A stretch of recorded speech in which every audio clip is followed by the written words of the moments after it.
1 minute remaining.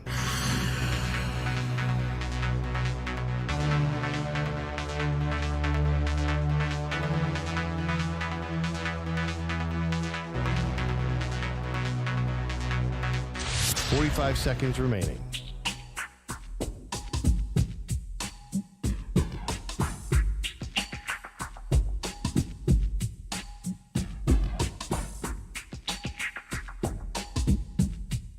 $30 seconds remaining.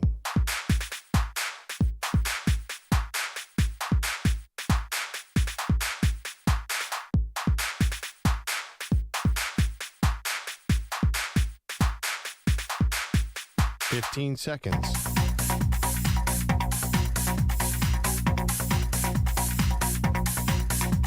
Break ends in 5 seconds.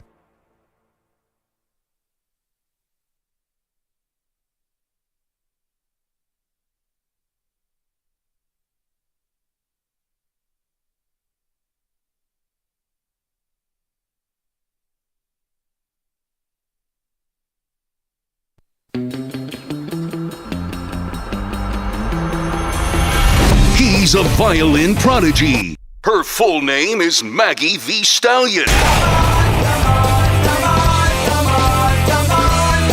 They are Maggie and Perloff on CBS Sports Radio. I think we're getting a little ahead of ourselves with the San Francisco 49ers. Hey, welcome to the show, Maggie Gray, Andrew Perloff. On this Tuesday, let's explain what we mean. Perloff, you brought this to our attention yesterday. A little look ahead to the Super Bowl odds. Yeah, so San Francisco, according to FanDuel Sportsbook, would be favored by 1.5 over Baltimore and also favored over Kansas City, which I think surprised a lot of people. Yeah.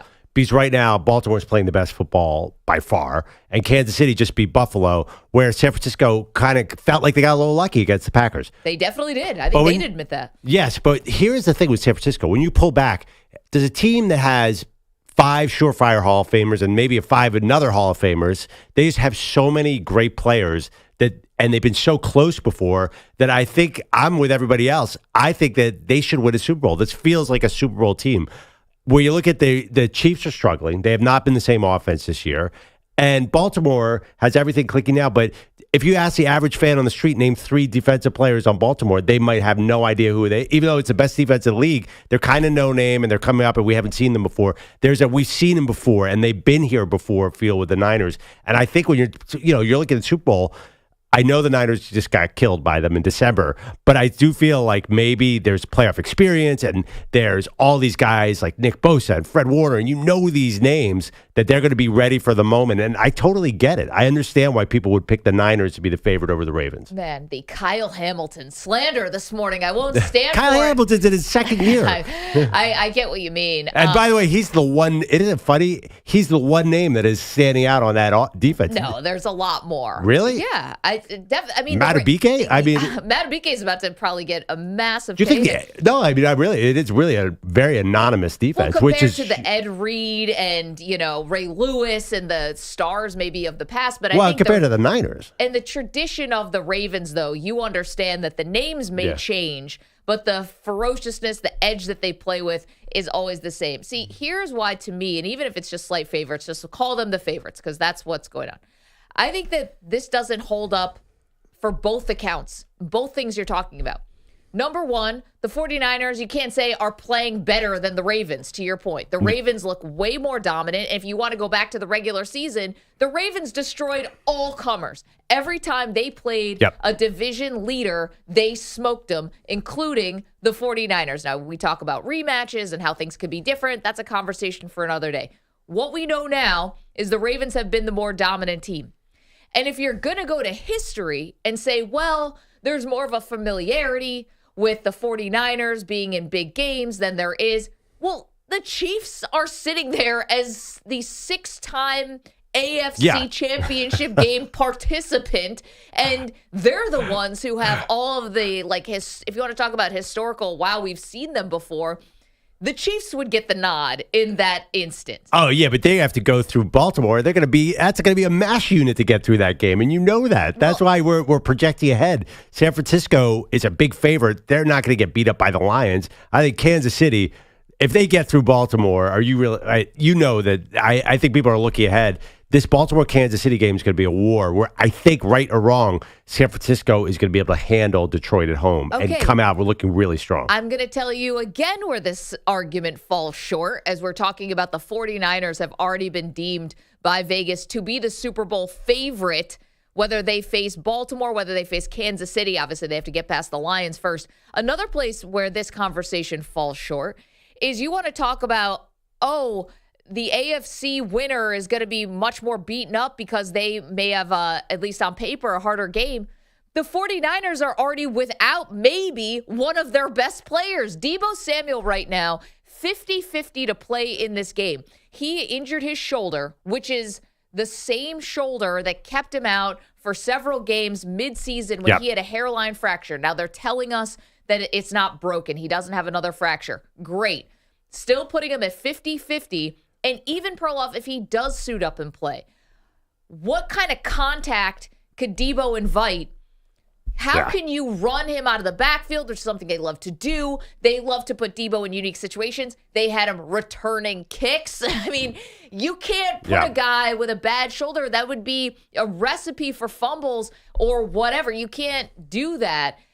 I just see that the 49ers are already the team who's got the biggest question mark in terms of injury.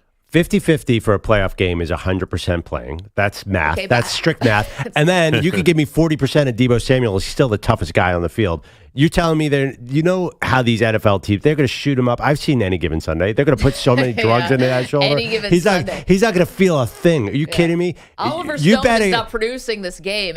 You bet against Deebo Samuel in the open field. I don't care if he's on crutches. He's going to run over, dude. That guy is so tough that he can do anything. I'm not going to disagree with you on the toughness. Of course, he's super tough. I'm just saying if they actually line him up in the backfield with a bum shoulder, I do not believe he's getting the football. I'll call your bluff on that if I am the Detroit Lions. If Deebo's out on the field, he is going to be Deebo because I don't think he knows how to be anyway. And the Niners can't help but give it to Deebo. Remember, he said, "Just stop making me a running back." What'd they do? They kept him a running back. He is so tough. 50-50 for a guy for the playoffs. That's not bad. And he'll be back by the Super Bowl. If we're talking about the Super Bowl, he'll definitely be back by then. If he's questionable for Sunday, then good to go. I think every argument you have about the 49ers should be the favorites in the Super Bowl falls short on every single category. They're not the best team now. Historically, you've got teams who have more success, and one of their most important players, especially to their quarterback, Brock Purdy, is hurt. When Deebo was hurt mid-season, what happened to the 49ers, along with Trent Williams? What happened to the 49ers? The offense, whether it was the rain game in Cleveland, whether it was indoors against Minnesota, they looked bad. Well, Purdy had a concussion, too. I don't know why he was out there. There's a lot going on in those games. Let me give you a couple reasons I know you're not going to like. I would argue San Francisco, on paper, is a more diverse team than Baltimore. Baltimore has not shown they can beat you with a passing game. They're a bottom 10 passing team, where San Francisco's top 5 in both passing and rushing. I don't think it's necessarily. I'm not saying Brock Purdy is in the same category as Lamar Jackson, but they can beat you. They're 1 and 2 in MVP probably. So you could beat you. San Francisco could beat you in so many different ways. That just undercut the Purdy argument so hard by the Purdy MVP argument so big. But nobody. You're the only one. You're the only one still on the Purdy MVP argument. Everyone knows Lamar is going to win it. No, but you just said no one thinks that Purdy is in the same class as Lamar Jackson as a quarterback. Yet they're going to finish 1-2. Yeah, and Dak's going to be 3. Okay. So tell me again how Purdy's the MVP. Okay. Sorry, continue your argument. Are we time machine in November? Nobody thinks Purdy's the MVP anymore. That was not a November argument. This when they lost to Baltimore. I told you it was a 1-on-1 showdown. Purdy beats Lamar. He's the MVP. And instead he threw 4 picks. Okay, continue. Well, regardless, I think if you have 2 weeks to go against the Ravens, I don't know that the Ravens have shown you that much. First of all, they haven't played in a month. They had this easy game against the Texans. I think people are like, okay, let's see Baltimore in a different situation. Let's see them in all sorts of different situations. Yeah, they killed everyone during the regular season. But if you have 2 weeks, you saw Houston. Houston looked like they had never seen tape of the Baltimore Ravens offense before. Everybody was running wide open, including Lamar Jackson. So I just think that with 2 weeks, you're going to have to make Lamar uncomfortable. Can you do that? Maybe. We've seen it before in the playoffs. So I think people are like, okay, I'm not seeing Lamar Jackson do it. I've seen Kyle Shanahan do it. I do think there's some experience here. I mean, I think we just saw Lamar in that was a tie game at halftime that actually should have been the Texans up 13-10, but their field goal kicker missed the field goal. before the half. Like, they should have been down at halftime, and they were tied. They came out like a house on fire. I mean, doesn't that show you? But do you know that if you totally, completely focus on Lamar running, that he can throw for 300 yards to beat you? I mean, I think the Ravens kind of showed you they can beat you in a lot of different ways. I mean, there were so many blowouts that the Ravens had. And to be fair, there were blowouts the 49ers had as well. But there were blowouts to the point where I don't think they had to really get in their bag, so to speak. Exactly. That's why I think it's an unknown. In a close game, if they really have to rely, what are they going to rely on? If the game gets close in the fourth quarter, we haven't really seen Lamar Jackson in that situation. We've seen Josh Allen and Patrick Mahomes about 40 times in that situation. Yeah. We do not know how Baltimore would react in a close playoff game. I'll say the same thing about Brock Purdy. You can say the same thing about the 49ers. They had 4 one-score games. I'm going to take away the game, the last game against the Rams, because that was Sam Darnold starting that game, and nobody, starters were sitting the whole time. But if you take the other 4, including this last game against Green Bay, they've had 4 one-score games, and they're 2-2, right? I mean, it's not like right. But if it's a tight, you don't exactly know. They haven't been awesome in one-score games. But if it's a tight situation, where is Baltimore turning? They're going to go, Lamar's going to have to do everything. If it's a tight situation, San Francisco, McCaffrey is probably going to be the go-to guy. Right. So I just think that it's apples and oranges. Purdy is not going to have to be guy. Lamar's going to have to be everything if it gets to be a close game in the playoffs. And I think that's why there's some unknown about Baltimore. I mean, obviously, people are not discounting. It's a 1.5 point spread here. I'm just saying that not everyone is sure. If you figure out how to slow down Lamar Jackson, if you make him uncomfortable, if you blitz him, Steve Spagnuolo gets a hold of him and does something, I just think that there's still people out there who are not sure he can do it all the way through the Super Bowl. Again, we are talking about the fact that the San Francisco 49ers, according to Vegas, would be the favorites whether they face the Chiefs or the Ravens, according to these Vegas sports books. I think that is incorrect. Perloff likes it. Here's another reason where, okay, you can give me this hypothetical that a team is just completely bottling up Lamar in the run game and that he's got to throw and maybe throw for 300 yards to win a game. Let's talk about if it is the 49ers. This is a run defense that just gave up 136 rushing yards, including over 100 to Aaron Jones. If it is indeed this matchup, I don't think the 49ers can contain Lamar Jackson. I think they've shown that they can't contain the run. So that's something I'll have to worry about when I get there because I haven't seen it. Yeah, but Baltimore doesn't have Aaron Jones. They have Gus Edwards, which is... But you got your quarterback as a running quarterback. Yeah, but a lot of those running plays are pass plays that were Lamar. They're not all design runs. A lot of them are pass plays where you saw the Texans were just over pursuing and Lamar had no choice but to take the lane in front of him. So San Francisco maybe is better equipped to do that. It didn't really happen in December. Nothing went right. The other thing, too, you look back at that game, San Francisco... San Francisco against Baltimore in December. Yeah. San Francisco was moving the ball pretty much very easily against Baltimore. And then Brock Purdy would give it up. With the 4 interceptions. Yeah, I don't think you walked away from that game saying, wow, these teams are so uneven. I think that's a factor, too. Like, they were pretty close. I think San Francisco outgained them on the ground. I think they had more total yards. So I think people are like, well, Baltimore's not going to be able to do that twice to a great team like San Francisco. Well, they might not, but you got to give the Ravens credit here. How much more ammunition do I have to give you to show you that Baltimore is the better team? This is only the 4th time in the history of the NFL, according to ESPN, that the quarterback for the team was a first-team All-Pro, and they have the number 1 scoring defense. And I'm talking about the Baltimore Ravens. Quarterback is a first-team All-Pro. Defense is the number 1 scoring defense. Can I give you the other 3 teams to do this? Yeah. 72 Dolphins, 78 Steelers, 1996 Green Bay Packers. And what do all those 3 teams have in common? Won the Super Bowl. I can give you history. I can give you now. I can give you the matchup. I've given you everything. The fact that the Ravens would not be the favorite if they get past the Chiefs in the Super Bowl is bananas to me. I'd be careful about those numbers. And where does San Francisco rank in scoring defense? Not number 1. I think they're number 3. No, because they're not that good against the run. I don't. Where do they rank? Find it for me because I'm telling you facts here, and I think that it's not that San Francisco doesn't have a great defense, but we were also talking coming off of that Green Bay Packer game, it doesn't feel the same as it did. Well, here's the thing. So San Francisco 3 in total defense scoring, and they're 2 in scoring offense. I mean, their overall numbers also profile a Super Bowl team. Okay, and they met head-to-head, and what happened? It wasn't close. Exactly. Yards on the ground. I mean, come exactly. on. I'll give you 33-19 was the score. And just how many times? What they do to the Lions? But you have 38-6. to. I understand. You have to understand, like, that meeting in the regular season isn't going to convince anybody of anything. Because how many times in the history of the NFL have we seen a regular season meeting have the exact opposite effect on the playoff game?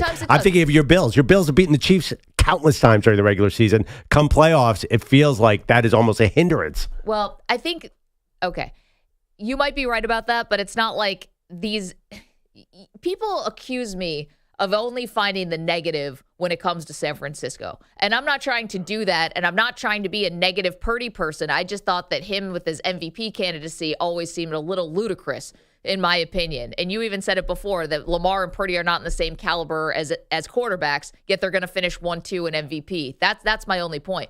I think people are doing this to the Ravens.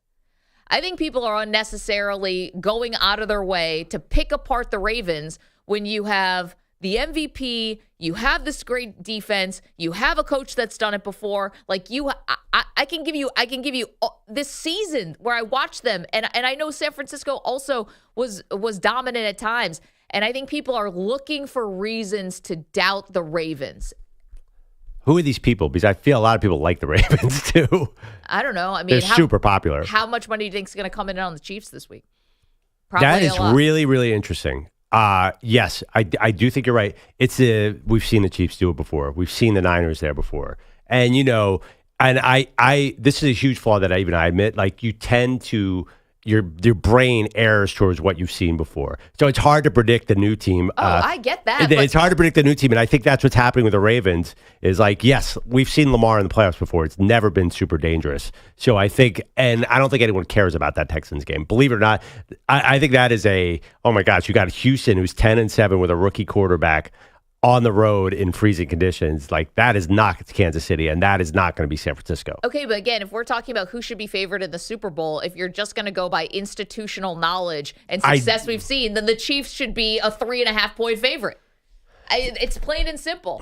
So that's, to me, I mean, I'd love to hear from, I know we have a lot of San Francisco fans in the audience. We're on in the Bay Area at 855-212-4CBS. Should they be favored no matter who they face? First of all, you got a Lions game. I'm not trying to disrespect the Lions here. We just thought it was interesting that you look ahead and the 49ers would be favored no matter who comes out of the AFC. That didn't sit right with me. It is interesting. Maybe it's also too a function of the Lions are also a young and experienced team. I think people think San Francisco is going to win a little easier. Hey, this game is going to be awesome. I have no idea what's going to happen. And that's another thing, too. The Lions are just like a complete wild card in this conversation. Does anybody who says they know what Dan Campbell's team is going to do? Good luck. Good luck figuring that out. The funny thing is, all of these matchups will be great. I can't wait. I'm excited for this weekend, but now you got me fired up for the Super Bowl. Oh, my God. There's so many angles. I think this Super Bowl is going to have good television ratings, Maggie. I think we're going to do. Think people are going to tune in for this one? Yeah, I think people are going to tune in. Paywall. Enjoy it. God, the NFL script was written well this year because we have a lot of compelling players and storylines. That could have been better. 855-212-4CBS. Oh, yeah. 855-212-4227. Scriptwriters could have done a little better. EJ, you look like you want to get in on this. I think the one thing about the Ravens and the 49ers, particularly in this matchup, that is interesting is how well Mike McDonald's defenses have done against Kyle Shanahan-like offenses. Because it's not just the 49ers that they've zipped up. Yep. They zipped up the Texans twice, and they pummeled the Dolphins. And those are all coaches under that same Shanahan tree. For whatever reason, the Ravens seem extremely comfortable playing against that kind of offense. Now, Kyle Shanahan, does he bring something out of his bag for Super Bowl? You know he will. But I think when we're talking about rating what kind of matchup that would be, I'm not just looking at what the Ravens did against the 49ers. I'm looking at what they've done against similar teams, and they've destroyed those teams. Yeah, it's a good point because that Shanahan coaching tree is now all over the NFL. Right. So everyone's trying to replicate it. And to have that kind of success, that's not a fluke. Yeah, but the Niners definitely moved the ball pretty well against the Ravens. They just, Purdy, I don't know what happened. Turnovers killed them. Purdy just lost his confidence big time in that game. Listen, all that is true, but they do have a secret weapon in Christian McCaffrey. So I do think that all bets are off the second time they meet. Listen, McVay lost to Shanahan a million times, and then he beat him in the playoffs when it counted. So I totally understand your reasoning, but it's a completely new season. Everything that happened in the past is just not as important come playoff time. That is a good reason, though, EJ. 855-212-4CBS, CBS Sports Radio affiliates. Good morning. Free Odyssey app, crystal clear to download. SiriusXM channel 158. And, of course, you can watch the show, youtube.com/CBS Sports Radio and twitch.tv/CBS Sports Radio, where Jay Bernal is accusing me of joining the club with all the rest of the 49ers haters. He says you can put your foot in your mouth with the rest of them. I'm a capital H hater. I'm not. And I've also said if the 49ers win the Super Bowl, Eric in Portland was nice enough to send us Brock Purdy for MVP T-shirts. I will wear the Brock Purdy for MVP T-shirt for a month straight. There you go. You must have felt pretty good about that when they were losing to the Packers in the fourth quarter. I said this on Friday. I said it before the game. No, I'm saying I was feeling it must have better crossed your about mind. that. Oh, I don't have to wear this. By the way, when Jordan Love got the ball with 1 minute and 7 seconds left, I was like, I think I'm all right here. You know what the most insane thing about this segment we just did? Yeah. The fact that we are ignoring the fact that Patrick Mahomes is sitting between Baltimore and even getting to that game. I mean, the GOAT. I know. So we're getting ahead of ourselves for conversational purposes. There is a small matter getting past Pat Mahomes. And you know how hard that is, Maggie. I do know. 855, thank you. 212-4CBS. 855-212-4227. So got a lot to chew on there. Should the 49ers already be the look-ahead favorites in the Super Bowl, no matter, well, obviously they've got to beat the Lions, but no matter who they face coming out of the AFC, if it does indeed break that way? Just some things we thought were interesting for you. Coming up, one new head coach making huge declarations. What did he say? We'll have it for you next. Maggie and Perloff, CBS Sports Radio. You're in a 5-minute break.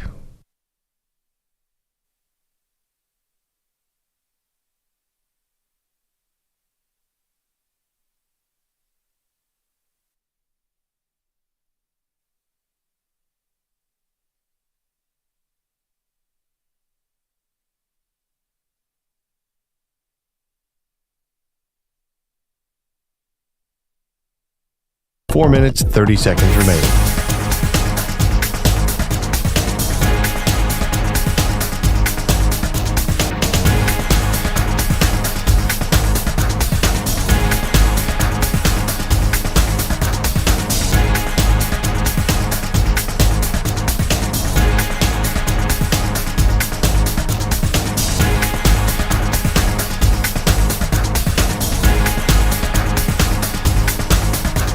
Four minutes remaining.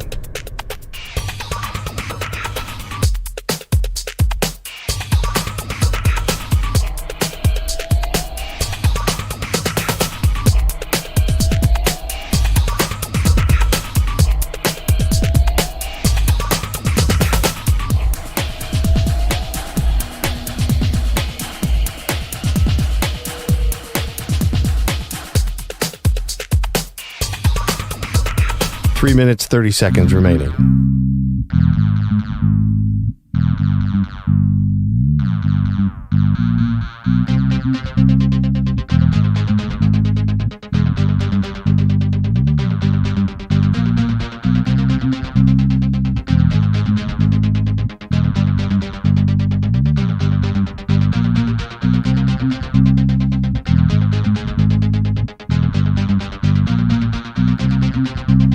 Three minutes remaining.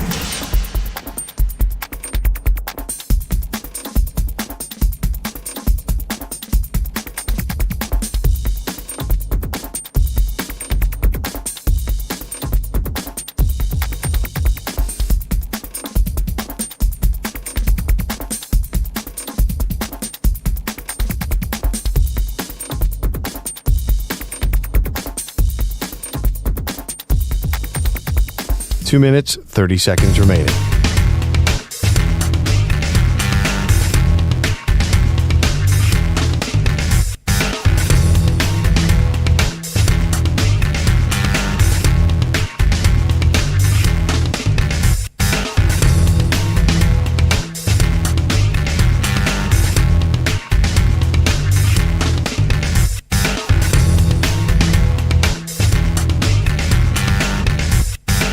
Two minutes remaining.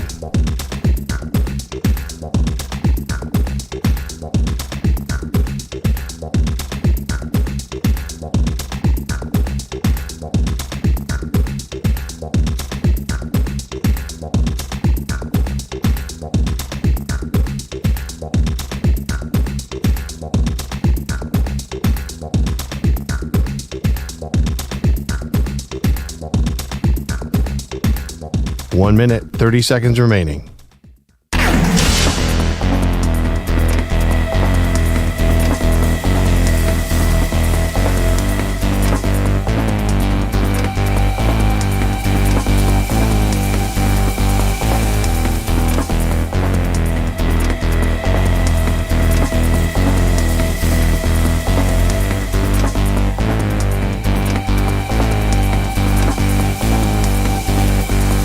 One minute remaining.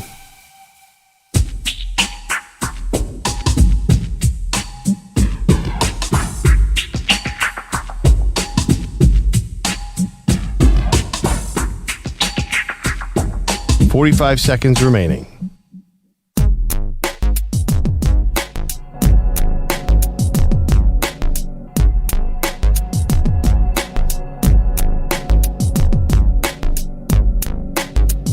"30 seconds remaining.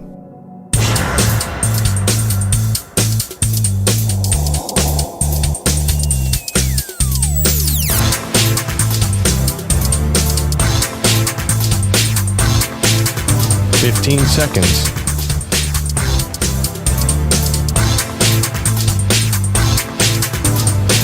Break ends in 5 seconds.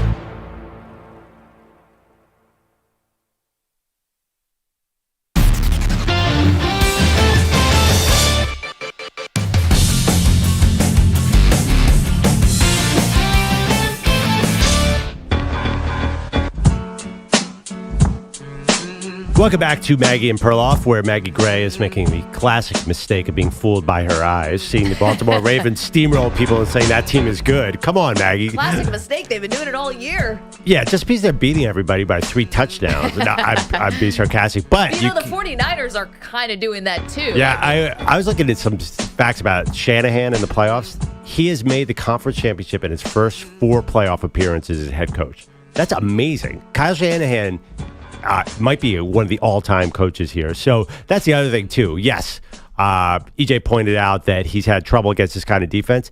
Kyle Shanahan hasn't gotten there yet, but he's still young. He could be the factor that makes a difference here. There's a lot going on that's good for San Francisco. I know you know that. Of course. We're just talking about the look-ahead odds. Had the San Francisco 49ers, if they get to the Super Bowl, they would be favored over either AFC opponent. And I disagree on that. I don't think you can make that claim, even though it's not a touchdown favorite, it's still slim. I don't think you can make that claim. I think the 49ers have had a great season, no doubt. But the Ravens have played better, beat them head-to-head. And if you want to talk about, okay, well, championship pedigree, well, then give it to the Chiefs. Yeah, but you cannot possibly make this Chiefs team the favorite against the 49ers. I'll give you the Ravens. There's a great argument for that. The way the Chiefs have been playing, no way. I've been accused of being a hater against the 49ers. The Ghost is in the Bay Area. Yeah, whatever. You're a hater. Not being a hater, Ghost. Hello. Who is this? Who are you? Who am I'm just I? asking. Yeah. My name's on the I'm show. asking who you are. You called in Well, saying your name's the Ghost. You've been insulting San Francisco and the Bay Area for the last 2 hours. I'm tired of it. Wait, hold on one second, No, Ghost. I gotta put you on hold for a second. Been on the air for 27 minutes. Yeah. No, but he knows. Was a commercial. 4:30, you got in and you were talking about the Niners. No. I get up early. I stay up late looking for ways to hate on the 49ers. All right, let's see if Ghost is still there. Ghost, you Talk still about there? the Bay Area. You know, if you knew anything about the Bay Area and sports, you realize that we ran a sports figure here for the last 30 years. The Giants have won 3 world titles. Okay, let's put him on hold for a second. I feel like the Giants can't really factor into the argument here when we're talking about the 49ers, right? Are we just talking about, you want to talk about the Warriors and just the magic that's kind of going on in the Bay Area? I'd probably go to Golden State before I go to the Giants. I don't know. The Giants killed my Phillies, so I'll go with the Giants. All right, let's check on them again. All right, Ghost, how we doing? I hate to say it, but Phillies were a good club. But the Giants had a special guy there with the coach, and now we got a better one. I mean, we got a good guy now. I think we'll go. I was good to see the guy Days leave. Yeah, so, it's good. You know, I'm just going to put him on hold for one more time. We will talk about the Hall of Fame induction that's happening today. So that some baseball will get in the show today. All right, let's head back. Don't talk about anything, okay? You know, Bay Area, don't talk about it. Please. And don't come here. All right. Thank you, Ghost. Have a great have a good day. day. You Take care of know, yourself. you too, pal. Yeah, rub salt in your ear. Thanks. Okay, bye. You have a good day. Okay. See, Bye-bye. Where do you want me to rub salt? Your rear, I think he said. And did you just get banned from a second place? He said, don't ever come there. I love the Bay Area, though. I don't want to Too get bad. banned. Yeah, well, From not the Ghost? can't show up when Ghost is around. Bay Area is a pretty sick sports town. Now they put the math together. They had the Warriors, the Giants, and the Niners. Wait, who's been there most recently out of all of us? Me. I went and did a show from KMBR. from 97.5. My question is it the Ghost or Ghosts? Yeah, how do you... The Ghost was on the call screener, so I don't know. He said the Ghost from Frisco. That's how he introduced himself. Oh, that Ghost. Okay. Pete, get your ghosts I right. got to be honest, when I saw Ghost on the call screener, that's not what I expected. What'd you expect? It's kind of like, I don't know, like a rapper or something. Like Yeah. a stage Ghostface. name. Yeah. Ghostface Killer. Yeah, But it was. That's where my mind went. I thought it was going to be something like that. I did not expect. If it was Ghostface Killer, I that think would he have said been his name was Casper, so that's why they call him the Ghost. Oh, I like that. Oh, see. cool. I like We never talked about Tony Romo confusing the Holy Roller and the Immaculate Reception, by the way. Speaking of Dave Casper, who was on that Holy Roller team. Which is funny because yesterday we did give Romo actually a little bit of praise because he kind of didn't get in the way totally of this broadcast, but I forgot about that. Was early. That was like the first drive of the game. Yeah, I mean, any NFL fan knows Franco Harris did not fumble forward, right? It's the most famous play in NFL history. You did say that's the old Franco Harris play. So somebody fumbled forward like an inch. It wasn't even like the Holy Roller. The what's Holy his name, Roller rolled for smacking the 20 ball out of yards. bounds to Yeah, I know. save the... Batting the ball out of bounds. Yeah. I was like, today's going to be an event. What was your reaction when Tony Romo said that? Because I just said, Confusion. Yeah. I didn't understand what he was talking about. I'm like, but Franco Harris, none of that happened with Franco Harris. And then I saw EJ's tweet where he's like, I think he just confused the Franco Harris with the Immaculate Reception with the Holy Roller. Yeah, when you tweeted that, EJ, I was like, oh. And it was funny too because we in the great debate a couple months ago, we literally just did plays that have nicknames. Yes, we did. And the Holy Roller was one that callers wanted to talk about, and I was like, I know exactly what he's doing, and this is off so bad. I think we need maybe EJ can be like a Romo interpreter. Yeah. You know, You need a degree for that, a major degree, like a I need to get- I don't know I need what to get a degree you third got. degree. I already got 2. I think you're like an anthropologist. You're like a Tony Romo anthropologist. You can speak his language. Yeah, but you don't want the Jim Nantz effect where Tony's going to rub off on Jim. You don't want EJ to start talking like Tony Romo, just getting overly excited about irrelevant things. All right, here we go, Maggie. Martin Luther King Jr. Jim! deserves to have a day named after him. Perloff. And Nance never even politely fixed that, right? No, Which no. made me think that I was remembering NFL history wrong. I think Nance was just like, He's we giving got up. a game in front of us Yeah. here. We got Bills Chiefs. I can't get distracted by saying that. And I Hashtag used my upset. one impression last week, so I can't go back to it Here, now. Tony. shovel was in the ground. Here's Tony.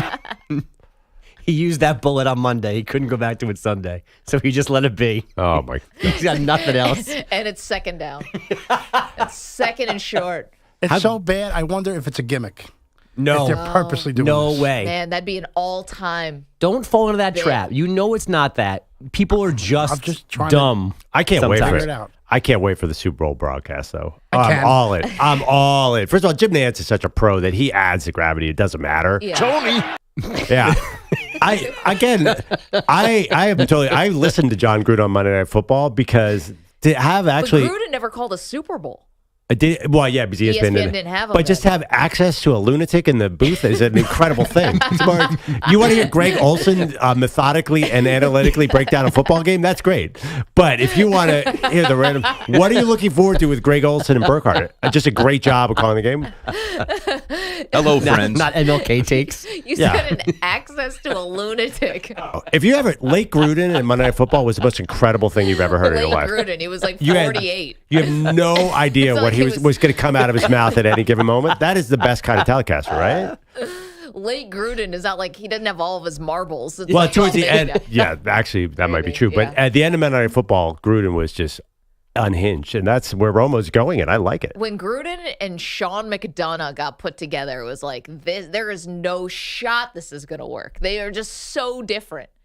Oh yeah, but it's still he was I think at the time the highest paid ESPN employee. It was people like He was Gruden. definitely using their email. And as you we guys, found one out. thing we all disagree, Madden was much more random than you guys remember. He was not coldly breaking out a game. He was like, he'd mention like, oh, that's a great pulling a block by the guard. And what's up with that cheeseburger over there? Can I get a bite of that? He was all over the place. Honestly, if Romo was doing food takes, maybe a little more. It's going to be good. palatable. We're going to enjoy it in the Super Bowl. We love CBS. One other thing. Can we all agree that the 70s had much better football nicknames? The Holy Roller, Sea of Hands, Casper the Friendly Ghost. We don't have any of that stuff anymore. What has a nickname? Fail Mary. We've had a couple great Fail ones. Mary's not as good as Sea of Hands. I mean, Fail Mary, what was that, the Seattle Green Bay game? Yeah.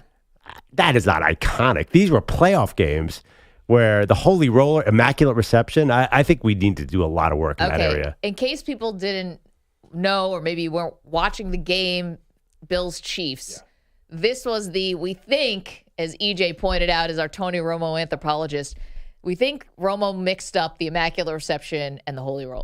You're batting the ball forward towards your opponent, then it's illegal. You can bat it backwards. In that case, they had the quick discussion and made the correct call.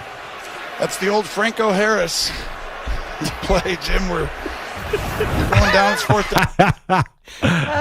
It's so folksy. That's the old Franco Harris play, Jim. We're going down. It's fourth down.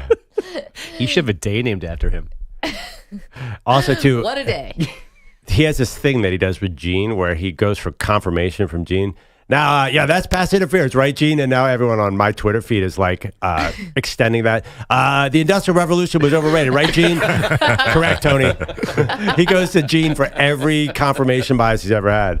Right, Gene? What a day.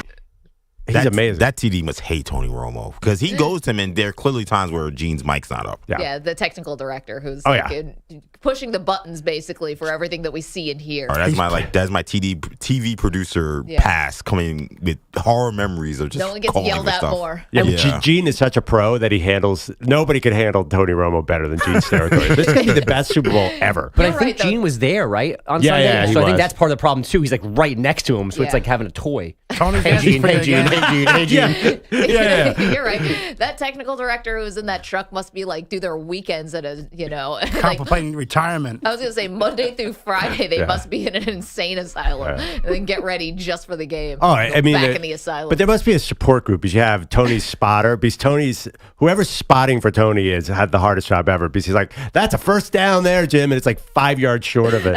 I'm like, Spot dude, for Tony. You think he has a spotter or notes? I think he has a spotter. Yeah, I think they all do. But People know about this in the booth. I wonder how much because like when they put the camera on the two announcers, it's just those two. There's like 5 other people in the booth. there might be.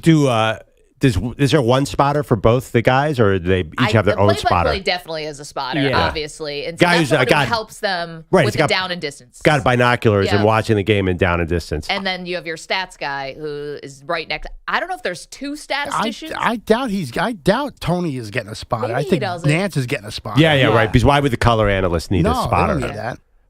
And we haven't talked Like, I about wanna think of what it. was up with the spotting around the first down this weekend. I feel like they're totally lost control of that. A guy, Devin Singletary, landed about 2 feet past the first down, and they said, all right, 3rd and 2. Did you guys see that play? They're having a lot of trouble spotting the ball, and it's confusing Romo even more. Well, you want to know why? It's they put together these all-star crews Yes. allegedly. I don't think it's the same. They're not all working. It's not the same crew from the regular season. They reward referees with the postseason. And God forbid they use any form of technology to help with the spot. I know. Or how about using more athletic people, too? Like, how many times is the guy late running up the sideline because he can't keep up with NFL players? So he's running up late and then trying to figure out where the spot was.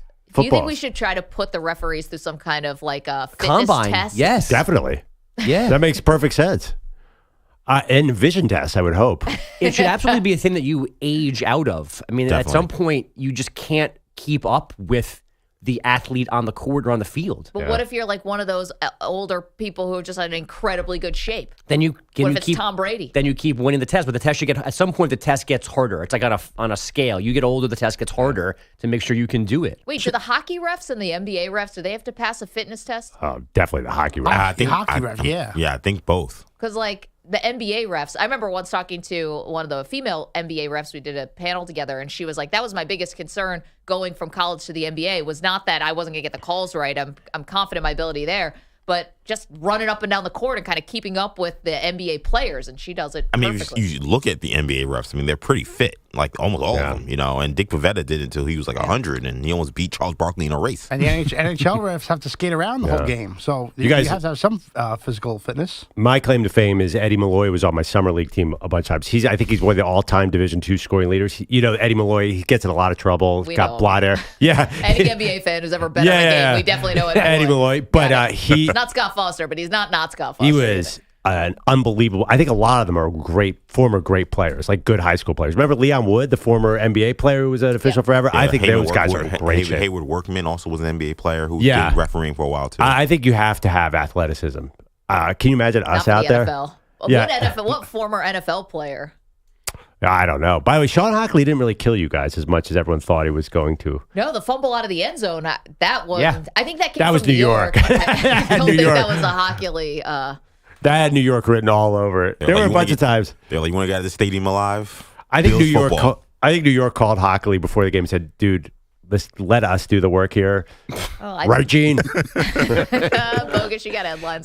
They're sponsored by Progressive Insurance. Drivers who switch and save with Progressive save nearly $750 on average. Call or click today and find out if we could save you hundreds on your car insurance. Maybe the Eagles fell apart, and maybe Maggie's taking treadmill shots at America's big brother Jason Kelsey, but at least Philly still has Joel Embiid. Joel drives it down the lane, left-hand layup, it's up and good.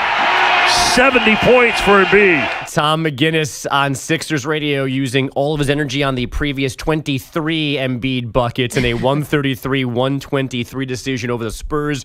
Those 70 points are a team record, as 18 rebounds a career high, and there were 5 assists. Michael Jordan, the only player with that combo of the 3 in one game. Wilt never did this? No, sir. Just you and MJ. How crazy is that? I don't believe that. Although, some of those, Will records, we still got to see. But I'm sure Wilt, he's done it at some point. That was Embiid post-game on NBC Sports Philadelphia. Wilt never had a 65-15-5 game. His 100-point game, by the way, came as a Philadelphia Warrior. That's why Embiid's 70 are a Sixers record. I definitely didn't think I was going to lose sleep last night watching Embiid do this, but I did. Thanks to NBA TV, watching this dude drop 70. Unbelievable. So, did you know Devin Booker did it in 2017? So, that kind of makes it a little weaker. Well, they lost that game. Yeah, but still, I woke up this morning, I'm like, what can I do with this 70? It's not quite 81 with Kobe. And if they still lose in the second round of the playoffs, am I super excited about this? Should I be fired up as a Sixers fan? Is this history? Wait, I'm sorry. Didn't Karl Anthony Towns score like 62 last night? I'm going to get to that, yeah. Oh, I'm sorry. That's okay. I didn't mean to jump all over you, but no, 70s. Thanks, Maggie. Jeez, I'll just leave. No, I need it for my point, which is 70 super impressive. I'm not poo-pooing on it. We literally get these kind of nights. I don't know if they mean what we think they mean. This is going to end up meaning more in the future because of what Wembanyama is going to become. And in fact, if I was Joel Embiid, I'd love the fact that I scored 70 on Wembanyama. You mean he's so slow and he's easy to cook? Is that what you're saying? No, Wembanyama's going to become probably an all-time great, and you're going to be like, well, I scored 70 on Wembanyama. It's like you're going to say I scored 70 on Kareem Abdul-Jabbar as a rookie. We never think about when Kobe scored 81, who was on that Raptor team. Jalen Rose. Well, we know Jalen, but who else? By the way, Donovan Mitchell and Damian Lillard have also scored 70. So it seems like before Embiid, a shooting guard kind of thing. Yeah, I mean, big men don't score these kind of points like this anymore. He hit all 3 last night. Just pretty one. Amazing. He hit only 1 3. Yeah. Wow. Yeah. It was 2s and free throws. Even the free throw total I thought would be more. I think he had like 20, I want to say 21, 22. It was remarkable. This was impressive. And I'm wondering now, can this guy not get to 65 games and then not be, considered the MVP? Like, if he doesn't get to 65, he's not going to win the award. Yeah, this is new rules from the NBA. You got to play at least 65 games to be considered for season awards. He's averaging 35 points a game. How does he not be the MVP at that point. Well, yeah, because I don't think in the history of the NBA, the leading scorer doesn't necessarily mean you're the MVP. I mean, George Gervin led the league in scoring a bunch of times and never won an MVP. Right, but this is him. He's carrying a good team in a tough conference. They're one of the top 3 teams in the East. Yeah. The other guys you're talking about, okay, you want to talk about Shai Gilgeous-Alexander, they're second in the West. Nikola Jokic, they're third in the West. Like, you're not talking about somebody who has 40 wins and they're killing everybody. Like, the Sixers are right there with everybody. Yeah, but are they? Well, we have a lot of time to unpack all that. Yeah, Anything else, Bogish? Karl Anthony Towns had those 62 in a loss. His T-Wolves falling to the Hornets 128-125. Kevin Durant had 43 in the Suns' 115-113 win over the Bulls. And the Tennessee Titans reportedly close to hiring Bengals offensive coordinator Brian Callahan as their new head coach. Now I'm done. Okay, Bogish, thank you so much. Again, new head coach making some big claims. We've got that for you next. 855-212-4CBS. Maggie and Perloff, CBS Sports Radio. You're in a 5-minute break.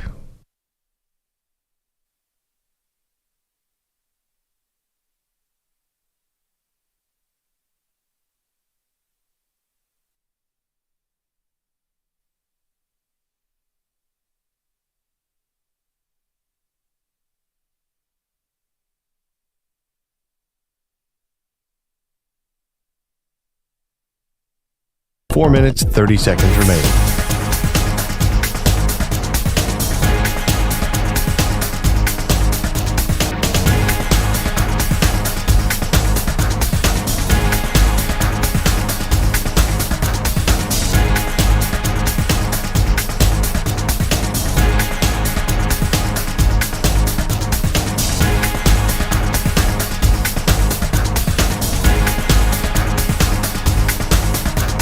Four minutes remaining.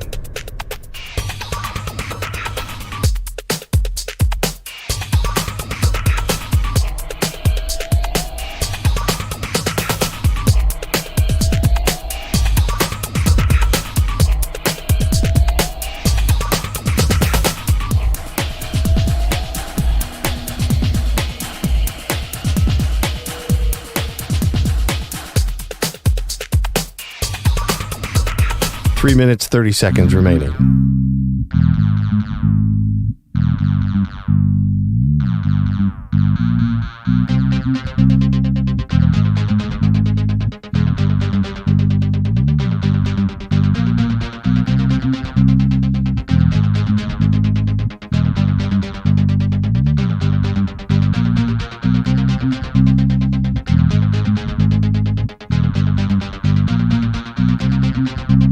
Three minutes remaining.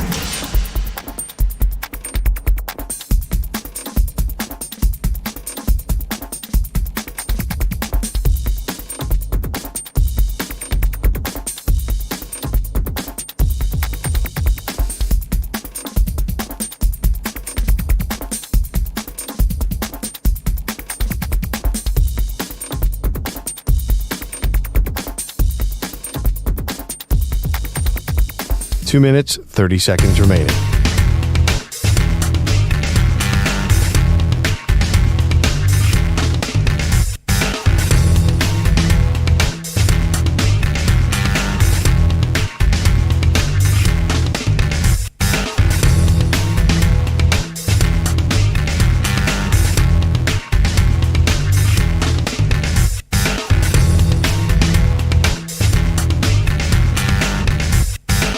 Two minutes remaining.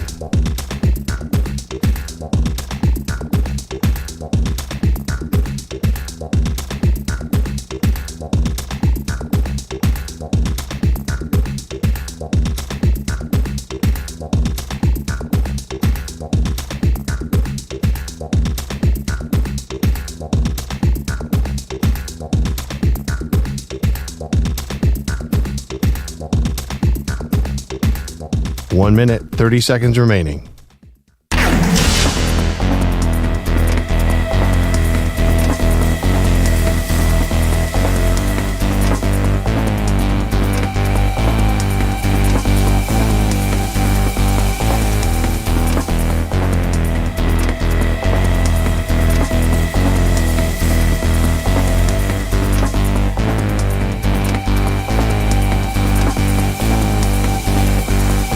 1 minute remaining.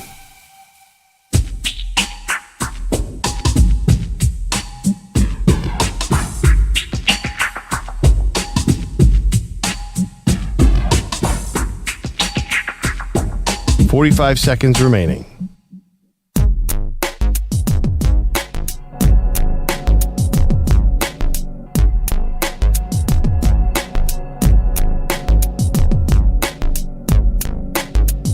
"30 seconds remaining.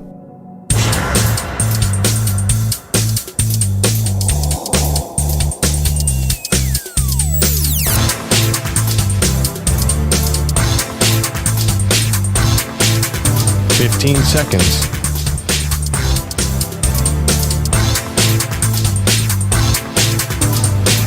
Break ends in 5 seconds.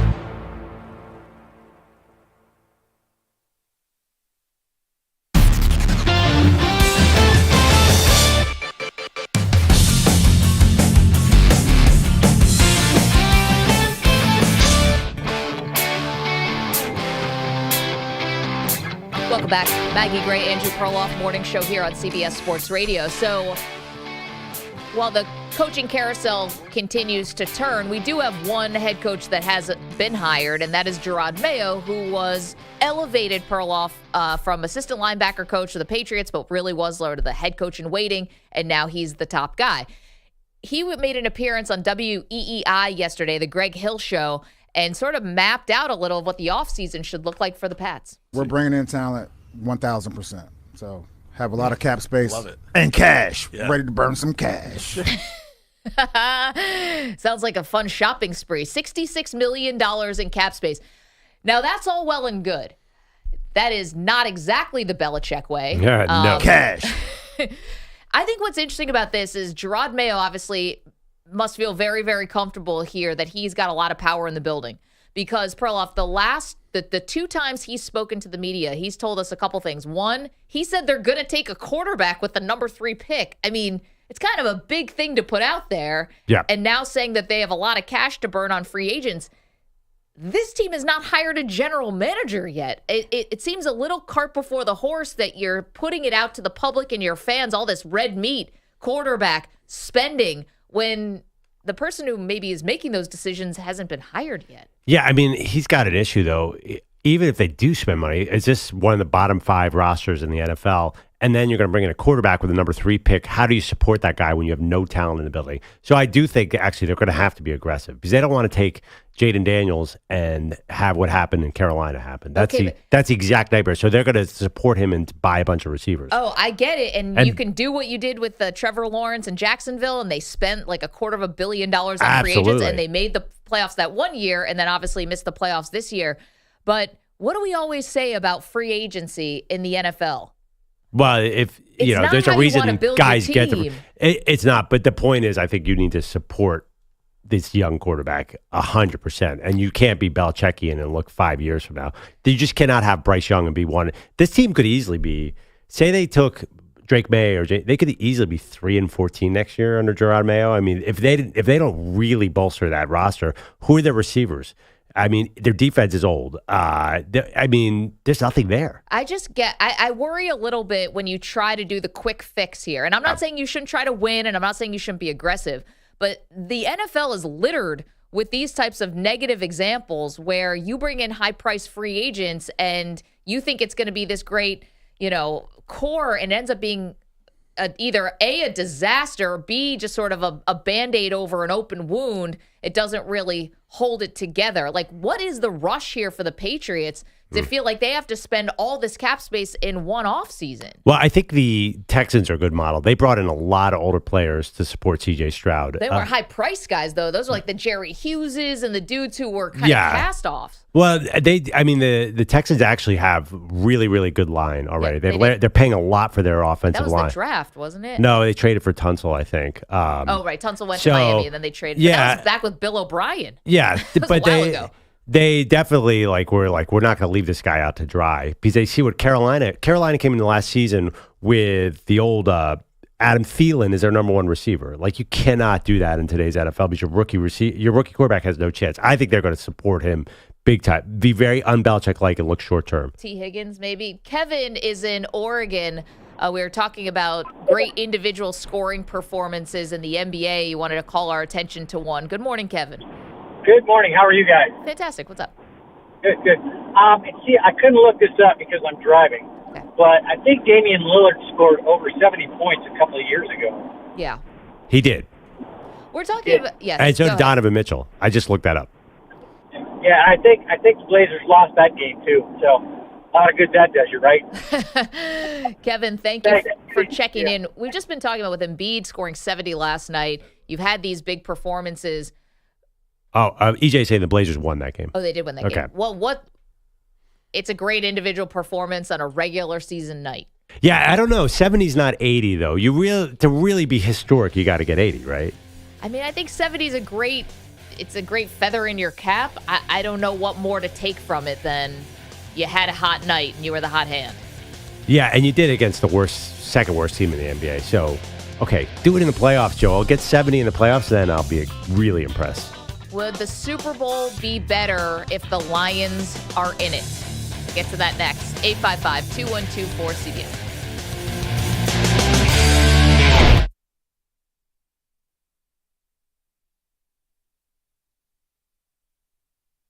You're in a 5-minute break.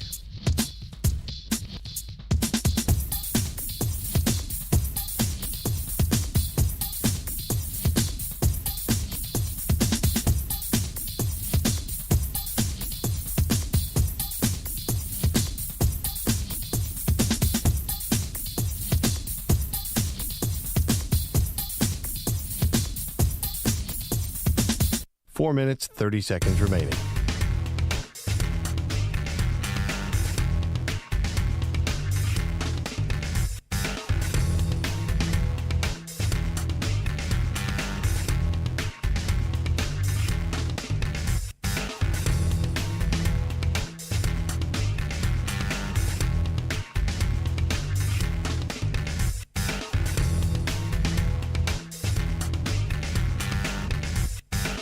Four minutes remaining.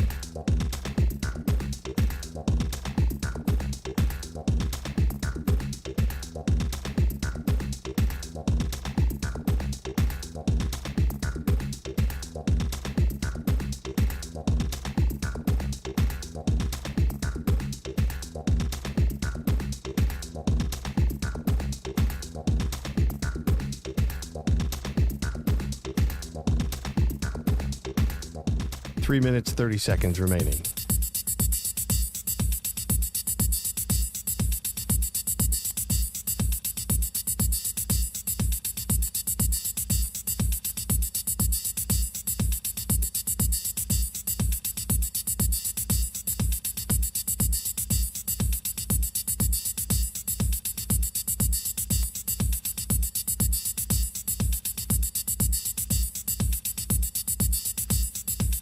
Three minutes remaining.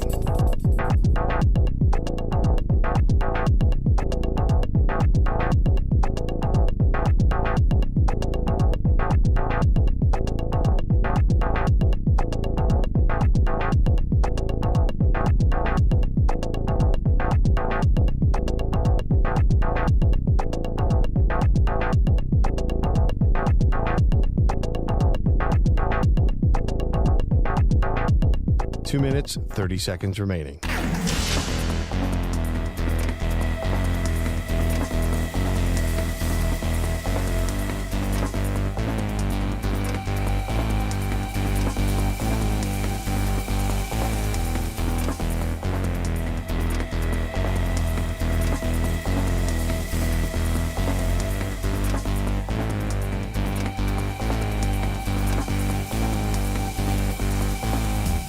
Two minutes remaining.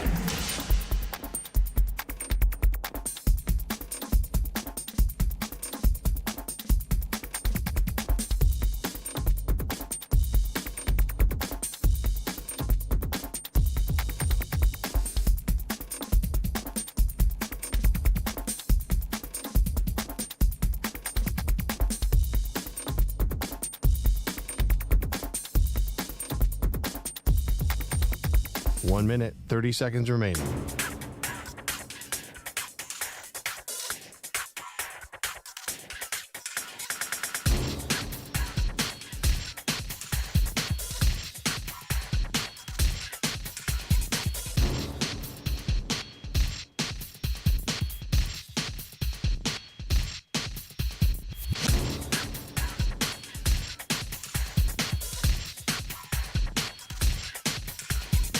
1 minute remaining.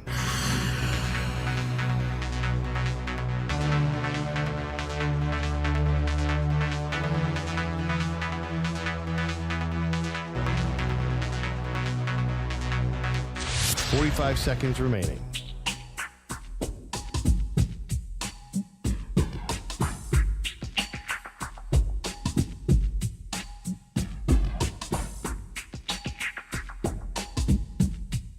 Thirty seconds remaining.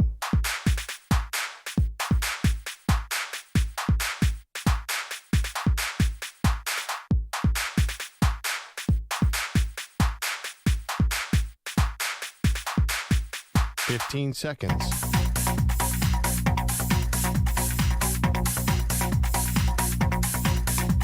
Break ends in 5 seconds.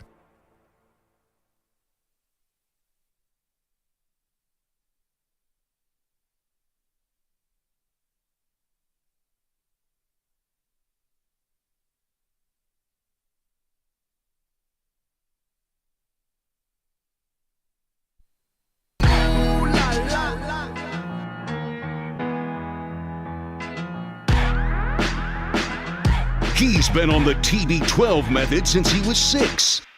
She's on her 3rd scotch. They are Maggie and Perloff on CBS Sports Radio. There's an opportunity this season to have the most unforgettable Super Bowl of all time. Hey, welcome to the show, Maggie. Great, Andrew Perloff. So glad to have you. Perloff, when you are sitting in this close to making history, something that we will talk about for ages and ages to come, something that amongst all the great Super Bowl champions would stick out and pop unlike any of the other 3 teams that are left in the tournament, so to speak, you have got to be rooting for that outcome if you don't have a rooting interest in the game. And what I mean by that is that the Detroit Lions have a chance to win their first Super Bowl ever. We know they won NFL championships back in the 50s and 40s, 30s, whatever. This is a chance for history. This is Red Sox. This is Cubs. This is an all-time moment that we could have. If you don't have a rooting interest now with those final 4 teams left, you have to be rooting for the Detroit Lions, not just make the Super Bowl, but to win the Super Bowl. This would be a milestone and a line of demarcation that fans would remember forever. So if you could set the lineup, if you were the NFL scriptwriter that we all know exists, yeah. If you could do it right now, you would have the Lions in the Super Bowl. I would have the Lions winning the Super Bowl because, again, you slay a dragon and a demon like this where the team did not win a playoff game until 1991, if you're starting from the Super Bowl era. Then again this year. Like, this is some all-time stuff we're talking about. We are in rarefied air to get this close, and we've seen this happen with other all-time, losing franchises when they finally win, what it means to the NFL, what it means for history. And these are things that we remember as all-time great titles. Like, we're here. Well, another title for the Chiefs. Okay, we can talk about what that does for them, chasing Tom Brady, fine. You're talking about the 49ers, already known as this great organization, a winning organization, and a team that's not going anywhere. And then you're talking about the Ravens, who basically win a title like once every 12 years or so. Like, the Ravens have also a winning sort of pedigree. The Lions have a losing pedigree, and the fact that they're here and this close, this has got to be the Super Bowl winner we're all rooting for. Well, yeah, that's a great fable. It's a wonderful story. And I love it. The little guy finally getting their title. But the reality of, we're talking Super Bowl matchups, I expect Baltimore to beat Kansas City. I think a lot of people do. Baltimore-Detroit is not the matchup we're going to see because Detroit is not winning that title. They would be set up for the slaughter in that game. You saw the first game they played. I understand San Francisco got sort of blown out by Baltimore. Detroit didn't belong in the same field as Baltimore. You do not. The Lions are so fun. Jahmyr Gibbs, funnest player in the league, non-quarterback. Amon-Ra St. Brown, my favorite. I love all these players. They can't do any of that fancy stuff against that Ravens defense. That is not going to be a fun game. There's nothing about Lions-Ravens that is exciting as a fan. If you could maybe get Mahomes through, that's something, the Lions wouldn't have a chance in this game. So that's why I think that is probably the worst matchup of any matchup. I need to see the heavyweights at this point. I love the Cinderella, but I need to see a team with a punching chance against the Ravens, and that's the Niners. Okay, but you think that if the Niners and the Ravens had a rematch, that it would be different? Yes. And I do think the Lions did get blown out by the Ravens at home. Well, yes. And also the Lions obviously had Jared Goff outside in Baltimore. Right. So it'd be a more even game. It'd be better. But I do feel like I just can't, in my mind, I can't get my head around the Lions beating that Ravens team. Yes, it'd be a wonderful story. It'd be like the Red Sox. But I just don't see this year's Ravens teams being that team that's going to lose. So, yeah, I like it. You're taking a Hail Mary on the chance that the Lions are going to win that game, and it's a great story. But the reality is, picture yourself in Vegas getting ready for the big game. I think the Niners-Ravens would be the real battle. Man, I love you say that this isn't a fable. Like, why can it be? Why can't it be? Well, I mean, the Lions are a touchdown underdog. They are. I get that. They haven't. I mean, they let a very mediocre playoff team in the Bucs hang around. So why can't it be just reality? Is why it can't be, because they're probably not as good a team as those other teams. They're a lot of fun, but when you look at their rosters, you look at the way they played this year, they're just the fourth best team alive right now. But. Listen, this is why it's one game. This is why it's different than when you play a series like in the NHL, baseball, or the NBA. The anything can happenness of it, the game planning for one game, and the fact that you have seen them before maybe takes a little, let's say it is the Ravens in this instance, takes a little of the boogeyman away from them. It's like, all right, we've seen it before. It was outside. It was at their place. We got our butts kicked, but let's do this on a neutral field, inside. Everything changes. And I just, with the other four teams, this is no disrespect. And again, if you're rooting for one of those teams, then you're going to be like, Maggie, I'm rooting for my team. I get it. But if you don't have a rooting interest, to root for history at this point, I think is just the right thing to do. Like, this is the moments. Are we really going to remember? Is it going to stand out and be so super memorable if the Chiefs win another Super Bowl? It's going to be just part of the dynasty. It's going to be part of it. And it will be special to those fans. They've already gotten to taste this. Yeah. And they have the all-time great quarterback. Like the Ravens, does anyone think they won't be back with Lamar Jackson, who's about to be the two-time MVP? I mean, the 49ers, one of the great coaches probably with Kyle Shanahan, maybe of all time, if this continues. Incredible team, had success, been really close. You have basically this, the Joe Montana, the Steve Young, you have this history, this amazing winning history. The Lions have jack squat.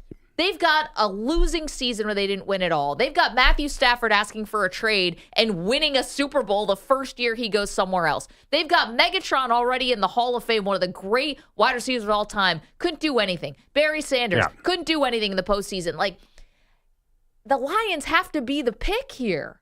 And I think it makes it a much more fun Super Bowl if the Lions are in. But the one thing you want is a close Super Bowl. You want drama. And historically, you remember the dynasties. You don't remember the one-off teams. So I think what has defined NFL football is dynasties. It's the Patriots. It's the Steelers in the 70s. It's the Cowboys under Tom Landry. It's not these, for example, Baltimore and San Francisco played in 2012. Right. And those teams sort of went into the flim-flam of NFL history. Nobody remembers anything about it except that Colin Kaepernick played and the lights went out in New Orleans. And the Harbaughs were coaching against each other. I think that actually the dynasty and the Chiefs is way more interesting. I think if you look at TV ratings, obviously the Chiefs are starting to become the new Cowboys. They're starting to, like eyeballs, we want to see history. We want the dynasty. We don't want the plucky underdog. And we need a close game. It could easily...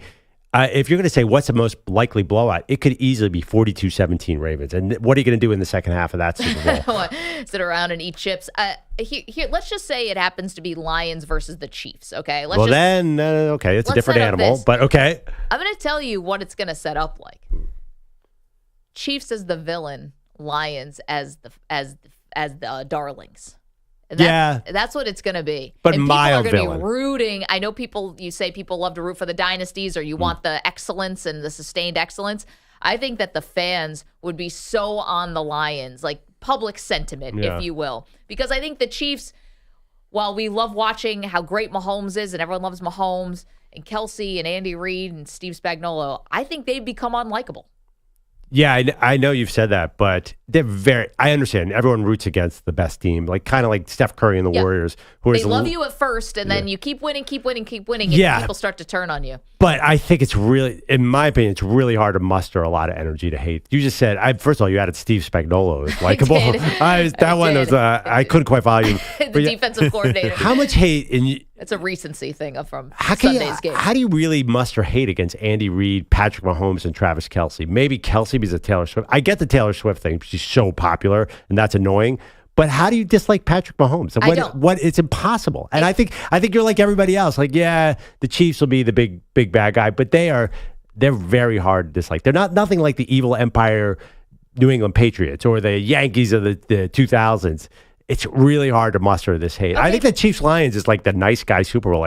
I can picture Jared Goff and Patrick Mahomes just sitting there and saying how wonderful both they are. Okay, but here's the thing, and I know that the Warriors are a little different. I think the backlash really started when Durant joined because it was like, oh, come on. Kevin Durant's not going to join a 73-win team. That doesn't feel right. You're trying to stack the deck way too far in your favor.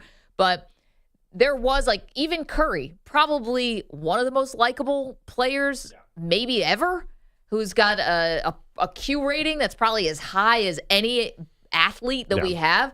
He still got backlash because of the winning. Mahomes, even if you like him personally and you like the commercials and, whatever persona he's putting out there, you still get the backlash when you win this much. Yeah, and he does complain about calls a lot, but every he's elite, a crybaby sometimes. Yeah, but what other City quarterback complains about calls? Yeah, everyone. All 31. Josh Allen complains almost every play. So and Lamar looks to the official every time he's tackled. Lamar immediately the first thing he does is turn to the official and say, "Well, why? Where was my flag?" You got to work the officials, Yeah, I mean that's just part of the game. And Mahomes does it. Mahomes is probably a little worse, but. I mean, come on. If you're mustering hate for Patrick Mahomes, I don't know what kind of fan you are because you're watching the GOAT. You got to appreciate it. I think you look back at sports when Tom Brady was retiring, oh man, I probably should have appreciated him more while he was playing. So to see Mahomes at a Super Bowl is something special. You think we didn't appreciate Brady enough? Get out of here with that. It's not that you hate Mahomes. It's you hate the winning of the Chiefs, right? You want to see somebody topple the empire. I do think you want to see a dynasty in the Super Bowl, though. I mean, if you say Ravens, Lions, they're great teams, but the history of the Chiefs, the Chiefs being in the Super Bowl makes it a little bit more special, doesn't it? I mean, isn't that the number one draw? Let's put this in the poll. And again, if you're just joining us, we're talking about if you don't have a rooting interest here, if you're not a Ravens or a Chiefs or a 49er fan, you got to be rooting for the Lions to make history. I mean, to a team that is so associated with losing and being losers to now be this close to the Super Bowl and to win their first Super Bowl ever. These other teams have won. It's another trophy in the trophy case. For the Lions, this would be the all-time validation for fans to hang on and stick with it and to not abandon this team. This is the sweetness that I'll say people like me who are Bills fans, we're hoping one day we get to taste this. And as these kind of teams go by the wayside, where you have the Red Sox break their curse and you have the Cubs break their curse and you get Cleveland, the city of Cleveland gets a title, and you get these teams that you kind of can check them off the list, if you will, of turning around their fortunes. I mean, to put the Lions up there, who could have seen that coming even 3 years ago? Yeah, I just want a great game. I'm not going to think about history. I'm very curious. Imagine if you had the Ravens and the Niners, the Lamar Jackson, Brock Purdy conversation. That alone is worth the price of admission to see. They literally might be the two exact opposite quarterbacks. And to see Mr. Irrelevant against Mr. two-time MVP. I understand the Lions are cute, but it just feels like the Cinderella in the NCAA tournament. That's great, but give me Duke in the final game, and I'm tuning in. So I want to see the heavy hitters. All these teams are great. But San Francisco, KC, and San Francisco, Baltimore. San Francisco, Baltimore would be so fascinating. That's an all-time matchup where Baltimore, Detroit, you're like, oh, man, I hope this game is close in the second half. 855-212-4CBS, 855-212-4227. Poll question here, yes? Do you have to be, if you don't have a rooting interest, you got to be rooting for the Lions. I'm not sure how you want to word that, but you got to be rooting for history. I think the better question is which matchup would you rather see? And you put the Ravens, Lions as a neutral fan, or just pick one of the other ones. 49ers, Chiefs, 49ers, Ravens? No, you should put all 4 potential matchups up there. What do you think the most popular matchup is? And I don't think the 2 Lions games are going to be more popular. Okay, we can do it that way. You can go to our social media at Maggie and Pearl on Twitter. 855-212-4CBS, 855-212-4227. I think you got to be rooting Lions. Perloff doesn't think that will be necessarily the best game. Okay, coming up, big night tonight. We'll tell you what's going on in sports. It's a must-watch. Don't move. Maggie and Perloff, CBS Sports Radio. You're in a 5-minute break.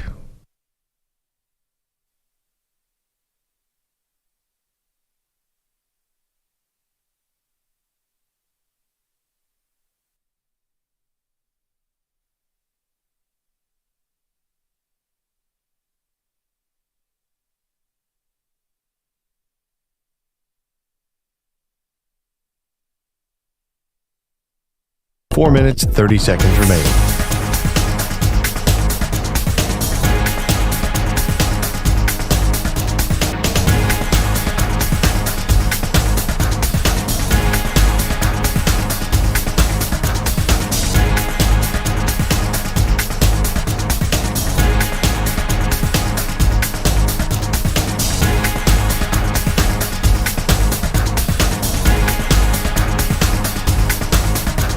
Four minutes remaining.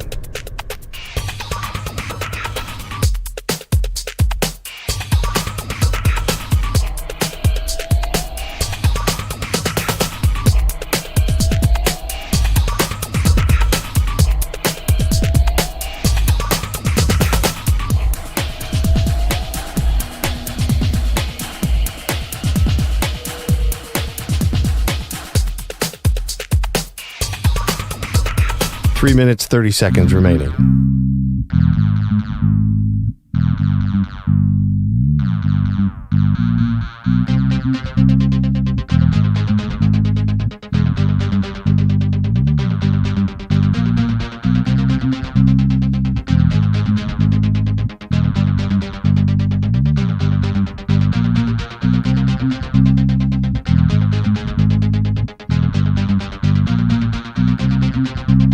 Three minutes remaining.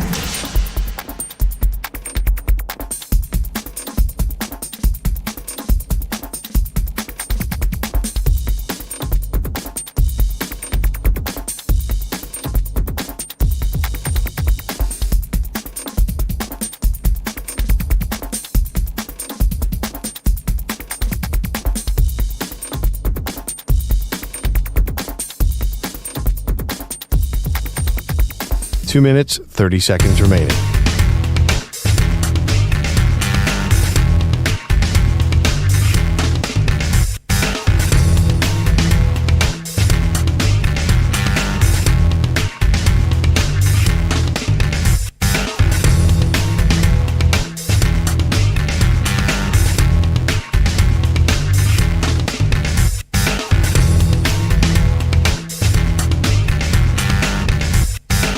Two minutes remaining.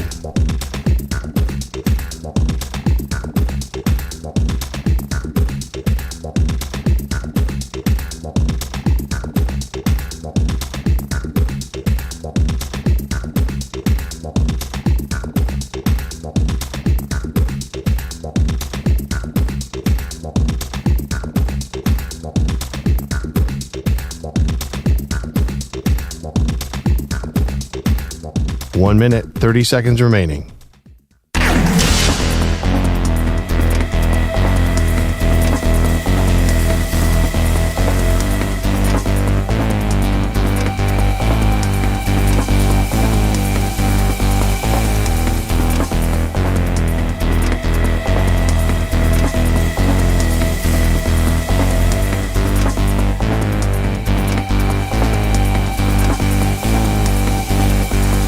One minute remaining.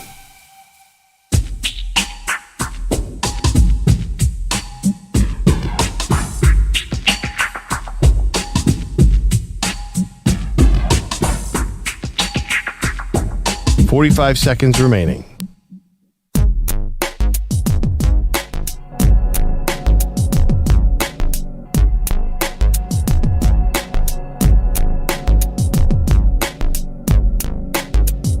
30 seconds remaining.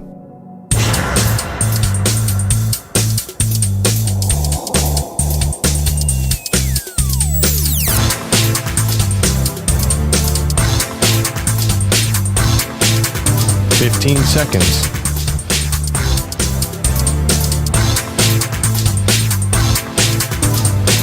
Break ends in 5 seconds.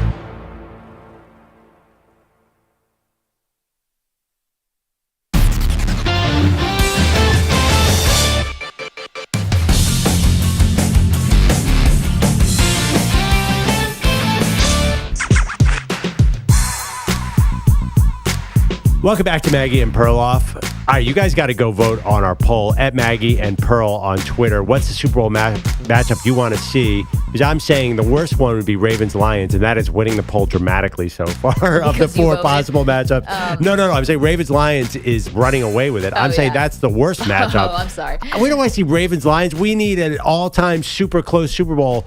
I'm afraid the Ravens would roll the Lions. Maggie thinks that just the chance to see the Lions win and all the history that goes with that would be worth it. But that's a big risk, Maggie. You're taking a risk. I want the sure thing. I want KC, San Francisco, and some wild play in the fourth quarter. Wait, am I missing something? Were the Lions blown out, besides the Ravens, which I know this would be a rematch, were they blown out a lot this year? I'm thinking of the Ravens game. That they weren't just even the Ravens game. Their other losses to the Packers was a 1-score game. Okay, the Bears, that was tough. The Cowboys, they lost by a point in the still controversial, did he report eligible? Well, I mean, these losses were pretty tight. We started the show by talking about FanDuel put out odds on what the 4 different Super Bowl matchups. They said the Niners would be a 1.5 favorite over the Ravens, 3-point favorites over the Chiefs. Then they said the Ravens would be 4.5-point favorites over the Lions. I think reality, if the Lions beat the Niners, I think the Ravens are 7.5-point favorites. Wow. I think they're huge favorites. Don't you think that everybody? Just seeing the Ravens, the way they've been mauling people. David Montgomery's great for the Lions, but he couldn't get a yard against that Ravens defense. I just think that I'm much more worried about a blowout. So please vote. Go to @Maggie and Perl and help me out here. Let your voice be known. Yeah, I hate losing polls. That's going to ruin my day. You'll just put out your own poll on your own handle. I will. And I'll word it in such a subtle way to give me an advantage. Tell me I'm cool, yes or no. Okay, so Andrew Bogish is here. We wanted to call you in for this, Bogish, not just because we love your sparkling personality and funny quips, but because you, Pete Bellotti, I mean, we're all huge baseball fans around here, and it seems a little odd when we're diehard, just so in the middle of the NFL playoffs. But tonight is the Baseball Hall of Fame induction. So EJ's going to throw out a couple names that, kind of controversial, maybe could be in, could be not. And we'll kind of take a second to see who should get in, who shouldn't. By the way, this whole thing is going to take about 2 minutes. So if you're not into baseball talk, just hold on for 1 second because we got some more football on the other side. All right, EJ, go ahead. All right, let's start with Andrew Jones. Right now, he's polling is apparently at about 70%, 10-time Gold Glove, in or out. Can I start in? And there is a stat that kills him. He hit 254 for his career, be the lowest, I think, of any Hall of Famer in history. That's bad, but the dude was a machine in center field, and he was a big home run hitter. I'm just eyeballing it. Andrew Jones, one of my favorite players, and he was a Brave, and I hate the Braves. I'm all in, but I don't know. Am I alone on this? Well, what I think is weird about this is Perloff loves Andrew Jones, but I think the big case for him is his defense, and you refuse to acknowledge defense when it comes to baseball players. Like you, no. Besides Ozzie Smith, I don't know. Ozzie Smith and Andrew Jones and Ken Griffey and Gary Maddox, a former Philly, are my 4 exceptions. Center fielder and shortstops. You're right. I am being a bit of a hypocrite here, but he was so good. There was nothing. You couldn't hit anything in the outfield. He was just underneath it. It was incredible to watch. This is an eyeball one. Who doesn't like Andrew Jones? We all like him, right? No? Anyone going to back me up? I've got him in too. You have him in? Yeah, I got him in too. Bellotti? I'm there, yes. All right, let's move on. All right, Carlos Beltran, polling right now, 66%, 9-time All-Star, in or out? I think he's not a Hall of Famer, but his number should be retired by our Mets, Pete. I think he is a Hall of Famer. I think he's one of the best all-around players I've seen him. Look at 2004, the playoff run he had with the Astros. Well, so here's the thing about the Astros. Does he get dinged at all? Because we don't know how the Hall of Fame is going to handle that cheating scandal. I'm assuming they're going to Well, I don't know, actually. That's what I was wondering, too. Is anyone going to ding him for that? Well, I was going to assume they were going to ignore it, but now that I think about it, they probably won't. Just because the players themselves never got penalized in the moment, what are they going to do with that cheating scandal? He was almost like a player coach at that point. I know, but he was kind of like he was like the mastermind of the scandal, or at least he got painted that way. If you take that scandal out, I mean, the numbers, he's certainly a Hall of Famer. I think he's a Hall of Famer. They might hold him a couple ballots. Wait, Bogus, you said no. Carlos Beltran's not a Hall of Famer. No. Because very, very good player. The counting stats or the eye test or what? He's just not good enough to be in the Hall of Fame. There you go. he's just not a heck of a player, not a Hall of Famer. All right, Adrian Beltre right now polling at 99%. Yeah, I mean, 4-time All-Star, 5-time Gold Glove. Can I be honest? I've been hearing about Adrian Beltre as a first ballot Hall of Famer for 10 years, and I've never quite gotten it. I understand. To me, like Hall of Fame, can you tell the history of baseball the last 20 years without talking about Adrian Beltre, in part because of the teams he's played on, but I've never totally understood that. He's got all the counting stats. I mean, he's got over 3,000 hits. He's got 477 home runs. He's been MVP votes for like more than half of his career. All the hardware that you want. Gold gloves. With the 5 gold gloves, the 4-time silver slate. He's a 2-time platinum glove. Has anyone ever bought a ticket to go see Adrian Beltre play, though? He might be one of the top 5 third basemen of all time. No, but I'm with Perloff. I don't think I would miss him if he wasn't in the Hall of Fame. Yeah, that's what I'm saying. Yes, I would vote for him. Just I have to, otherwise they'd take your ballot away. He clearly deserves it based on all those reasons. Yeah. But it's just like Adrian Beltre just hit a spot in the way the teams he was on and the exposure he got. To me, it's just like he's going to get in. I'm not going to watch his speech because I have no relationship as a fan with Adrian Beltre. Interesting. Who's next? All right, Billy Wagner right now at the 200 ballots, polling at around 78%, 7-time All-Star. In or out? In for me. Same with me. He's one of the most dominant closers I've ever seen. I mean, I think we're all going to say Billy Wagner is in. We got up close and personal with him playing with our teams. But here's my question about Bill. It's not just about Billy Wagner. What do you do with K-Rod if Billy Wagner is going to get in? I know that K-Rod's got the off-the-field stuff that's not savory at all, and I get that. But don't you have a same case for K-Rod? And he's not anywhere close to this. I don't think K-Rod was as good as Wagner as long. I wouldn't put either of them in. Really? Why not for Wagner? I feel like I never saw Wagner close a massive game in the playoffs. I know that sounds maybe a little ridiculous, but I saw him blow one of the biggest games the Mets have ever played. Yeah, okay, I gotta be honest. That's like not putting Beltran in because of called strike 3. I mean, don't you have to look at more than that? Yeah, but you're a closer. Like, that's your job. I don't know. I think it's a little different. Rivera. I mean, Rivera's in a totally different category. It's not like he's perfect. He also blew a World Series. He's pretty perfect. No, I know. Wagner, and he was a unanimous Hall of Famer. I get that. I also think Wagner's better than some of the guys that are in there. Some of the relievers? Yeah. Like Trevor Hoffman? Billy Smith. Oh, my God. I think, I would take Billy Wagner. Yeah, a big spot. I'm out on Billy Wagner. Out on Wagner. All right, we disagree on that one. All right, the Perloff will love this guy. Chase Utley, right now polling at 40%, around 200 ballots, 4-time Silver Slugger, 6-time All-Star. EJ, you happen to know how many times he's been on the ballot? Is it second or third year? Don't know off the top of my head, but I can get you that in a second. Yeah, because I wonder. I feel like he's at This is his first, by the way. Oh, his first? He's an eventually gets in guy. I mean, I know you guys hate him. A lot of fans hate him. I He's don't even respect him. That's more than that. To me, it's a position. Second baseman, I think the bar is lower. You don't have to have all-time stats if you're a second baseman. But he doesn't have any stat that stands out. There's no gold gloves. The batting average is low.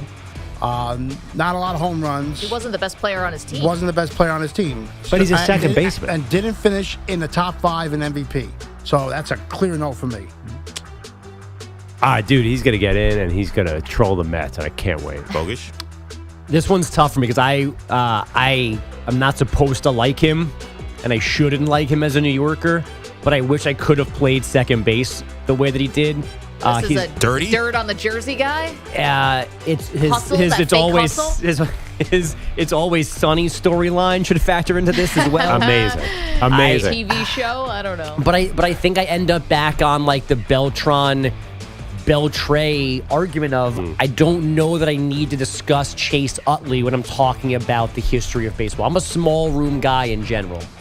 You should less guys should get in. and I don't know that Utley's an actual Hall of Famer. Feels like Utley had a lot of high-profile games, though. Right. Oh, World Series. I mean, yeah, and he was a Dodger. I think though it's really a function of the position. Yes, if he was an outfielder with those numbers, there's no way. But I agree, he did anything to help the team win, including be dirty. Yeah. All right, let's go to one of Minnesota's finest, Joe Mauer, 83% right now with about 200 ballots. Three-time batting champion, in or out? I mean, batting champion, MVP. He's going to get in. Yeah. Lifetime twin. I think the people who say the not a catcher, because he had the injuries, he played over 900 games at catcher, and I think the next closest was 600 at first base. Like, if he's not a catcher, what exactly are you labeling him? Yeah, and he had a lot of home runs when he was a catcher. That's an eyeball one. If I say Joe Mauer, like, oh, yeah, he's a Hall of Famer. I mean, Justin Morneau, no. Morneau didn't make the Hall of Fame, did he? No. But Mauer, because he's a catcher, is a no-brainer. I don't think there's any doubt he'll be in the Hall of Fame. Yeah, I'm a big Mauer fan, and plus he has a 300 batting average. You don't have many people going in the Hall of Fame these days with 300 batting average. So, by the way, Mauer's a Hall of Famer. You got to stop talking about batting average, Bloody. Don't tell me you're a batting average. It's how it is. Look at it. Look at the past years in the 80s and the 70s. That's how this is called a cell phone. That's how they were It's not 1988. I have an actual smartphone. Right. Batting average. What are you? All right. Get out of here. You can't talk about batting average. You sound like Yes, I can. I just did. I just did. Say Anything is not a new movie either, Pete. Yeah, I know that. Okay. But you understand the argument against batting average, right?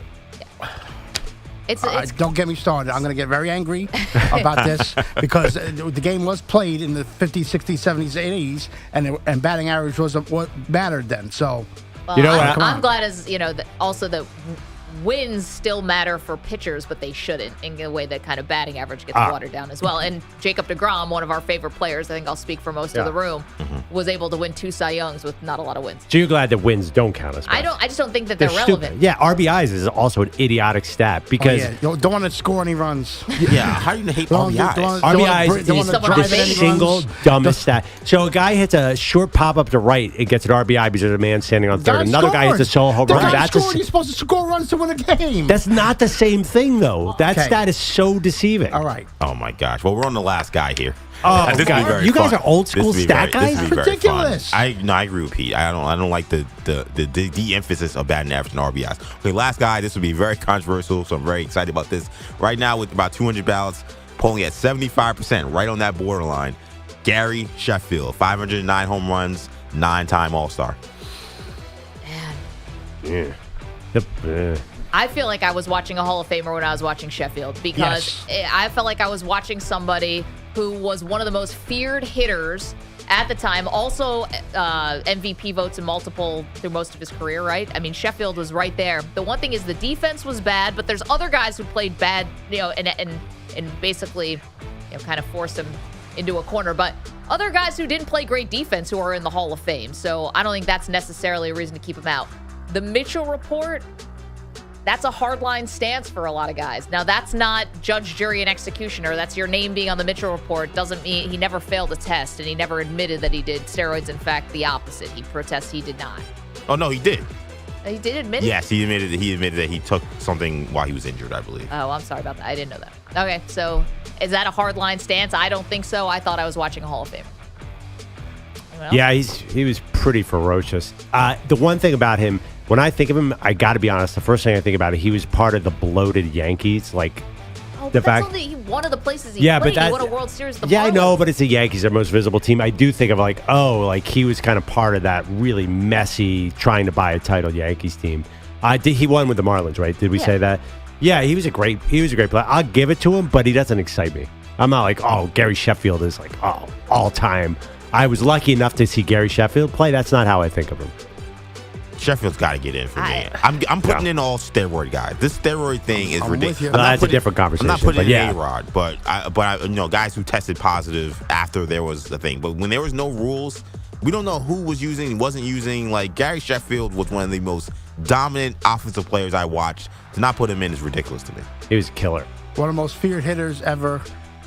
500 home runs. He's in the Hall of Fame. And we talk about writing the story of the game. The guys that you're not putting in because of steroids, you got to talk about them to write the story of the game. Right. So he's one of them. He's in. I think so. He's in. Unlike Maggie, I didn't think I was watching a Hall of Famer while he was playing, but I mean, guys that I did, like Vlad Guerrero, they're in, and his numbers are too comparable to say one is and one isn't a Hall of Famer. So I guess I'd have to vote for him based on that, but my first instinct was to not vote for him. Because of the defense, and he was not a good defensive player, and there was a lot of, even just like bad teammate stuff, like there's a lot of negative to Sheffield, which shouldn't keep him out of Cooperstown, but I think it's just part of what factors into how you process him in your mind. He struck me as kind of a mean dude, and I don't even mean that as an insult. He's just like, he was scary up there at the plate. Well, one thing, though, about Sheffield, I think the bad teammate stuff came pretty early in his career. I don't think, and it stayed with him. I think maybe he's just a little young and immature. I mean, he was, when was he with the majors? When he was 19? Yeah, I mean, he admitted to dogging it. He admitted to throwing balls away, basically, because he wanted to get traded. I mean, he said that himself. By the way, I'm reading through stuff right now, and what I'm reading says he never admitted, and in fact denied ever doing anything wrong. That's what I thought. I never thought he admitted it, but I might, maybe I missed, And a big thing of his defense is that Congress never called him in to testify like Sosa and McGuire because he had nothing to share, nothing to add to the conversation. So what I have here from San Francisco Gate in 2004 was that in this week's edition of Sports Illustrated, Sheffield said he applied a steroid known as the cream on his surgically scarred right leg to heal wounds, though he insisted he did not know it was a steroid. That was my man. That's the clear. That's a blast for the fan. I remember him talking about the cream. Man, actually working in boxing right now. You missed 9 years of sports talk radio about whether the clear counted. I was 10 years old listening to this stuff. It's horrible. Can I say something that I know you guys will like? One, because I know there's Met fans in the room. If Scott Rowland got in the Hall of Fame last year, and 5 guys are probably going to get in tonight, is what the reports are saying. How is Keith Hernandez and Don Mattingly not Hall of Famers? They are way better than these guys we're talking about. Look at the numbers. The numbers are it's just so outrageous that they're not there. The Veterans Committee will put them in. I mean, that's not the same, but they'll get in. I feel like it's easier now for some reason.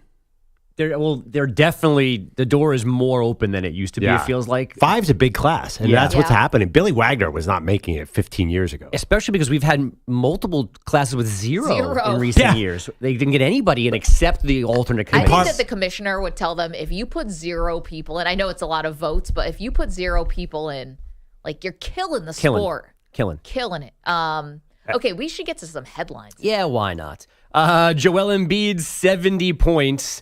Came in a win, 133-123, his Sixers over the Spurs. Karl Anthony Towns scored 62, and his T-Wolves lost 128-125 to the Hornets despite an 18-point third-quarter lead. Head coach Chris Finch unhappy postgame. It was an absolute disgusting performance of defense and immature basketball all the way through the game. So it really didn't slip away. It had been there from the jump, so... This is what happens when you have this type of approach. Disgusting and immature, and I think he had a cat complaint as well. Chris, did you also see, I mean, did it turn into Karl trying to hunt like a big number? Yeah, I mean, it was, but for a while, it was going. But, down the stretch, you got, kind of dried up for us. Towns had 44 of his 62 in the first half. He was 2 for 10 in the fourth as that lead disappeared.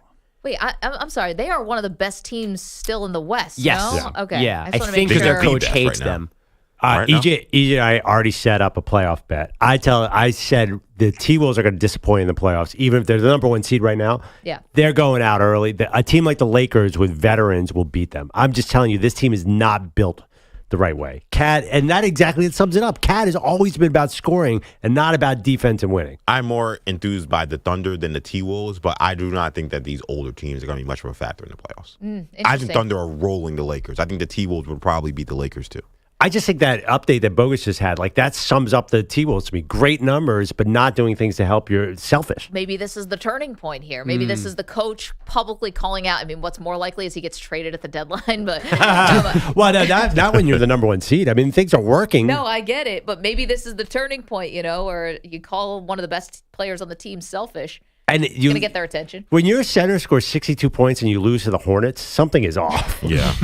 When you're up by 18 at home. I know. I don't understand any of this. And I don't know how we got to January 22nd last night, but Leaky Black of North Carolina hit the deciding free throws.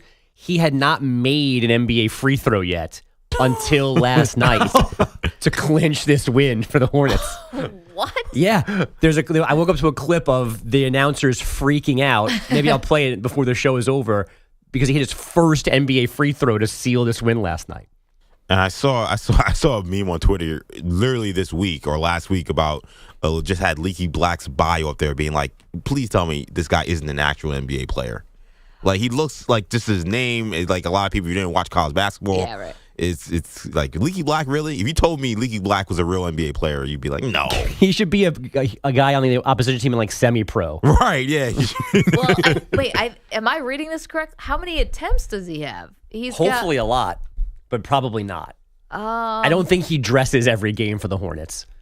Wait, I need the game logs for this dude. I can't let it go. I got to tell you, he's now my favorite player. The Leaky Black, I knew nothing about him. Oh, I mean, I only knew him from having to say his name because he was a good player in North Carolina. He scored 5 points a game in his career in North Carolina. It's funny, he went 0 for 2 on free throws. Against the Pelicans, right? So he rebounded to win the game here. This is big for him. Good for him. The Kings snapped a 4-game skid, 122-107 over the Hawks. The Celtics, a 119-110 win in Dallas behind 73 combined points from Jason Tatum and Jaylen Brown. And Kevin Durant scored 43, including the winner with 1.6 seconds left. The Suns now on a 6-game run after this 115-113 final over the Bulls. Bengals offensive coordinator Brian Callahan's apparently the pick in Tennessee. He and the Titans finalizing an agreement after a second interview yesterday. Cowboys DC Dan Quinn supposed to have his second chat in Tennessee tomorrow. He still has the Seahawks on Thursday and the Commanders on Sunday, as far as we know. And the Lions bringing in some reinforcements for the NFC title game. They're reportedly signing Eagles legend Zach Ertz to their practice squad. The Cardinals released the tight end back in November so he could catch on with a contender. And here he is in January coming to the Lions' rescue. This is awful.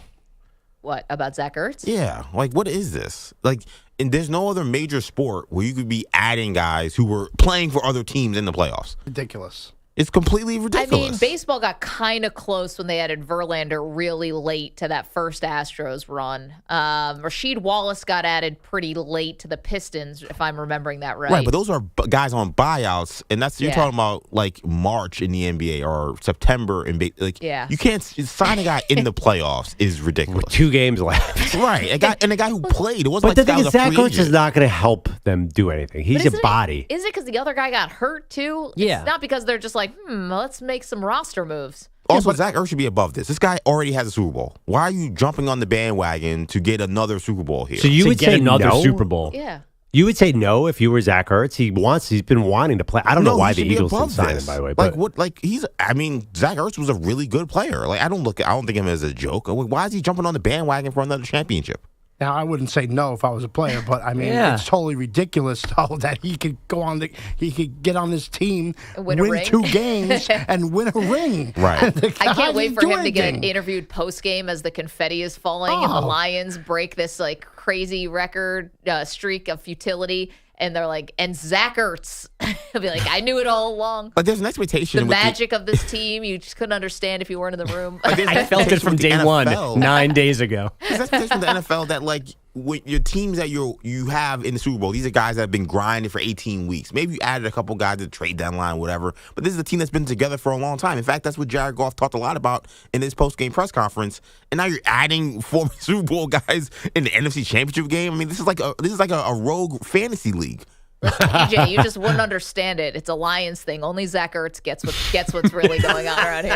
Okay.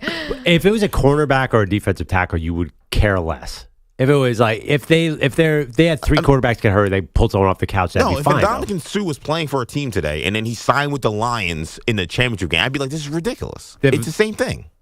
Well, that'd be kind of cool because he played for the Lions. Yeah, and I would crush it. But that would be kind of awesome, like a full circle moment. I think He it was would the be number one bogus. overall pick for them, wasn't he? Or was he 1 or 2 in Dominican? He was number one pick, I He think. was 1, right? Yeah, because we want to shed a tear for him. Stamp it on people, everything. They should have added 2 Stu just Super for Bowls for Dominican Sue, right? Oh, the, Tampa. No, Philly, 3. right? Or Rams and the Eagles. Wasn't he on the Rams, right? He didn't win with Tampa with Brady. He came after. I'm not sure where he was then. Could be. He was definitely with the Eagles for that Super Bowl, which is crazy. We've done this. I'm sorry. Yeah, same thing. He signed on late. Yeah, and we've done this before, this conversation. I just don't understand who the victim in all of this is that makes you guys so against it. Like, no one's... No, not us guys. It's EJ. Yeah, I'm Pete. I don't like it. It's cheap. It's just like, it's cheap. Like, we're going to go back and Zach Ertz and be like, all right, I'm a 2-time Super Bowl champion. Like, come on, man. Really? Sorry, you're right. Sue was with the Bucks. He was not. He left the Rams. So he was not on the Rams team, but he was with the Eagles. Who cares? Zach Ertz, the Eagles could have signed him. They needed a tight end desperately. Didn't even want him. There's no way this dude has an impact. Okay, he's a warm body, and that's it. If Zach Ertz catches a touchdown, you should have to do something. I will, because I have no fear. If Zach Ertz catches a touchdown... After the lineman caught a touchdown for the line, you don't think that Dan Campbell has a plan for Zach Ertz? No, those guys, yes. By the way, when he's been holding half the playbook just for Ertz. When that Lions offensive lineman went to report to the official, that was one of the funniest things I've ever seen. It's my new favorite thing. I love it. He spent about 8 minutes explaining, I am eligible. Do you understand me? The words coming out of my mouth. It's like Chris Tucker.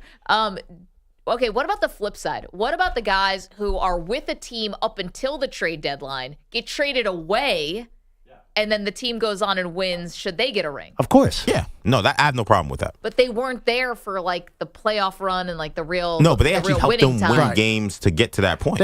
They should get a ring, or the team votes on if they get a ring. That should be the Right, if they just did a cup of coffee, like a 10-day contract, but still, no, I think if you play a game, you're part of the magic of that championship year. I mean, who is the guy? Wasn't there a vote on a ring? Pete, you were mentioning a specific team that was a pretty controversial. A guy did like a 10-day contract and got a ring. Oh, I'm blanking. I'll figure it out. But yeah, it's been several cases. There's been several cases of players that have been traded and they get a ring. Well, last season, the talk was like what happened with Russell Westbrook when he got traded by the Lakers. And it was like he was a pariah, but will he get a ring? And he was like, and remember him and Pat Beverly were like, I'm definitely getting that ring. Yes, that's what they were talking about. It. They were so into that ring. Even though they were like hated by the Lakers and their fans. It was crazy. Thank you, Bogish. Thank you, everybody. Want to hear from you, 855-212-4CBS. Coming up, something that seemed unfathomable just a few weeks ago may be coming true. We'll tell you what it is next. It's Maggie and Perloff, CBS Sports Radio. You're in a 5-minute break.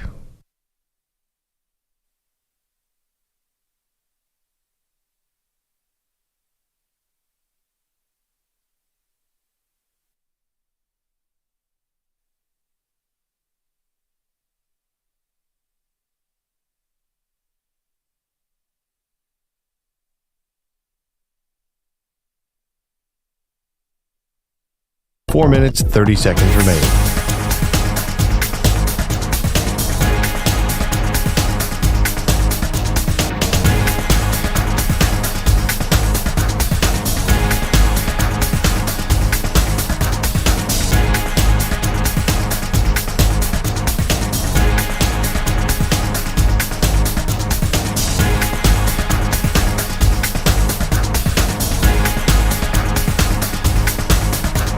Four minutes remaining.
45 seconds remaining.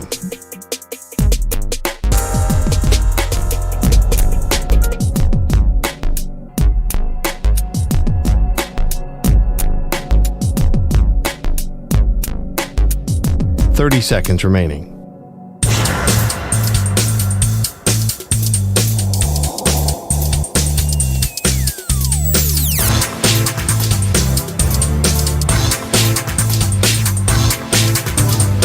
Seconds.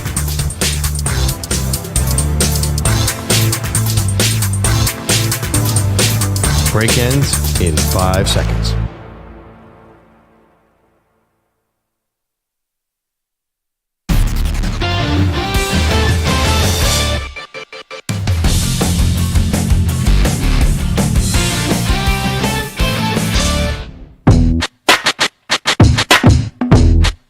Welcome back. Maggie Gray, Andrew Perloff. Perloff, something that seemed impossible just a couple weeks ago, maybe actually coming true. What's that? Bill Belichick may not have a job next year. And it's starting to pick up a little bit of steam with the Atlanta Falcons continuing to do second-round interviews with not just Belichick, Harbaugh, multiple other candidates who don't have nearly the resume that Bill Belichick does. You know, Peter King sort of implied this in his column on Monday that if it's not the Falcons, there may not be another suitor for Bill Belichick. What if the Chargers can't get Harbaugh? I would think that Belichick would be second in line there. I don't know. Have they brought him in for an interview? I think actually it's funny. You said it's unthinkable, but it's the same problem that Harbaugh has. The reason Harbaugh has not been hired the last 3 years, Belichick wants to go in there and have total control. And guess who doesn't want to give that up? NFL executives, right. Owners. They don't want a guy who's saying, I'm taking over everything. So if Belichick doesn't have any offers, it's his own fault. If he went into a building and said, all I want to do is coach, you pick the players, you set the tone, all I'm going to do is X's and O's, then he'd have a job. But that is not Bill Belichick. Okay, but then Bill Belichick must have straight up lied in his exit press conference from the Patriots when he said he would have been willing to step back and to bring in a GM. He said it was only whatever it took for the team to win. Now, maybe that's BS, but he kind of put that out there publicly, and I thought that was on purpose to sort of show other teams, hey, I'm not going to be the overlord. I don't have to be the overlord of this team to be the coach of the team. Right, but if he's in an interview with Arthur Blank, and Arthur Blank, the Falcons owner, says, who are your coordinators? He says, I'm bringing Josh McDaniels and Matt Patricia with me. It sure feels like you're recreating the Belichick universe in a hurry. How many Super Bowls did they all win together? I understand, but I think that it's impossible for Bill Belichick to not have control in reality. Well, he could say, I don't want control, but he's going to control the room. And that might be a good thing. But you know the GMs and presidents, they don't want to give up control. So the teams that, even your Bills or my Eagles, they don't want Belichick to come in and just become the Belichick project. Okay, but again, I think I'm not certain that that's what he's telling these teams. And the thing about why Harbaugh hasn't gotten hired in the past couple cycles might be because of the full control, but it might be because teams maybe think he's using them to get more money out of Michigan. Maybe they thought these were kind of fugazi interviews and he was just trying to get a pay raise from the Wolverines. I think it's this idea. There's a huge conflict right now. Who runs the team, the GM or the coach? Much like baseball, I think there are a lot of teams that want these smart GMs to be making all the key decisions, and Belichick's going to have none of that. And you know that. I don't care what he says. There's no way he's going to let some analytics nerd from Princeton to make key decisions on personnel. Well, never going to happen. I think that if you're going to evolve with the times, and if you really do want to keep coaching, you want to break that Don Shula record. Yeah, if you're going to evolve with the times, it's Bill Belichick. He's not evolving for no one. 855-212-4CBS. Coming up, we're making some big predictions around here. What are they? You'll find out in just a moment. Hang on. Hang tight. Maggie and Perloff, CBS Sports Radio.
Seconds remaining. Seconds remaining.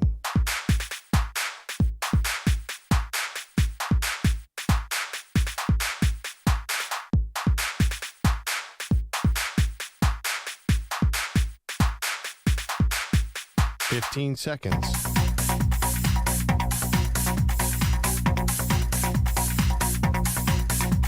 Break ends in 5 seconds.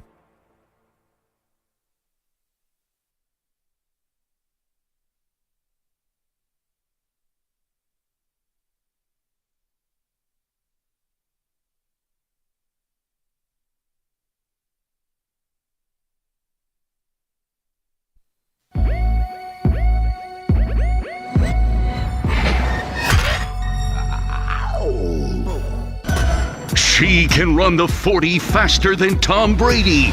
He got a perfect score on the Wonderlic. They are Maggie and Perloff on CBS Sports Radio. Well, of course, to the victor goes the spoils. Welcome to the show, Maggie Gray, Andrew Perloff. We'll talk plenty about the championship weekend we have coming up, Perloff. But if we're going to just look back quickly to the divisional round, which we just saw, and you were going to predict one of those teams that lost to be in the championship round next year. Like, who's the team that lost that could take the next step, right? Who would you pick, and who do you want to back right now to say, hey, not only are they going to come back next year, they're going to come back stronger? Green Bay Packers. I'm going to be completely ageist. This is all about age. Okay. The average age of the Green Bay Packers coming to this playoffs was 25.5 years. That's the youngest playoff team since 1974. Yep. I think these players are getting more mature and better, and they're going to be ready to go next year. I think their defense was a train wreck most of the year. Then they did an incredible job to fix it at the end. So I think that's headed in the right direction. I think Jordan Love is a Pro Bowl caliber quarterback who throws a couple bad interceptions. I just think that wide receiver core is maturing with the quarterback. Assuming that they bring back the key components of that running game, they have all the elements right now to just take another step. And that's the way teams evolve. They're young. Reminds me a little bit of Jalen Hurts with the Eagles. They were 9-8, just like the Packers were. And then they took the next step the following year. That step is coming for the Packers. Yeah, I mean, it's a good comparison. My one thing about the Packers, well, actually I have two things. They're fun to watch, and Jordan Love is going to be the story of the offseason, or one of them. Like, the amount of buzz and hype and big contract coming too. That all the things that come with NFL true stardom are going to be handed to this kid, this young man, after one good season where really it was one good half of a season. Yeah. And that, to me, I raise an eyebrow just a little bit. It worked for Jalen Hurts. Not really, but yes. I mean, it's very similar. Get back to the playoffs and didn't get as far, obviously, as the divisional round. Yeah. But, it makes my eyebrow just go up a little bit because I know Love it's not like he's going into his second year. He's been in the league. He's seen a lot, and can be a lot more mature. But you get a lot of expectations just sort of heaped on your plate. And it's one thing for us to do it as the outside in the media. For the Packer fans, I mean, how would you not heap up expectations on this kid? And if I were a Packer fan, I'd be basically like, penciling in my playoff positioning this offseason. And yeah, I hello. know. And also, you're a Packer fan. You've seen sustained success. They're a franchise capable of sustained success, and all the elements are here. I'd even talk about how good their offensive line was against the Niners. They beat up the Niners' defensive line. That was kind of surprising.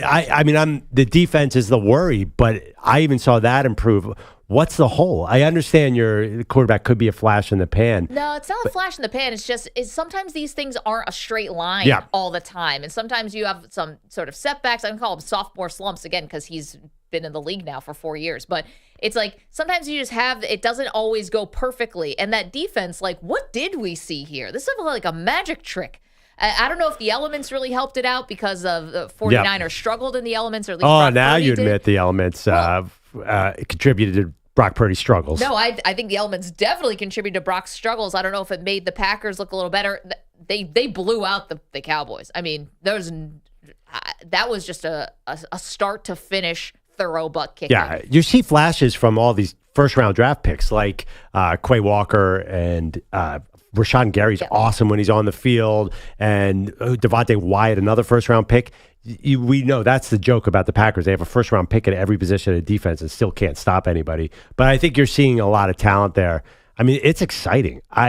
The one fear is the Lions have everything the Packers have going, the Lions have going too. So there's a big rival right there. Mm-hmm. But I do feel like the Packers, and I'm going on history a little bit, like they know how to build sustained success. And Jordan Love is going to follow Aaron Rodgers. I think it was 10-6 his first year as a starter or something like that.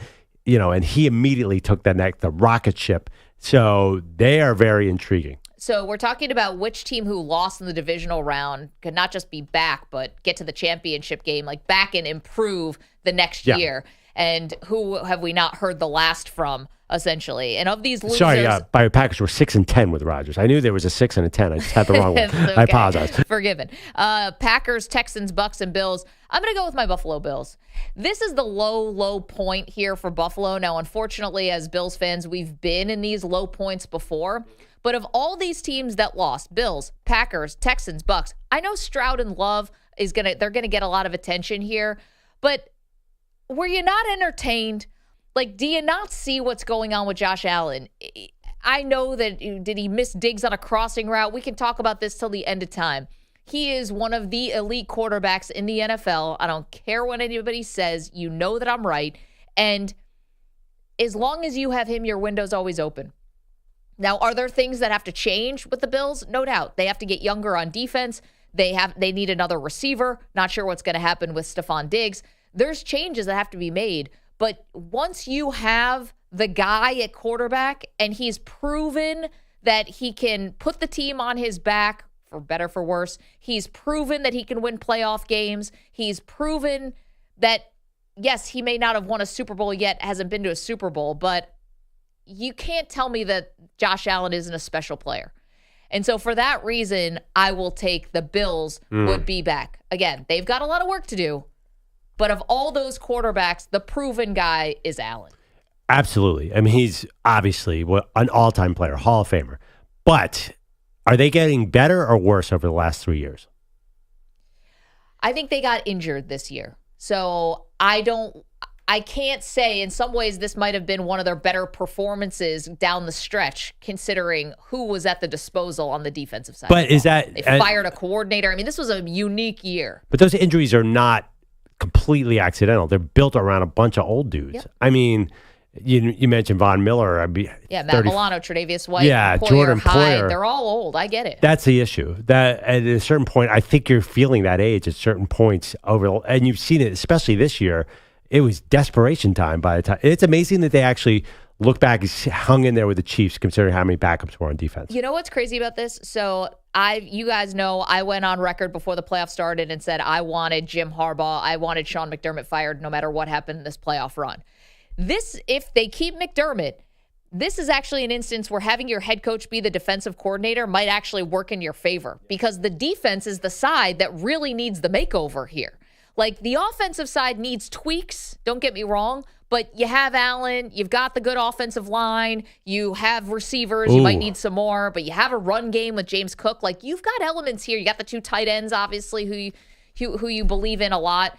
The offense, to me, is only a couple tweaks away. The defense needs kind of the whole makeover. So if this is ever a time for your head coach to be the defensive coordinator and to have a lot of say over the personnel on the defensive side, maybe this is a good time for that. I hate disagreeing with you on the Bills, but I disagree because you're very perceptive about your team. You kind of know how they're going to do. You're a little negative, but I think you're underestimating the impact of Stephon Diggs' situation. I mean, he's 30, and you know what I said. You hit a wall at 30. He is no longer a true number one in the NFL. I'm sorry, that's just a reality. Yeah. And look what he did to Josh Allen's career. When he came in at his peak, he transformed that offense. And I think without having that, you could have Dalton Kincaid and Dawson Knox are awesome, but I think you need a real number one wide receiver, especially when you have an all-time quarterback like that. Hey, Mahomes has done it, so maybe it's possible, but you need to get somebody. Who are you going to bring in, Maggie? There's just not a guy like that out there. I don't have the answer for you right now. However, this is what I feel confident in. I think that Allen is a different quarterback than he was when he and Stephon Diggs first got paired up. That was year 2. He has evolved, I think, since then. And look at how they were able to use Dalton Kincaid, who was a rookie, and the impact that he had on the team that was a playoff contender. I think a wide receiver, even a young one, could help. But Dalton Kincaid was great because he was the Cole Beasley move the sticks guy. It's so much harder to get the explosive play. They couldn't get the explosive play at the end. So where are you going to get that? Where are you going to get your Tyreek Hill? Is Gabe Davis, a healthy Gabe Davis, that guy? No. Gabe Davis is not that guy, and he's a free agent. I don't think he's going to be on the team next year. So, okay. I think it's going to end up being in the draft. Yeah. Could be. You don't have a lot of money to be throwing around at wide receivers, quite frankly, when you have so many holes on the defense. Okay, I was actually looking at him. You can't pencil in Devontae Adams to come over? No. How are you going to get him from? You going to pry him out of Vegas to go to Buffalo? I don't think so. Also, he just had a huge hand in Antonio Pierce getting hired. Yeah. I don't know if he's Devontae a little older too. Also, wouldn't he go play with Rodgers if he's going to the AFC East? Why wouldn't he go to the Jets? I don't know. A lot of questions here about Devontae. But love him.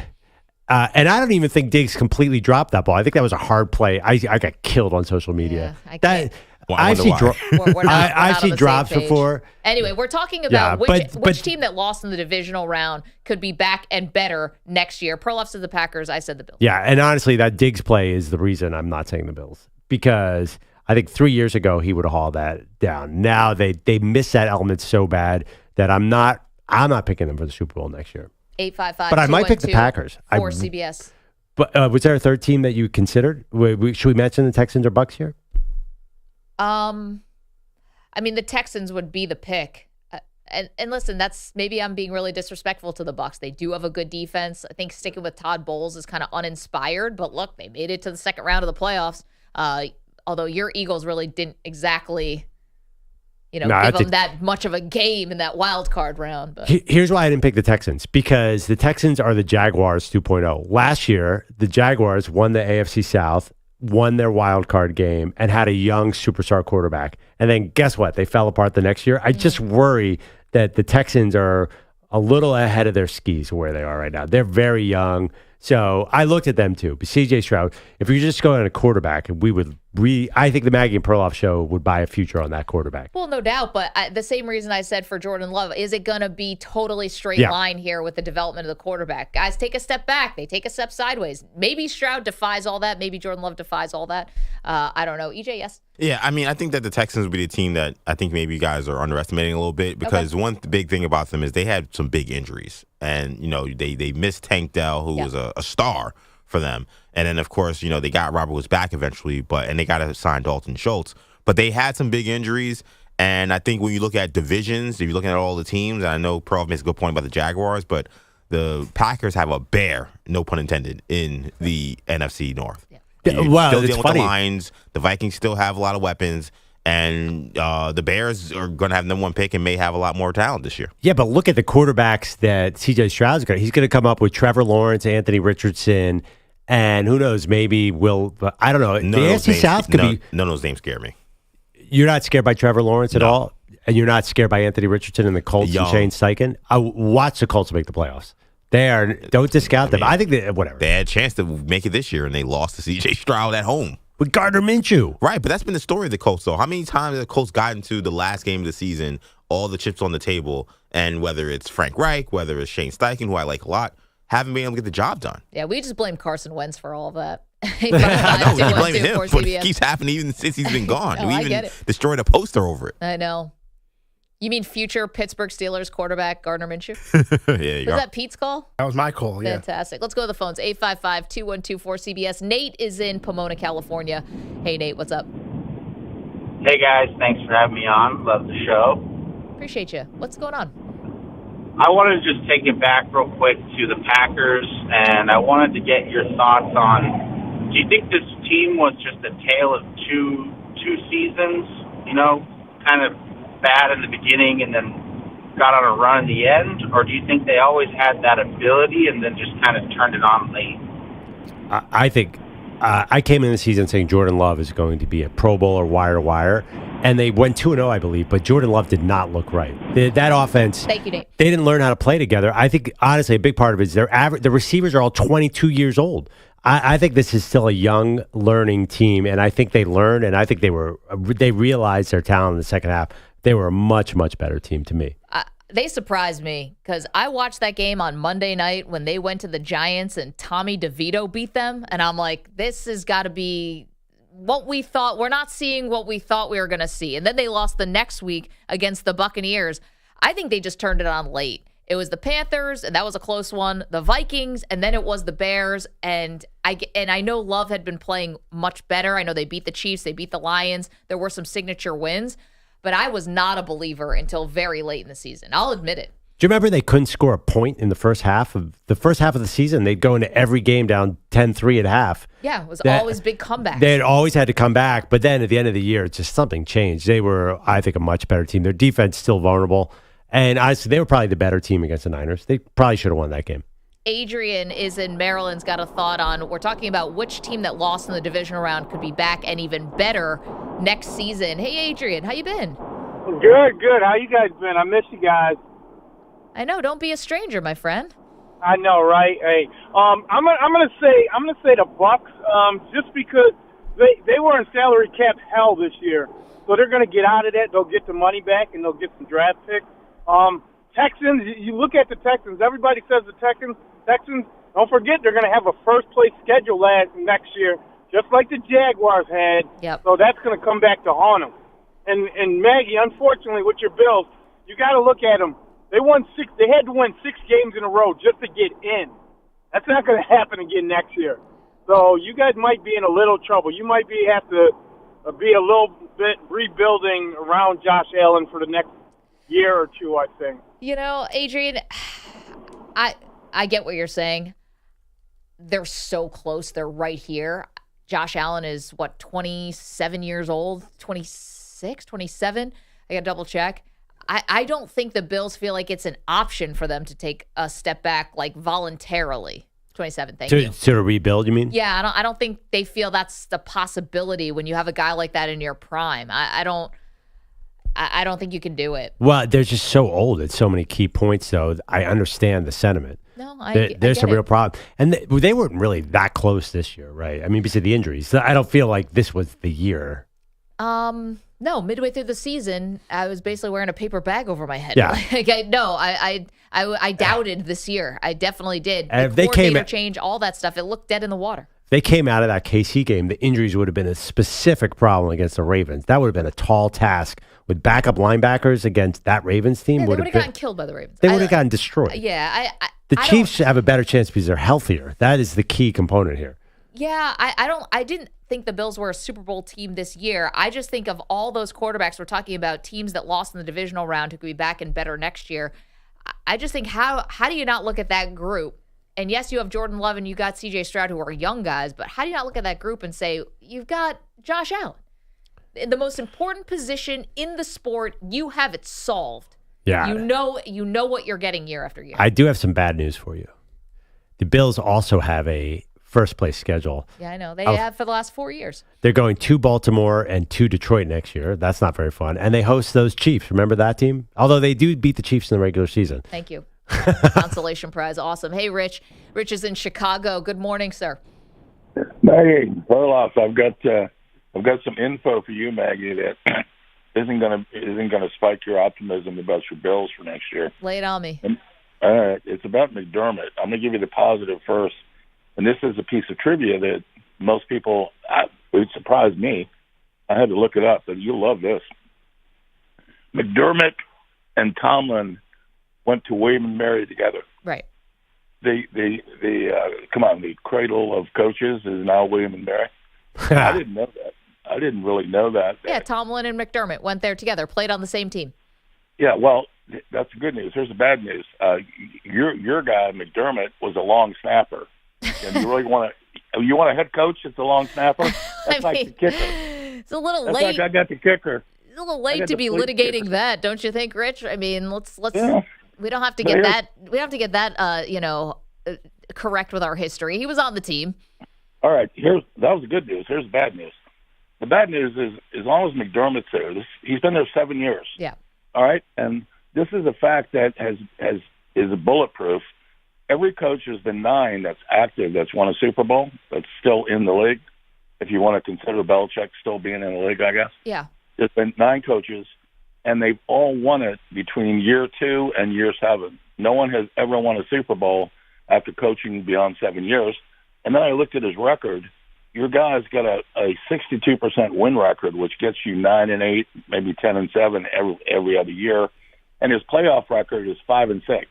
Right. So my question is, why are you wasting Josh Allen's career on a guy that isn't going to deliver the goods and hasn't, with a talent that the Bills are talented? I'm not disputing that. They got the wrong guy. Rich, you're preaching to the choir. I mean, and appreciate the numbers to back it up. But you're talking about the coaches right now who are the longest tenured coaches in the league. McDermott is in that mix, yet he's the only one of the longest, 5 longest tenured coaches who's never even been to the Super Bowl, let alone won the Super Bowl, never even been there. It's one of those things where you get caught here because you're putting together 11-win seasons, 12, 13 at times, and you could argue you just have this one boogeyman who's Mahomes. It's the playoff record would look a lot better if you didn't have those 3 losses to Mahomes right there. Yeah, I mean, you're right. They could have lost to the Ravens this year, too. Thank you, bro. They lost to the Texans with Tyrod Taylor. They almost blew that game to Jags. To Skywalker Thompson. Who'd they almost lose that game in Miami? Skylar Thompson? Yeah, I mean, come on. They won that game. But 34-31 against a deep backup for the Dolphins. Anyway, by the way, that's absolutely inaccurate about Sean McDermott. He was not. I knew. I just looked it up. He was not a long snapper. I thought he was a defender. He was an all-conference defensive back at William & Mary. And he was, I know that because he was a snap too. But the thing about Sean McDermott that I know why you secretly don't like him, because that guy is so Philly. It is unbelievable. That's not it. He is so Philly he might suburbs. Be Philly, but I don't care about that. That guy is like Sean McDermott. He should be an NBA. There's this one neighborhood outside of Philadelphia where every NBA referee comes from, the Dick Bavetta neighborhood. That's where he's from. He should be an NBA ref. Can we get him caught up in a I think Andy Reid keeps him employed somehow because he's a Reid guy. Did you see after the game, Andy Reid's like, I'm so proud of Sean. He did such a great job. Yeah, so he can keep beating him. I think that Andy is propping him up so he can beat him. Let him stay in the game. There's something nefarious going on here. That's funny. Rich, I think, had that wrong for some reason. He doesn't look like a long snapper. No. A long snapper looks like Jason Kelsey. 855-212-4CBS, 855-212-4227. All right, which future NFL Hall of Famers are we watching right now? We'll get to that in a moment. Maggie and Perloff in the championship round. Maggie and Perloff, CBS Sports Radio. You're in a 5-minute break.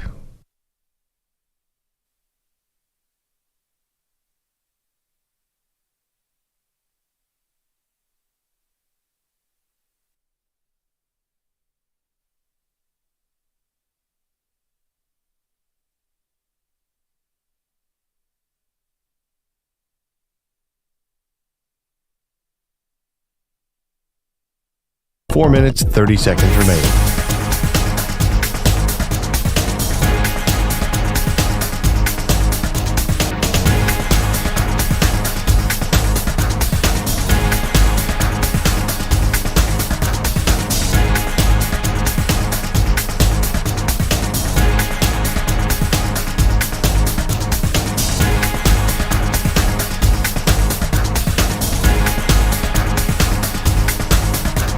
Four minutes remaining.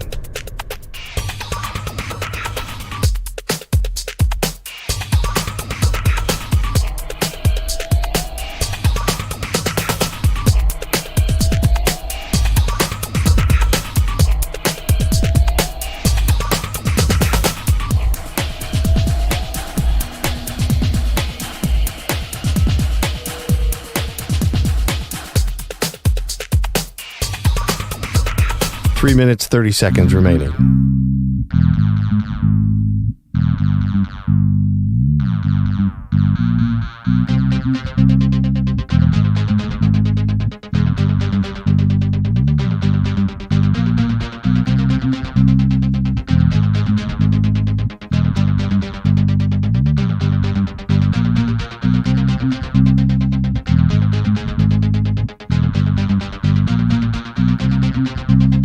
3 minutes remaining.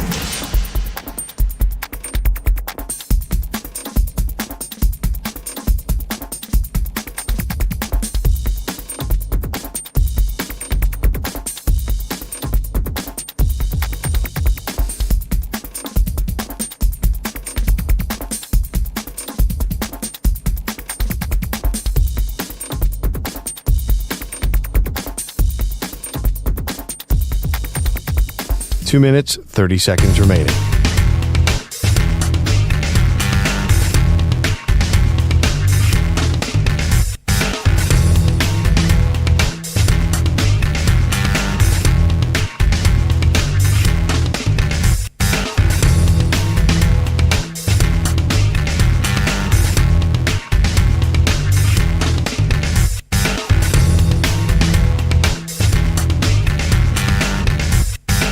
Two minutes remaining.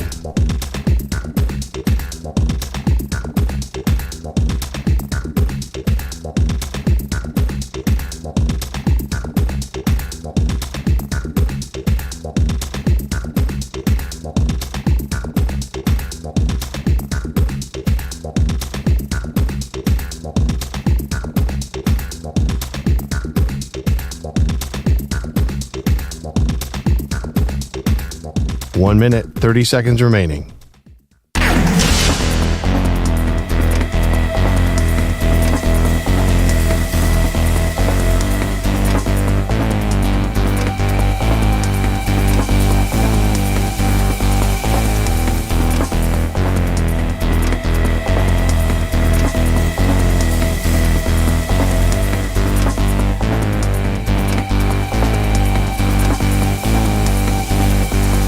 One minute remaining.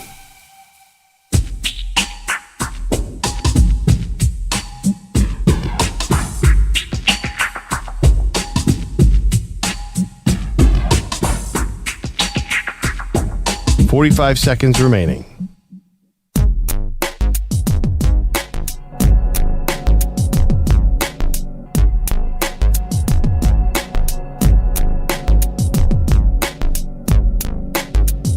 $30 seconds remaining.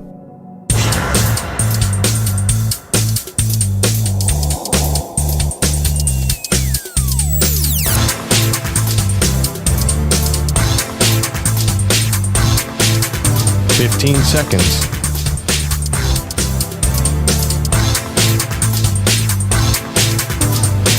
Break ends in 5 seconds.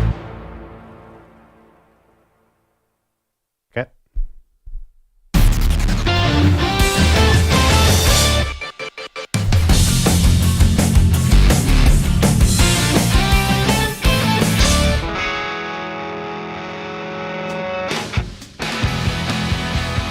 The Defensive Player of the Week is sponsored by the Navy Federal Credit Union, who proudly serves the Armed Forces, DoD veterans, and their families.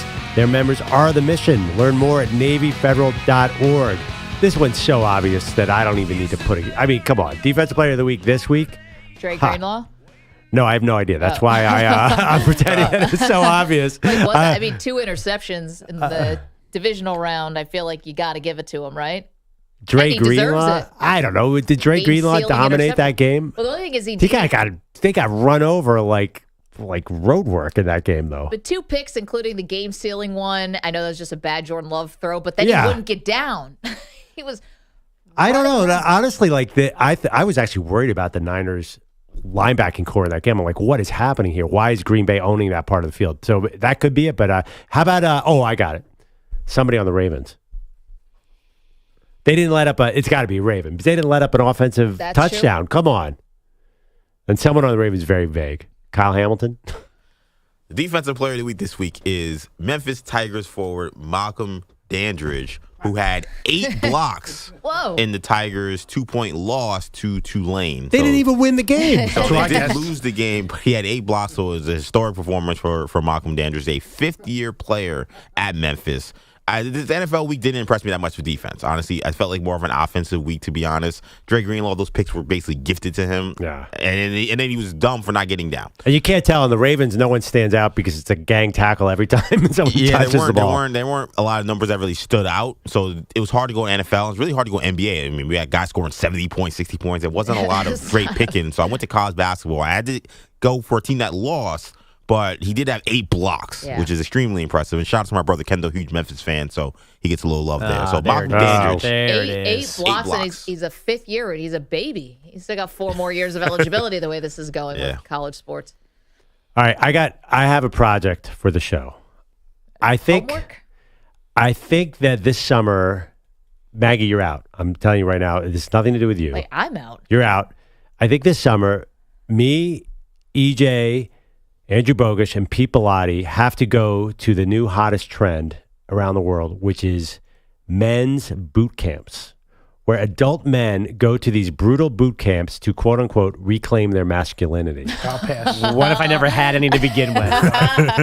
This was a story. Something that was never there. Can I get my starter pack? This is a hot trend, according to yesterday's USA Today, where men go in these brutal conditions and get yelled at in sort of like a boot camp mentality. They're called man camps. There's one called the Modern Day Night Project, which sounds nefarious, to be honest. Man camp sounds a little close to band camp. It's built as a 75-hour crucible. They test you in every way possible so you can reclaim your masculinity. That's why you're out, Maggie. Sorry. I can't reclaim my masculinity? Wait, here's a question, though. Okay, I get it. Guys can have a place to connect, sort of talk about things, maybe a little bonding. That's not bad. But then when you exit this boot camp, who do you go home and unleash this masculinity on? Is it your wife who's been sitting there? Like, who feels the wrath of your man camp? If the man camp works, you leave with more confidence and you're a better husband. Oh, got it. So it's good for you. It's not a get back in the kitchen. Like, hey, I get home and I want traditional. No. You get all that out of your system. But the thing is, you're crawling around in the mud and getting berated by mean-looking Marine guys. That's the point. And I just think that builds confidence. The visual of the 4 of us dudes getting yelled at, it builds confidence. It's the old break you down and build you back up. Yeah, sounds like my high school basketball career. I'll pass. Go on a football team, be in a frat. This is an old formula. It's a military formula, and it seems to work in the short term and then eventually turn awfully 30 years down the road. But I think there's something to this. Okay. You guys want to go check it out? Have fun. I'm not there. Yeah, no thanks. Yeah, I'll pass. Kind of feels like, I don't know, it's like people do these Tough Mudders. Yeah, it's like a Tough Mudder. I don't understand those either. I don't understand why they do that. It's like a new level of fitness. Raise the stakes a little bit from the treadmill. Don't you guys want to test yourself and do something different? No, I'm good. Not that. Absolutely not. Wow. And so bowed out pretty fast there. Tap it out immediately. I had a friend who said something that I kind of agree with. And look, if you love Tough Mudders, you love those things, great. I feel like people who do those things are not good at real sports. Wow. Well, my softball playing wife will take a swinging bunting face. I think if she's playing softball, then that's great for her. I think there are a lot of people though who, if your thing is, I do Tough Mudders, I do these weird, random. I'm not talking about marathons. That is a sport. Okay. I'm talking about I just run in mud and I climb on a tree and I run underneath a barricade. You couldn't play baseball. Can I take it a step further? First of all, marathon. Like Kenny Powers. Marathon is not a sport. As Kenny Powers said, there's no award for exercising. Yeah. And I'll take it even. If you're really good at real sports with balls, then you're not into MMA. I think MMA is guys who couldn't cut it on the baseball and basketball fields. Mm-hmm. I mean, listen, John Jones is the greatest MMA player ever, and he's by a large margin the 3rd best athlete among the Jones brothers. But see, I love combat sports, so I can't do that. I love boxing. But if those guys could go out and beat Patrick Mahomes, they would do that. There's something different in you to be a fighter that you just there's nothing can teach that. You either can take a punch or you can't take a punch. And I believe that strongly. But if you were an awesome football player or you were the world's best soccer player, you're not going into MMA. No, MMA is a desperation that you need to have to fight somebody like close to the death. Now, I would pay to see Perloff do MMA. MMA camp for Perloff. Okay, I'll do pro wrestling, not real wrestling. So we got some news about that actually with WWE, but hold on. So I don't do Tough Mudders. I don't do that stuff, but may I defend that for a moment? Yeah. If you're somebody who gets bored by traditional exercise, I think this can be a good outlet for you because something about running forever, it doesn't keep you entertained. Your brain has to go into this weird autopilot or something. I think those Tough Mudders help if you want to keep it fresh. Like, all right, what am I doing now? I'm not feeling the exercise because I'm completing a task. Does that make sense? I'm not just lifting weights for the hell of it. I'm climbing over a wall or I'm going through the mud. It kind of makes your brain forget your exercise. I just feel like there are things for that. We have triathlons. Like there are things you can do. There are actual sports where you can say, okay, I want to do multiple things because but to say I'm a Tough Mudder and I can run through mud and there's pouring water over my head while I'm going through a barbed wire fence. I'm sorry. I just feel like, and maybe I'm being very judgmental, but I just feel like every person I've seen from high school that is doing these things, they never played on any sport. Well, the other part, too, is as you get older as an adult, sometimes it can be a little harder to play sports. Like, I know, Perloff, you do your basketball runs, people do softball, but, sometimes you just have to exercise on your own. You can't be part of someone else's schedule. I'm thinking more younger folks. Okay. Like, I would say that. If you're 50 and you're doing this, God bless you. Like, have fun. But there are people who, were coming straight out of college when I was growing up, and the first thing I'm a Tough Mudder. I'm like, okay. I don't know what to think of that. Again, I feel like you definitely can't shoot a basketball. I think man camp is for y'all. I'd love to see it. I'd love to see how different you are when you come back. How long is it? 75 hours of hell. 75 hours. That's short. Well, that's there are multiple programs. And it's not just the Tough Mudder stuff. Like I think they really try and break you down. I don't know if Tough Mudder does that too, but there's guys yelling at you. Yeah, wake up in the middle of the night. I don't need to be yelled at. Apparently there's deep emotional and psychological work that goes with it. It's a holistic approach to mental fortitude. Wait, even better. Pete, all right, I'm sorry. What do you do for self-improvement? Like what is when you say not that your New Year's resolution? How am I going to make the best version of Pete Bellotti? I'm not saying that to be insulting. It just doesn't seem like you think like that. Like, hey, I have to do this, and this to become better as a person. It feels like that's not your modus operandi. I carry on with my life, and if I see places I can improve, I improve. That's how I handle it. There you go. Yeah. See, he don't need a Tough Mudder to get through life. Mudder. He will need this. It doesn't need who's the guy from Full Metal Jacket just screaming at you? Yeah, I don't need that. Now, if you were saying, hey, let's go into a cold chamber for like 2 minutes and test your body and all that stuff, I'll do something like that. Oh, you like cold tub? Cold tub, yeah, I'll do the cold tub. Cold tubs scare me. I bet that's probably part of man camp. I'm sure has got it. You're definitely getting into cold water at some point. That's right. If you're a man camp. I'll do it, but not at man camp. All right, well, at least mark that down in case Pete is in a betting scenario. His loss could be the cold tub. The cold tub. Mark that down. Because finding a thing that Pete is willing to do is difficult. So let's keep it on the list that he would do a cold tub. Just being smart. Yeah. The next time that Carlos is here, we should ask him about this because he's served in the military. So would have the closest thing to man camp that... well, he's not a Navy SEAL. Yeah, I mean, he's not but he was in the Army. He's a lot closer than we are. It's very true. By a power of 10. By Bogus, what did you expect Pete's answer to be when I asked what you do for self-improvement? You were just laughing. He stood up. Bogus sat up in his seat. And actually, I don't mean that as an insult because I think most people think the nerds like me who seek self-improvement are just gigantic nerds who have read self-help books. I think those people are judged. I think you should go to man camp. I would consider. No, I don't really want to go to man camp. I mean, first of all, with my left ankle injury and my right hip impingement. What was the old thing that you got out of the Army for? There was like a code for it, or flat feet. Yeah. No, but it was like 4-H or something like that. That's what 4-H. That's what we are for man camp. We do not qualify. You and Steve Rogers. No cartilage in the knee.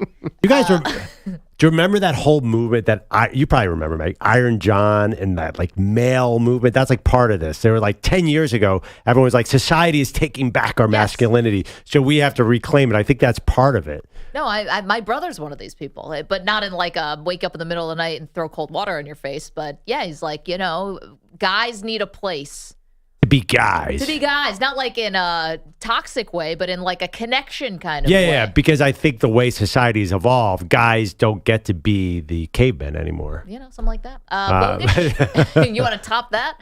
Well, that's what this article said, by the way, that we've lost our masculinity. That's why we have to go to man camp for a week. Oh, great. And how I'll self-improve, I'll read more books about batting average. Get your argument sharpened. Sharpen my argument, yeah. Well, on the 18-year anniversary of Kobe's 81-point game, Joel Embiid put 70 on the Spurs in a 133-123 win in Philly, and Karl Anthony Towns scored 44 in the first half, finishing with 62, but in a loss to the Hornets. Kevin Durant scored a measly 43 to lead the Suns past the Bulls 115-113, then got asked about the other two. I don't know if you saw Joel Embiid score 70, Cat had 60. 70? Yeah. Joe has 70. He has 70? Yeah. So what did nights like tonight mean in the NBA? Durant, the video's pretty good too. The look on his face, he's mesmerized by Joel having 70. He's like, which burner account am I going to troll him from today? Durant apparently just as confused by not being included in more GOAT conversations. He recently said to the Arizona Republic, why shouldn't I be in those? That's the question you should ask. Why not? What haven't I done? And then Durant answered his own question, saying the lingering backlash from joining the Warriors keeps him out of those GOAT convos. You know, I think that's pretty self-aware.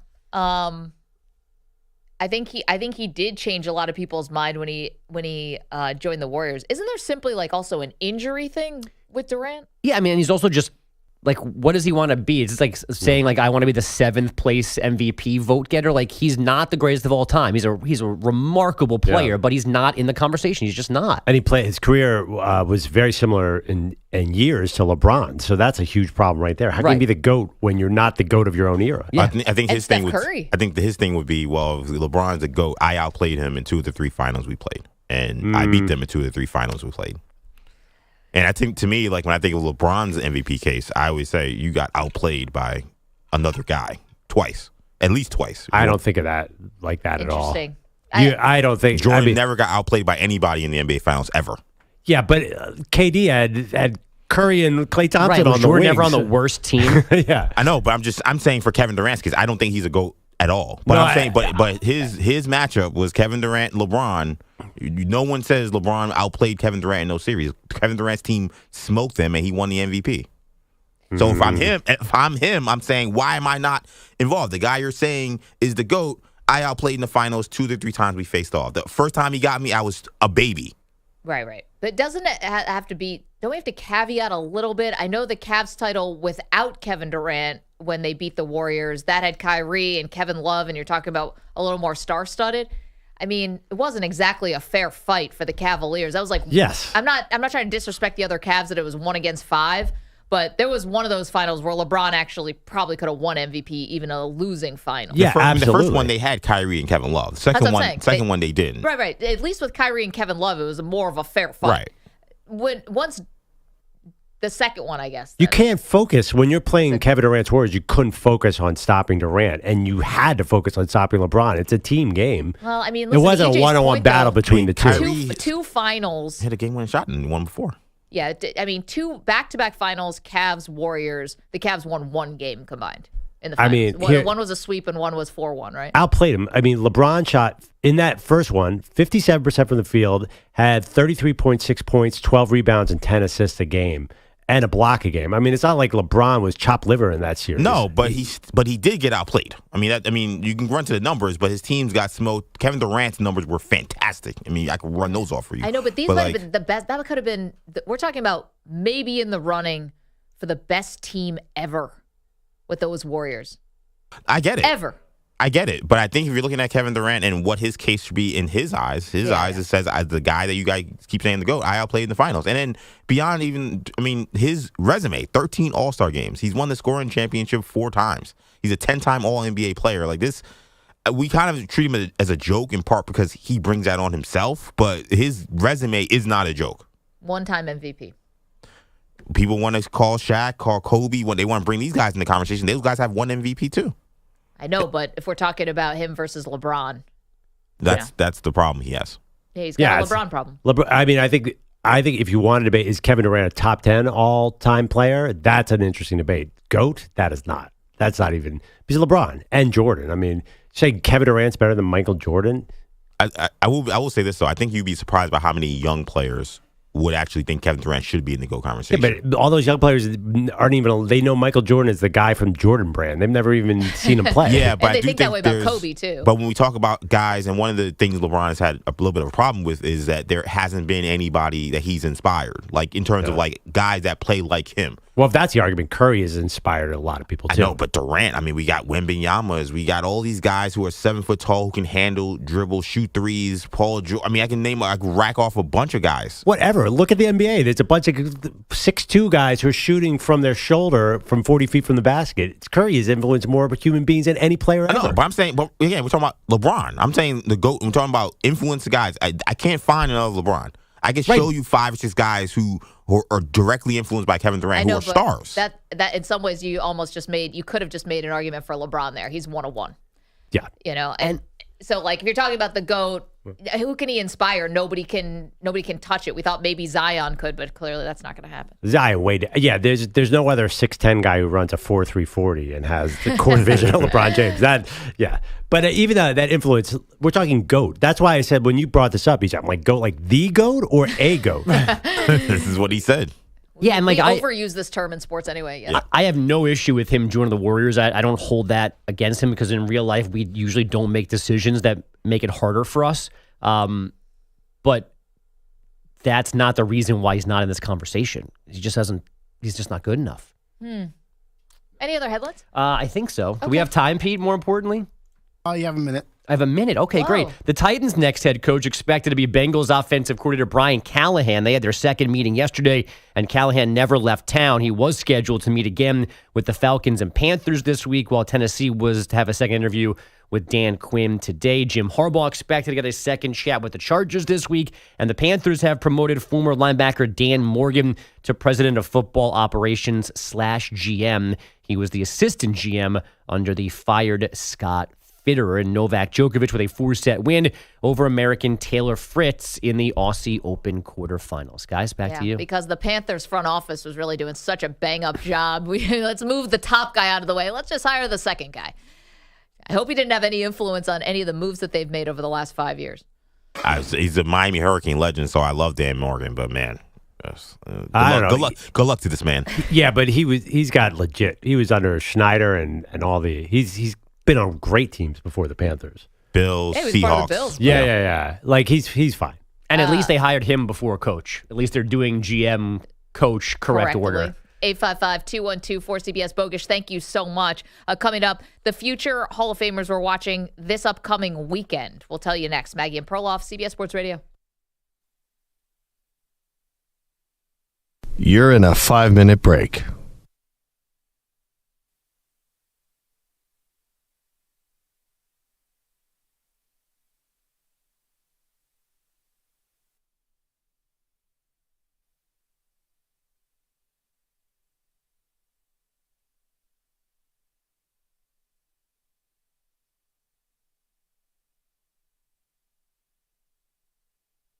Four minutes, 30 seconds remaining.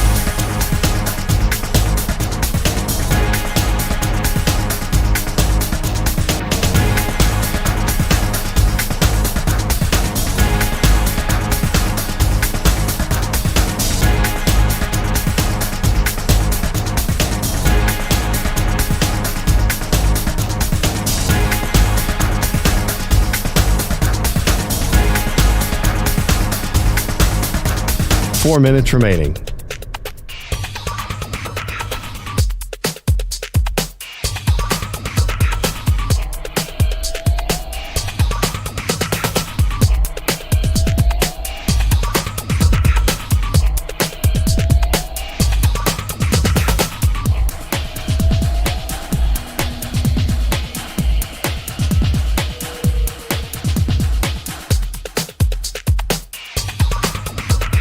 Three minutes, 30 seconds remaining.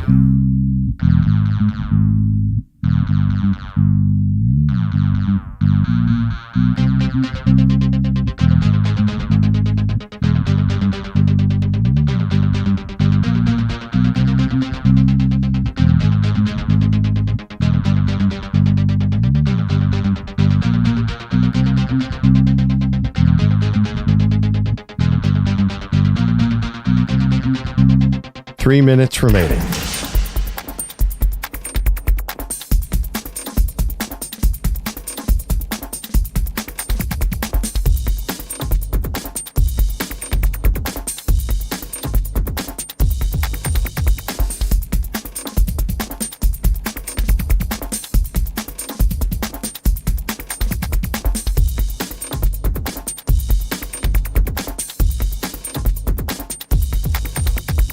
Two minutes, 30 seconds remaining.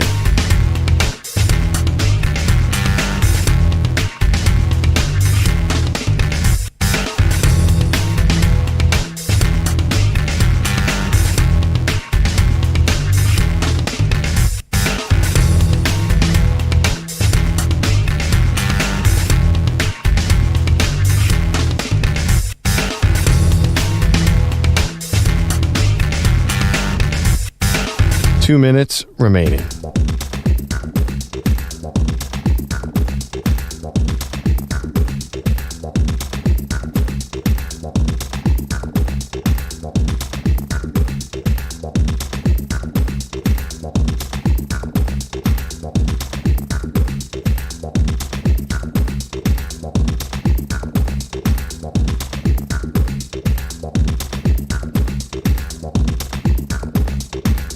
One minute, 30 seconds remaining.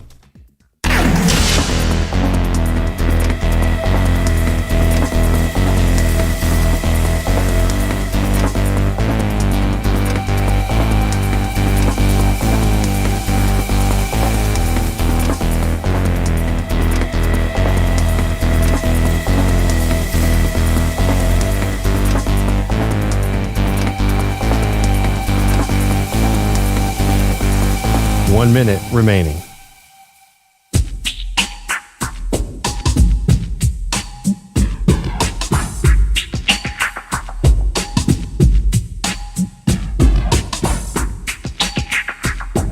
Forty-five seconds remaining.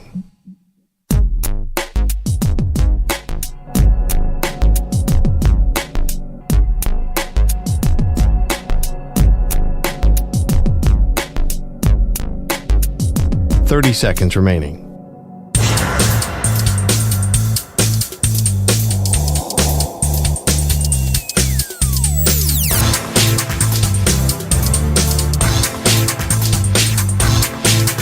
Fifteen seconds.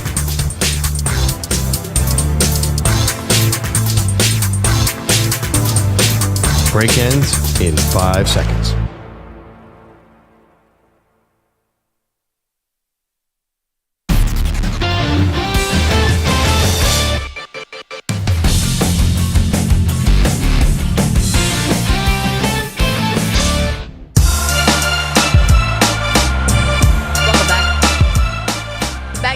Perloff, a little surprised that with this coaching hiring cycle, Perloff, and the big names that are out there, the Titans are going with Brian Callahan, the Bengals offensive coordinator who didn't call plays. That's always a little surprising to me when a guy gets a head coaching job when they didn't call plays, and head coach Zach Taylor for the Bengals really gets so much of the credit for their offense. You know, when you step back, though, and think about what's this hire about, it's this trend in the NFL where, I hate to say it, the GMs are running the team. So Rand Carthon wins a power struggle with Mike Vrabel, who's a very good coach, kicks him out. So the Titans want to bring in somebody that the GM can control. And I'm sorry, Brian Callahan, that's you.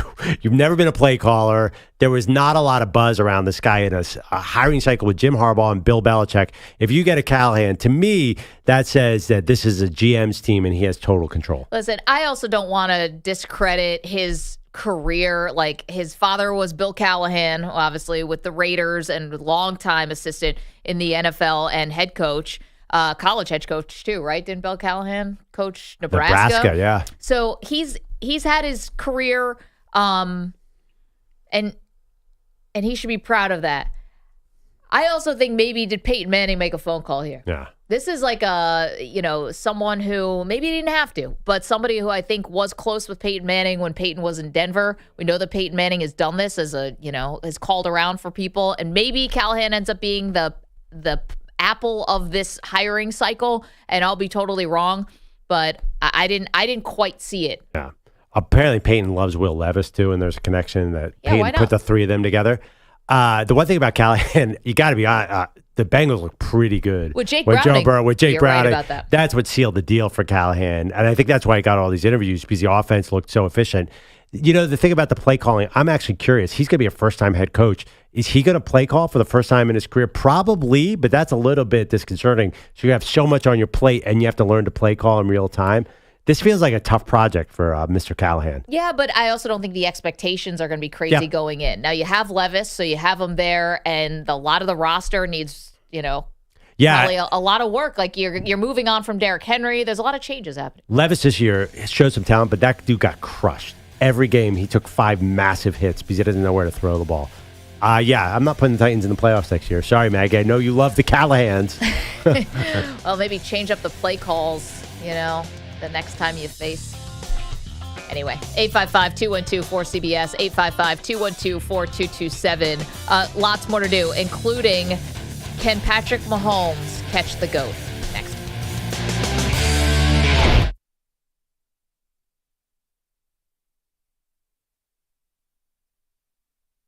You're in a 5-minute break.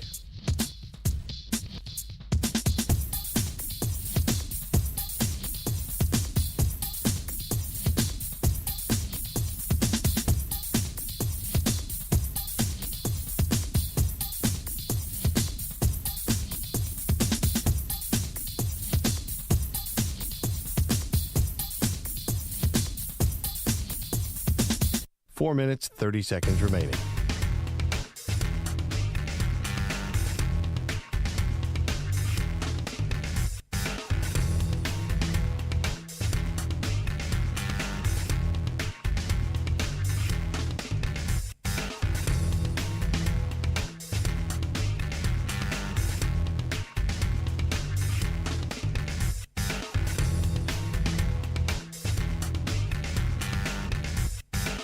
Four minutes remaining.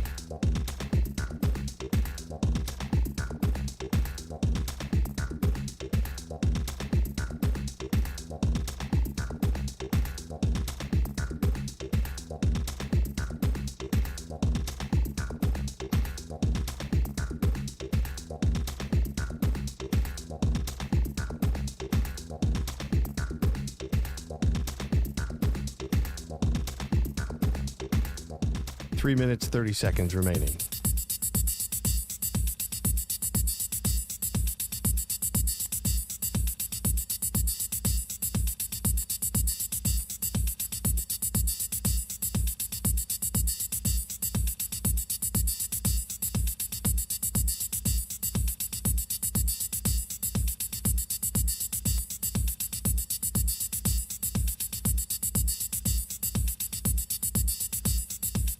Three minutes remaining.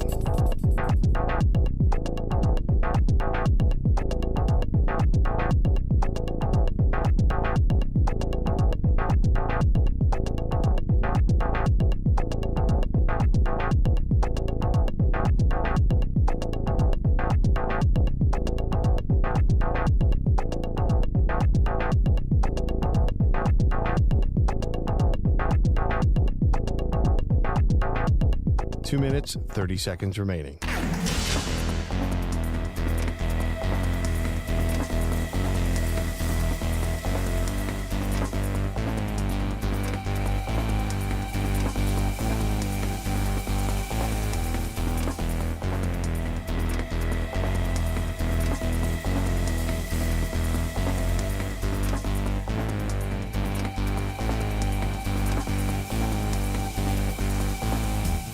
Two minutes remaining.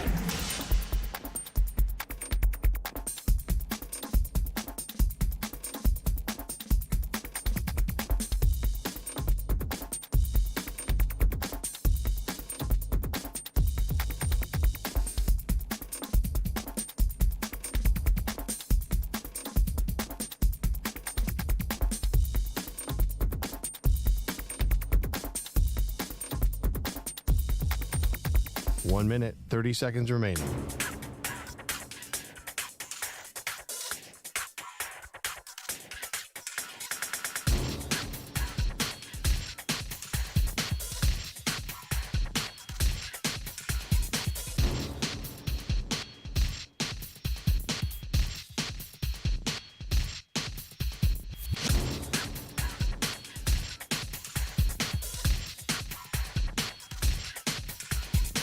1 minute remaining.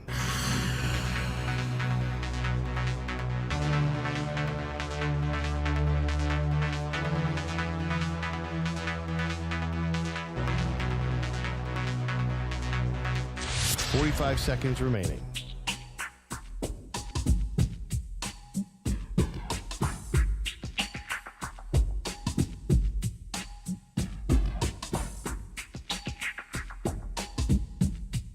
$30 seconds remaining.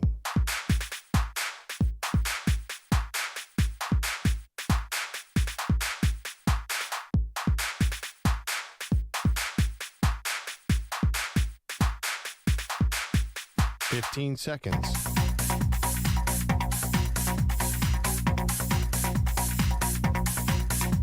Break ends in 5 seconds.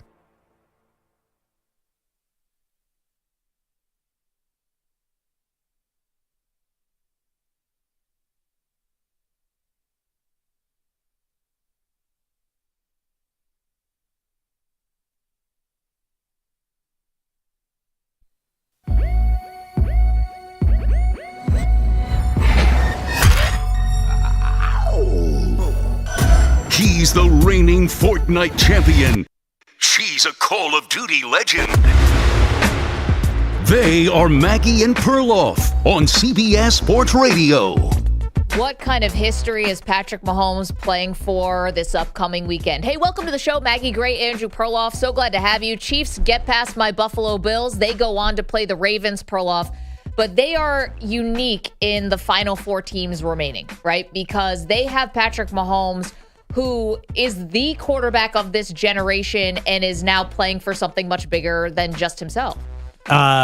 Yes, he's the best player, but what do you mean? What is he playing for that's bigger than just himself? The legacy that he could leave behind. Like, I meant more than just himself this year. He, like, for the rest of the teams who are left in the Final Four, it would be the Lions overcoming, their history to win their first Super Bowl ever. It would be Lamar Jackson getting his first Super Bowl as a 2-time MVP. It would be Brock Purdy silencing doubters like myself. It'd be a coronation of Kyle Shanahan finally winning the big one. But for Mahomes, he's looking at history. This could be, if he wins the Super Bowl this year, that would be the 3rd. The comparisons to Brady are there. And everyone, including me, always thought Brady's unassailable, especially after he tacked on the last Super Bowl with the Tampa Bay Bucks. To make that 7, who would ever catch Tom Brady? Well, don't look now. Here comes Patrick Mahomes, and he, in some ways, is off to an even faster start than Tom Brady. There's no way he's getting to 7. In fact, he'll probably get 3 or 4, but I don't think he's getting 3 this year. I think they're about to lose to Baltimore. That's one major thing. The second thing is, are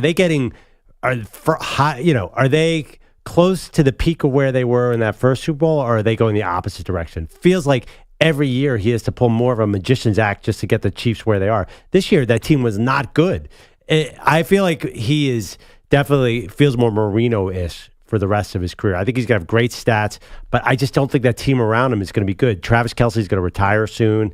His best weapon. His wide receivers get dumber every year. I don't know what those guys are doing. Okay. The 2 tackles that he has, I just feel like they don't have the constant, great, disciplined team around him like Tom Brady did. So I don't think he's going to be able to sustain it. This isn't even a knock on him. I just don't think he has a team around him to get anywhere near 6 or 7 Super Bowls. It's not going to happen. Okay, well, I'm going to disagree with you. First of all, if he wins, Patrick Mahomes has 2 wins out of 3 appearances.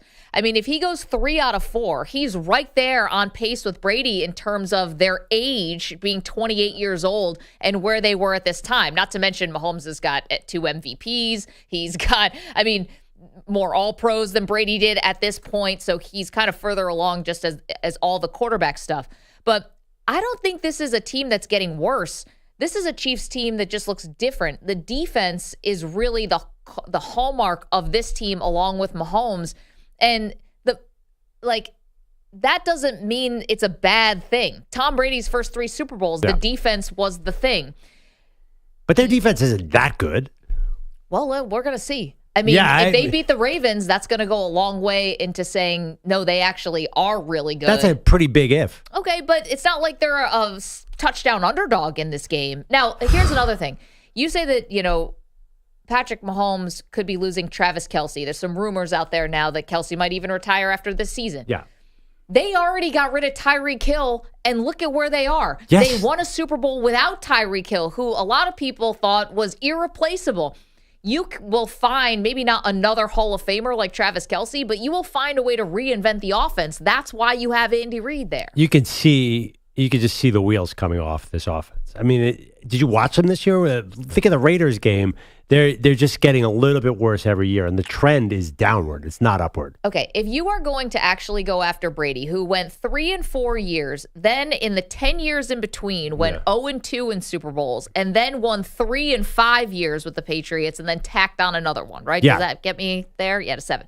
So you're going to have to reinvent yourself so many different times, because if you're trying to go after Brady, who was winning until he was 43 years old, you can't just say, oh, well, Travis Kelce retired. Boom, I can't win anymore. Like, that is such a loser mentality. But Mahomes is not built like Brady. Brady had no athletic ability when he was 23. He had no athletic ability when he was 43. Mahomes runs around like crazy. I mean, and he always is flirting with injuries in the postseason. In fact, I'd be surprised if he has 2 more games left. Is he going to tweak something? Because he always does. This is Patrick Mahomes. Perloff, he came back and beat your Eagles on one leg. I know. That's a point for him, not a point against him. Do you honestly see him doing that at 40? Patrick Mahomes, his style is not going to age like Brady's style. Well, I don't know if we're sure about that, because Mahomes... He'll probably get better in different ways, but he cannot do all the magical physical things that he does right now. Okay, but the arm angles are going to be there. I mean, the throwing off platform or whatever. No, is he going to be able to, like, scurry away from every defense? I don't know, but you got to give him a little credit for that. Athleticism isn't going away tomorrow. He's still going to have, another 10 years where he gets to play like this? I don't know. He's 28. To quote my wife, he looks awfully tired this year because of those young kids at home. It doesn't feel like, I don't see the longevity that Tom Brady has had. I mean, first of all, and there's a good reason to say that. No one's ever had the longevity that Tom Brady's had. So why would Patrick Mahomes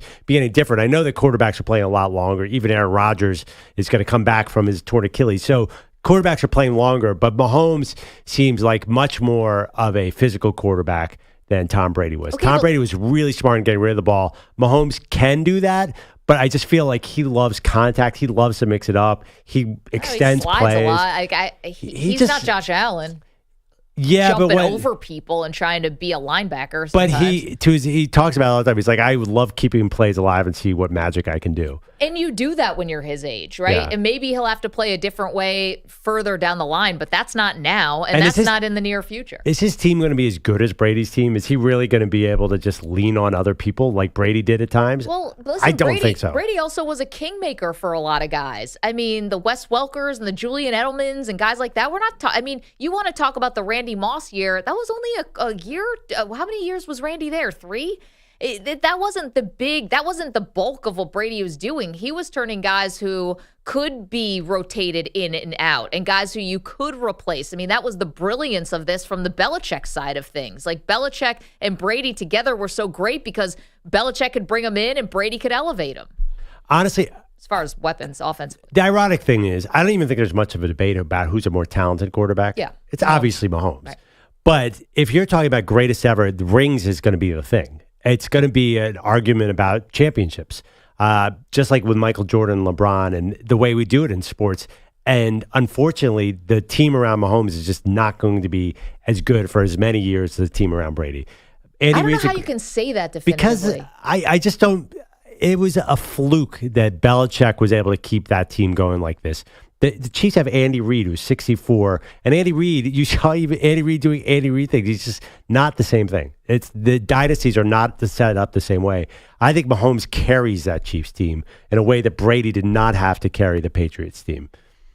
Yeah, but see, that's not how we talk about Brady. And especially now with Belichick moving on from the Patriots, you would think that Brady was out there playing 1-on-11 and that Brady was the one who was responsible for all of this. So it kind of undercuts, the people who want to say Belichick was basically an innocent bystander on the sidelines while Brady did his magic. I mean, you're kind of like, how are we seeing Brady here? He was leaning on people or he was elevating people? Both, but Patrick Mahomes, the reality was wearing a Superman cape at many times, and he loves it. He talks about it all the time. Yeah. He goes out there and he's like, I'm going to find a way to make this play. Tom Brady was just a totally different thing. What do you think Brady's comeback against the Falcons was?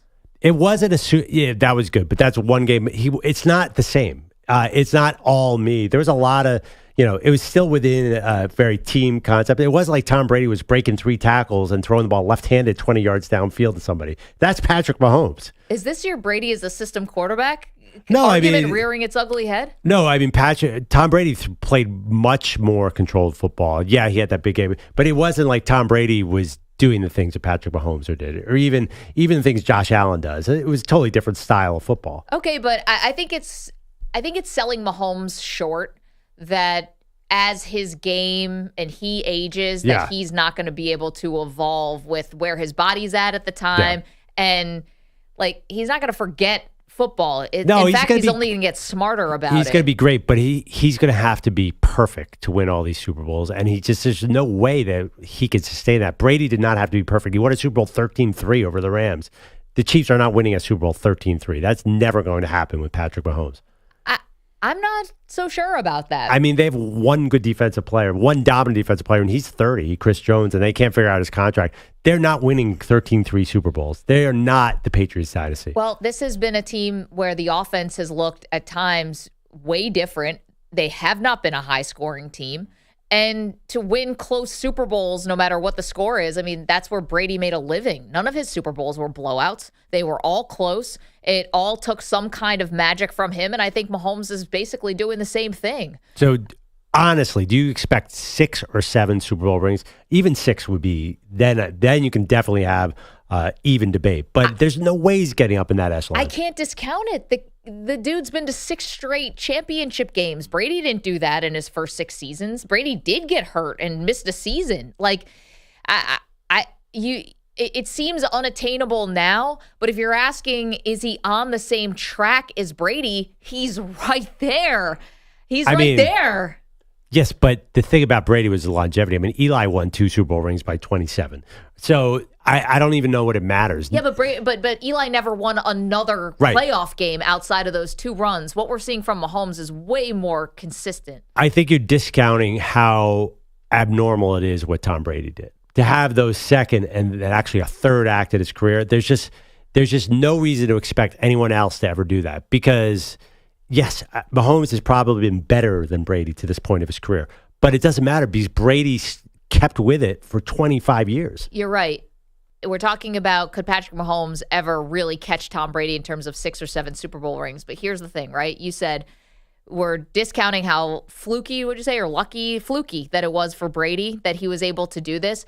But you're making up the difference in quarterback ability. We're not saying, is this some random Eli Manning that could catch Tom Brady? We're talking about the great quarterback of this generation who, despite all the other good quarterbacks who are playing the NFL, we put Mahomes on a pedestal that's different. Like, he has no peers in this era. I think he lands closer to Aaron Rodgers than Tom Brady. He's already passed Rodgers. I'm just saying he lands closer to Aaron Rodgers. Aaron Rodgers won 1 Super Bowl. And 1 appearance. He's already got 3 appearances and 2 wins. I just think that he is an all-time talent, but he's just not going to be the consistent winner that Tom Brady is.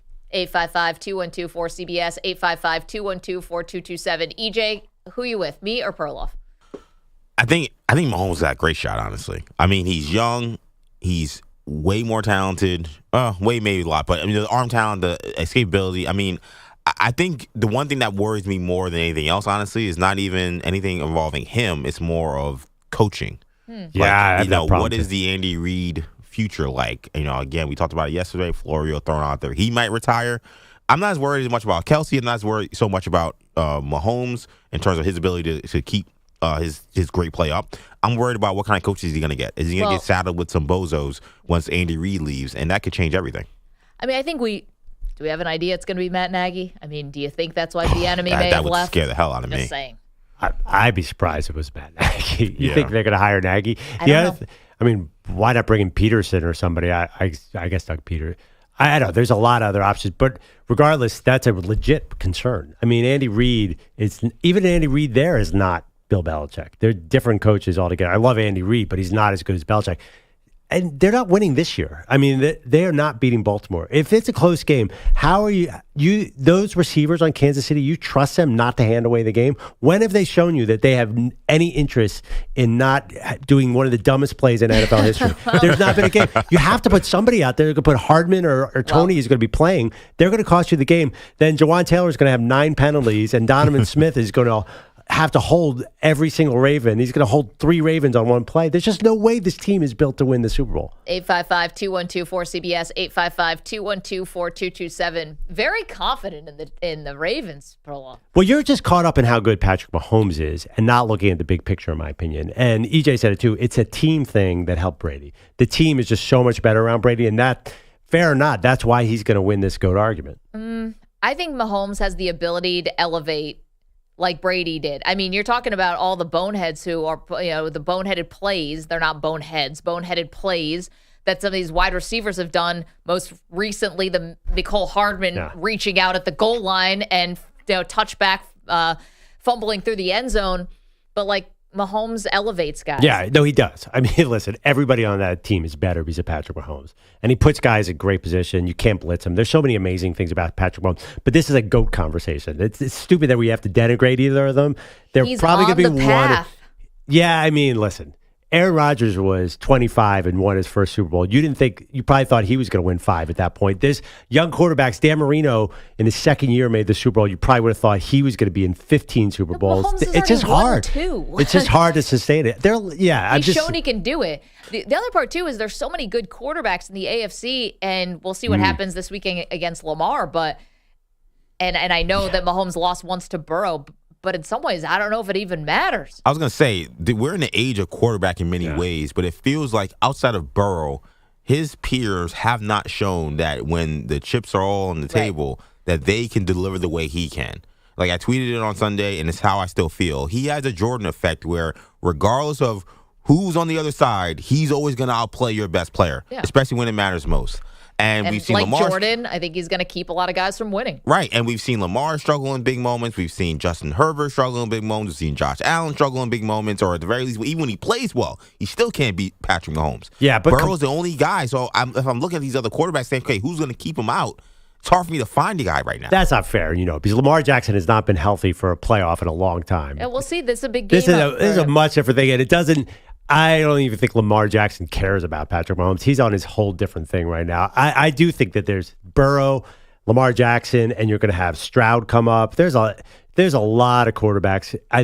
Brady had a couple guys, but not like now. Well, he had Peyton Manning. He had Ben Roethlisberger. He had Phillip Rivers. He had other guys that I've added a couple, Joe Flacco. I mean, Peyton Manning was his true rival. Add in Ben Roethlisberger, it's not like he was playing against nobodies. I mean, Peyton Manning is a top 3, top 5 quarterback of all time. Yeah, maybe I'm being naive. I just think the Patriots were farther above the competition than the Chiefs are. I think the Chiefs, and the Patriots won a lot of narrow Super Bowls, but the Chiefs, it's just Mahomes' magic act to get there. How he won that Super Bowl last year on one leg, it's just because the guy's a superhero. But outside of that big 16-win or 18-win season where they didn't actually win a Super Bowl, and it's funny because I was actually looking at the Chiefs roster because of another segment we have in the show. Like, if you look at the Patriots rosters, do you see, like, just first ballot Hall of Famers everywhere with Tom Brady? Like, that one team that had all those weapons, yes, that team was obviously loaded in a way that we've never seen before. But I don't look at those Patriots rosters and say, oh, they had way more talent than everybody else. No, they're talking about Julian Edelman getting in the Hall of Fame. It's like, what? What are you talking about? On the defensive side, you've got guys like Vince Wilfork's going to go in, guys like that. It's just the way they were just such a well-coached team, and they played as a team. Like, they elevated way above their talent level, where the Chiefs not do that. The Chiefs, honestly, Mahomes saved so much for that Chiefs. I feel like he's getting much less help than Tom Brady did. And I understand the talent, but this is really the Mahomes. If Mahomes doesn't do it, who's going to do it for Kansas City? Pacheco? I hope so for Pacheco's sake, but no. We've got poll questions to update for you. EJ, what's the result? So earlier in the show, we asked, should the Niners be the favorites to win the Super Bowl regardless of who they play from the AFC? Of course, right now, Vegas have the Niners both favorites in hypothetical matchups against the Ravens and the Chiefs. 29.1% say yes, 70.9% say no. So most of the people above in the poll thinks that the 49ers should not be the favorite regardless of who they play in the Super Bowl. Also, a very interesting question. So we had, which Super Bowl matchup would you want to see the most based off our conversation of whether or not the Lions would actually be good for the NFL being in the Super Bowl? We have 27.2% saying Chiefs-Lions, 11.5% saying Chiefs-Niners, 18.7% saying Ravens-Niners, and 42.7% saying Ravens-Lions. Wow. Which, for me, was the matchup. I was very interesting because we've been going back and forth this for a couple of days now, and I know Perloff was saying that he thought that was the one that would be least appealing. Sexy, That's the one I want to see the most. Like, I am begging to see Ravens-Lions. So, in these poll results we have here, apparently they also want to see Ravens-Lions. Ravens-Lions, number one of the matchups. I know. I asked people to go on Twitter and help me out on this poll, and they were not doing it. But you're telling me, don't you guys enjoy hating this? Do you guys, don't you want to hate watch the Chiefs and Taylor Swift and Jason Kelce? Isn't that fascinating to you and entertaining? No. Not to me. I mean, and it seems like in the ratings, typically, historically, that it's just that people do. I think that's more casual fans not really having any feeling about the Chiefs or the Patriots or these kind of teams. I think people who really watch football, no, I think I'd rather just not have to deal with them anymore. I mean, do I think that the NFL wants the Taylor Swift storyline of her being in Asia on the tour, and then can she get to the Super Bowl in time and sort of tracking the flight and getting to Vegas and all that? Of course they want this. I mean, they'd be stupid not to, and they're not a stupid league. Yeah, I mean, also, too, I think the other games have a better chance of being a good... That has the biggest blowout potential. It's the biggest spread of the spreads that were put out. It's by far the biggest spread. I mean, I think that all the other matchups would be really, really even. That could easily get out of control. And by the way, in this poll, we had, 43% Ravens-Lions, 27% Chiefs-Lions. So the Lions getting the lion's share of the poll results well here. Done. So what is that? 43-27, not a math major, but what, about 70%, 71% of America saying they want to see the Lions instead of the Chiefs, instead of the Niners in the Super Bowl. Careful. All the 49er fans will accuse you of being a hater. Yeah, Brock the ghost Purdy called hater. back, by the way. Did he? I'm sure he did. Yeah. 855-212. Put him on hold. 855-212-4227. All right. The matchup you want to see for the Super Bowl, we can get to that. Also, do you think that Mahomes will ever catch Tom Brady in terms of Super Bowls and rings? I say yes. Perloff says no. Coming up, we check in on our pal, Aaron Rodgers. What's he up to? This is the last thing I would have guessed. Maggie and Perloff, CBS Sports Radio. You're in a 5-minute break.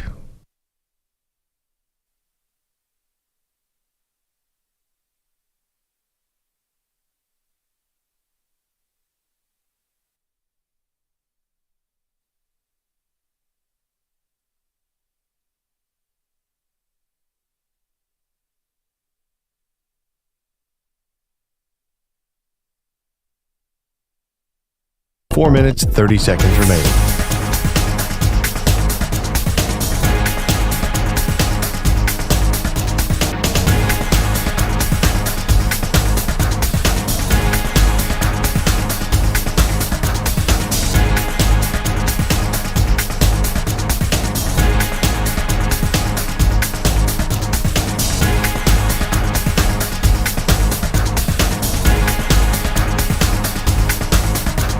Four minutes remaining.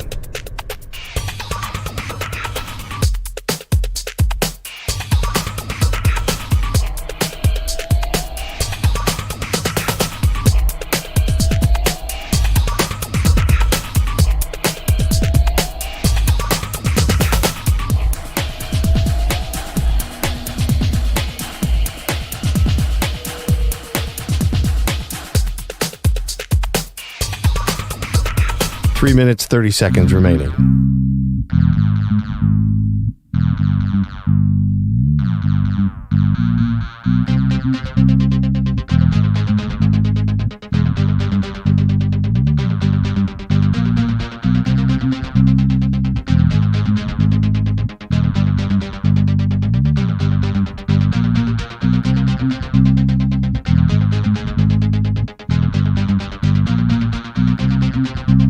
Three minutes remaining.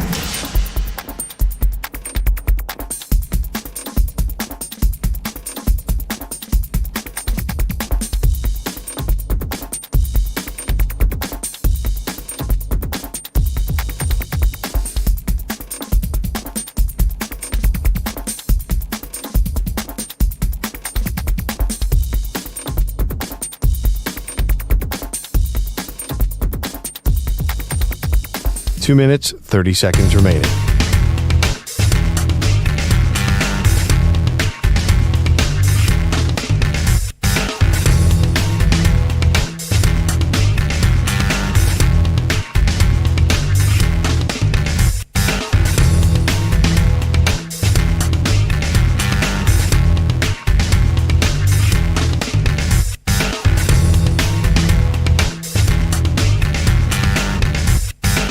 Two minutes remaining.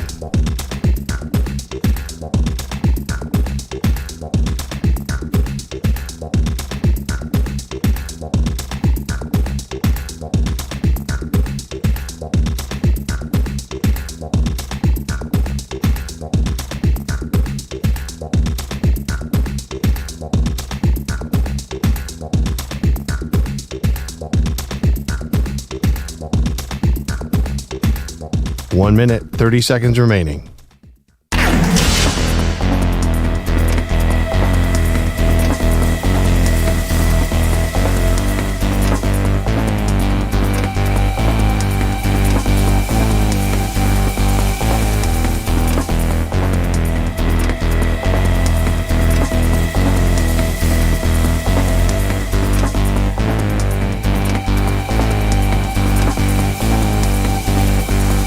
One minute remaining.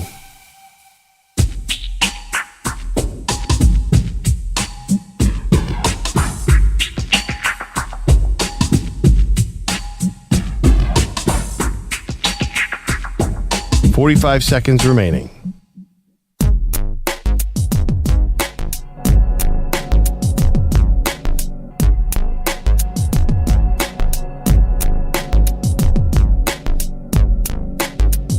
$30 seconds remaining.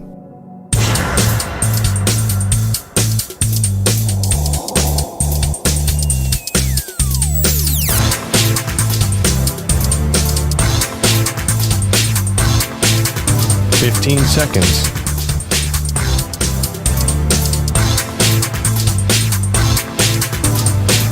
Break ends in 5 seconds.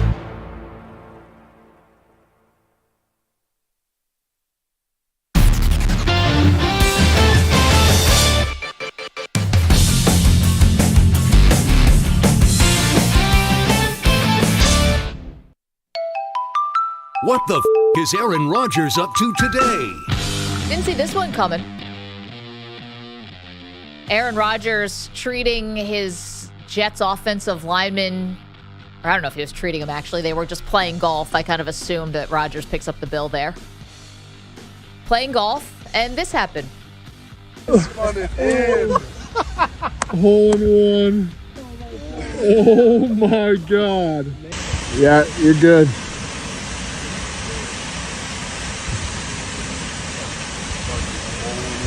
Hole in one, baby. Hole in one. How about that? Fresh off an Achilles, a rehab, you go play golf, and Aaron Rodgers hits a hole in one. Actually, it's not surprising. He is the number one most obsessed golf NFL player. The second the season ends, I think he's played the American Century Classic more than any other NFL player. He lives for golf. They all do. Yeah. But he apparently he starts really crafting his game the day the season ends. So this is. Okay, but you think coming off the Achilles, you got to be a little bit. I know you're probably in a cart. It's golf. There's an 86-year-old on the hole next to him. I know. What are you talking about? 86-year-old didn't just tear That gets his back to our Achilles. Tiger argument. It's golf, Maggie. Come on. I fear for you when you keep bringing up Tiger Woods that he's not doing anything athletic or this is not an achievement because he's simply playing golf. When Have you been came to a back golf from a shattered leg You know to that. play the Masters. Do you know that you can play golf till the day you die, no matter how old you get? You understand? Yeah. Do you understand the You're hitting athletic hole-in-ones. level? Yeah, so what? Are you kidding me? There's 75-year-olds getting hole-in-ones every day. It's totally not that big a deal. All right. Honestly, I think Aaron Rodgers is probably more at home on a golf course right now than he is a football field. It feels like his happy place. You see him on those challenges, and he's just in a good mood. So this is great. I think this is a good sign for Jets fans. I was going to say, Jets fans on the other side of the glass, do you take this as a good sign that Aaron Rodgers hole-in-one on the golf course? I find it odd that he's taking a bunch of offensive linemen who probably won't be on the team next year on these excursions out. He can still be friends with them even if they're not going to play next year. Yeah, but I mean, come on. Mekhi Becton's he was Mekhi Becton at the Las Vegas Golden Knights game. Like, that guy's not going to be on the team. I don't know. He should already be out there courting. Right. He should free agents. Yeah, he should be actually golfing with actual guys who maybe the Jets can get, because these guys we have on the team are terrible. I have trouble seeing Mekhi Becton on the golf course. Yeah. He seems like an awfully big man to hold a small golf Sitting in the cart. And tilt it over to one side. It's like, what happened to the cart girls? Like, he ate her. Sorry. It's a little early. It seems a little early for this team bonding stuff. Let these guys kind of have the off season a little bit. Seems a little late for it, with some of those guys not being here next year. Well, yes, that's true. I think Rodgers just needs friends. 855-212-4CBS. Bogish is laughing. I can't get over it. I said this to you guys in the break before. EJ and Pete are my new favorite Tandem. comic duo. I like the Muppets, the old guys in the Muppets balcony. They're the more negative version of those guys. You guys hate everything. Well, it's ridiculous. He's playing golf with his teammates. I hate it. I'm just saying. He's not holding them hostage. I love how they went on their own free accord to play golf, and he just goes, "Let them have their off season." They categorize it as group bonding. This group is not going to be together next year. How is it group bonding? And by the way, we don't want this group together next year. Yeah, we saw enough this year. Maybe they should all go to man camp, as we were talking about earlier. That actually sounds like that's up Aaron Rodgers' alley. Right. Some sort of. Send Robert Saleh there. He's probably teaching the damn thing. Let's have some group bonding with Bill Belichick or another coach. Wow. It is pretty amazing. Remember, EJ earlier in the show was like, I can't believe Zach Ertz is signing with the Lions. And all you hear on the other mic is, it's disgusting from Milwaukee. Total garbage. You guys only common sense happening behind this glass here. That's right. Yeah. It's disgusting. I don't want to know what you guys say about us behind our back. Don't tell us. Well, it's just This is like, I don't want to check my mentions. Like, I don't want to know what they say about us on the other side. I can read lips. It's I not can good. tell. I think we drive Bellotti nuts. I can kind of tell. I can just see him just like looking at us during some segments. Like, oh, what are these two idiots yammering about? The rundown before we come in is just like, oh boy. Here's where you drive me nuts. When I try to communicate to you during the break and your headphones are off. That's where you drive me nuts. Oh, right, that. Bogish is here with headlines. Well, maybe if you told us we had to read more than 14 seconds before the read. Here it comes. On-air production meeting. Well, you'll forget. That's the problem. Fair. We have memories like goldfish. Yes. And God forbid you walk 6 feet over here to open the door and say, "Hey, we're still not going to remember." Yeah, I mean, we're so far away. I don't need to get to break you out of your comfort zone there, Pete. And it's not just you guys; it's everybody that sits in those chairs. They forget. Maybe it's something about the job. I think it's you're hermetically sealed in that other box over there. You can't get out of it. This is how you guys stay looking exactly the same. You never age because you get to sit in that little room. Perfect air temperature. It's disgusting. It's disgusting. Playing one game, you win a ring. Get lost. He hasn't even won anything yet. He's on their active roster. He's in the championship game. He's in the championship game. He played on the Cardinals. He might not play. How is he allowed to be on this team? Because they have free agency in the NFL. Come on. You know what? Here's how you do it. Here's an easy way to do it. How about you allow each playoff team at the start of the playoffs to sign 10 players and keep them on a reserve roster. And then you can use those players instead of signing a guy right at the start of the Super Bowl. It is ridiculous for a guy to play in a championship game, having played a whole season with somebody else. Oh, crap. All right. Wait, I just was thinking about who was now I'm totally blanking on his name. The guy who did Archie Manning never play in the playoffs? I think that sounds right, yeah. And then here comes Zach Ertz. Couldn't win a I Super was Bowl. honestly thinking, I'm like, why wouldn't, and I know there was a rumor that Spikes is the other one, right? All those years never played. Yeah, London Fletcher too, maybe. And apparently, Every I know Bill. Kyle Shanahan said that the plan was to sign Phillip Rivers if they got to the Super Bowl last year. Somehow they beat the Eagles, and I don't know. That's a quarterback. Maybe I could live with that. But I mean, it's just you play for the Cardinals. You played a whole season. Your season ended. They cut you, and then now you can come back and play in a championship game. We know the story. We just can't believe you guys both care this much. Yeah, I mean, Zach Ertz already has a ring anyway. What does he even care? That makes it worse. I want him to drop the critical pass in the whole game. And let's see if we keep doing this. We're going to keep doing it. Well, it's horrible. That shouldn't be the case. It should not be allowed. He's like, I want him to drop the critical pass, get death threats, have to delete all of his Julie social Ertz picks media. a different football player to be married to. And never live it down. But really, in baseball, you have a cutoff. Right. You can't be. You aren't allowed to be in the playoffs. It should be the same way in the NFL. But baseball I don't get it. Baseball has a huge depth of roster to go pull up from, and doesn't have the same injury frequency as in the NFL. They got 53 guys on the NFL roster. But wait. Just gave you a solution. But you can't get a guy. Every good player is already on a roster. That's like this guy's on the street. He's on his couch. Well, I said at the baseball can sign guys off the couch, can't they? If a guy's retired, couldn't they? No, there's a cutoff. In the postseason, you can't add playoff players. roster. Yeah, you have a playoff roster every single round. But So here's the thing, though. Baseball a little different than the NFL in terms of health of the players. Right. I know, if you get two guys colliding in baseball, it's like a big deal. That's every play in the NFL. Maybe you need a little bit more of a safety net because of how brutal the sport is. Okay, then you should have to sign a guy who literally did not play for another NFL team. There are guys out there. There are other tight ends. There are guys who played in the XFL. There are guys who played in whatever that other league is that's now merging with the XFL. It's not like there are other football players out there. You were way overthinking this. No.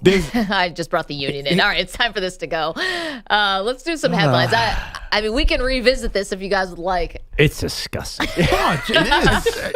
I have a logical solution to the whole thing. You have a cutoff right before they start the playoffs, and you can sign whoever you want. And that's it. But you start from an illogical point of being upset at something that has no victim. You know what? Get lost, bogus. All right? Who's complaining about this? Me. The Niners aren't complaining about it. If Zach Ertz catches a touchdown against the Niners, I would be like, this guy literally was not on the roster. Like, come on. Okay, something has to happen for this show if Zach Ertz scores a touchdown or doesn't score a touchdown. The stakes have to be higher. I've never rooted for a player to catch a touchdown more in my life. Just to see your reaction. Can I get a Zach Ertz jersey by Sunday? Phillip Rivers, right? Him getting signed last year would have been okay with everybody. Yeah, I mean that's ridiculous. Yeah, he's a quarterback to play the Super Bowl. Have a quarterback, there should be a taxi squad for each team that makes the playoffs. You sign them in the beginning of the playoffs, and that's it. No more signing right before the Super Bowl. Go ahead. There's a practice squad too. They have guys. He just threw to my update. Imagine this Brady. Like we're bringing Brady off the couch. Come on. Let's go. Okay. 70 points, 24 field goals, 21 free throws, and a career-high 18 rebounds. That's the Monday night Joel Embiid had. During the fourth quarter in Philly, Sixers fans booed when other players shot instead of Embiid. No other Sixer had scored 70 before, not even Wilt. As far as, everything, I mean, the history of this league and basketball in general, so to be in the same conversation, I mean that's pretty cool. Wilt and Elgin Baylor. Doesn't feel like he means it. Oh, I think he does. He doesn't. I don't think this was a huge deal to him. To be in the same conversation, the guys always say that. Yeah, no, I don't think. I think he knows it's the right thing to say to honor the legends of the past. I don't think he really cares. I don't think he means it. Can I, not to re-bring up the playoff roster thing, but can I present this since Pete just chimed in again? If Zach Ertz, by the way, is not even on the Lions' active roster yet. He's not even guaranteed to play Sunday. Okay. If he's not active Sunday, those two guys, a week, 2 weeks, cannot say they can have zero complaints. They can complain about nothing because they wasted so much energy today about a theoretical team. Yes. Why do you sign them? Right. Because they might need him. I don't think these guys can go 2 weeks without complaining. Oh, my God. It'd be so hard. And then we'd poke them, too. We'd bring up something about the Knicks to get EJ all riled up. Stupid wrestling. Some obnoxious sabermetric take to get Bilotti angry. It'd be wonderful. Sorry, I like batting average. Oh, okay. That's a much better take than this.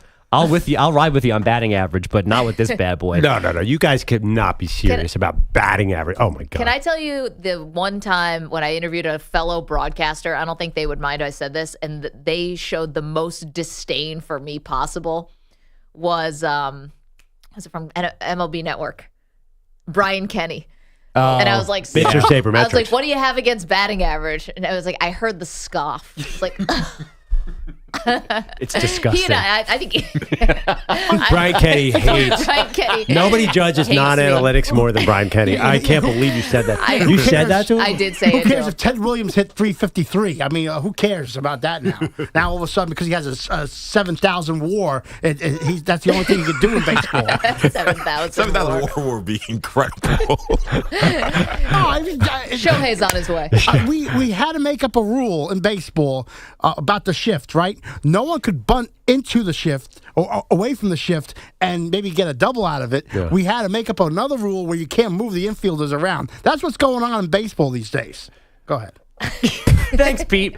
So again, Embiid had the 70 in a 133-123 Sixer win over the Spurs. Victor Wembanyama scored 33 in 29 minutes. Sorry, EJ is weighing in the chat. He's sitting next to Pete, saying Pete is right to go out over the internet. Thank you. I just think it's funny. You guys are in the sports radio, Travis Kelce and Taylor Swift. I don't know who's who, but yeah, they're over on that side of the glass, like Taylor. Like holding up the hearts to each other. I'm gonna be a Jason Kelce and just take my shirt off and jump through the window. Next time, talk bad about the Knicks. Give us a luxury box. Yeah, Pete was nervous. There's another person to work with, like his 11th in the history of the network, and I think you found your soulmate. I think you'll never go to San Antonio. I think you finally found the perfect match. There we go. Can you imagine if they were not allowed to complain for a week coming out off a big Taylor Swift, Jason Kelce performance on Sunday? if they're doing dances in the box and you guys can't say anything, just have to sit there? Take me out on a gurney. Yeah, just cut the mic off here. Jalen Brunson tears an ACL. Oh, my gosh. No, put that in the universe. Come on. Come on.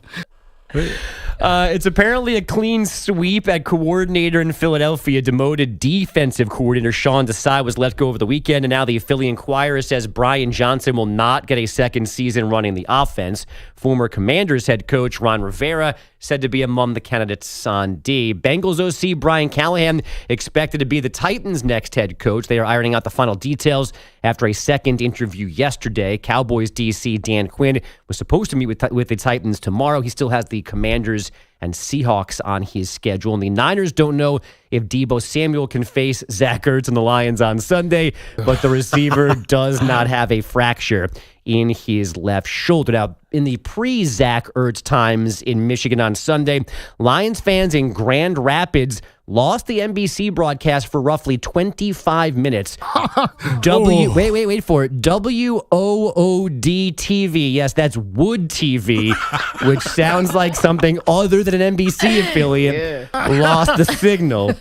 The official explanation, for some reason, came from the meteorologist of the station, Blake Harms, tweeting that the signal comes from a hub in Indianapolis, and that hub lost its main power source and the backup. But luckily, Wood TV engineers eventually connected to another NBC feed coming out of Florida, and that's how Lions fans watched the end of their win over the Buccaneers. Wait, what's the name of the meteorologist? Blake Harms. Also sounds like a porn name. So yeah. Wood TV. Hi, I'm from Wood TV. I heard your hub's out of power. My name's Blake. I'm here to fix your TV. Are your pipes clogged? Yeah, he's the quote-unquote weatherman. Comes Here's in your cold front right now. A raincoat and nothing else. I'm a Category 5 hurricane. High pressure right over here. Oh, man. Wood TV. I just love the weather guy is telling us what happened here. Right. Like, where's anybody else? They have like a reporter or something? Or like a PD? Maybe he's taking a Philly job too. I don't know. The reporters see more butts. Who do you think it's going to be? Oh, Perloff's had enough. All right, let's grow up here, people. See more butts. Sorry. I couldn't think of another porn name. Oh, Jack Hammer. 69 degrees in Grand Rapids.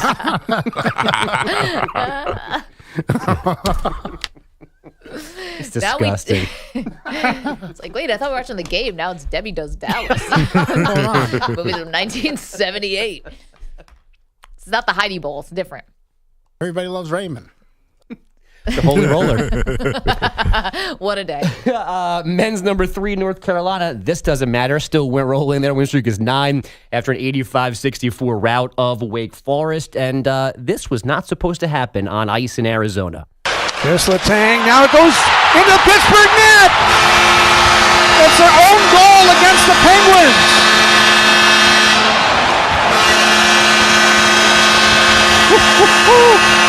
Letang sent that pass intended for Evgeny Malkin in the crease area, and it got by Malkin and went over the goal line. The oopsie heard on Coyotes radio. The Penguins had pulled their goalie on a delayed penalty when they passed the puck into their own net. They eventually lost in Arizona 5-2, snapping an 11-game winning streak over the Coyotes. Is that the same Evgeny Malkin that was playing when I was in middle school?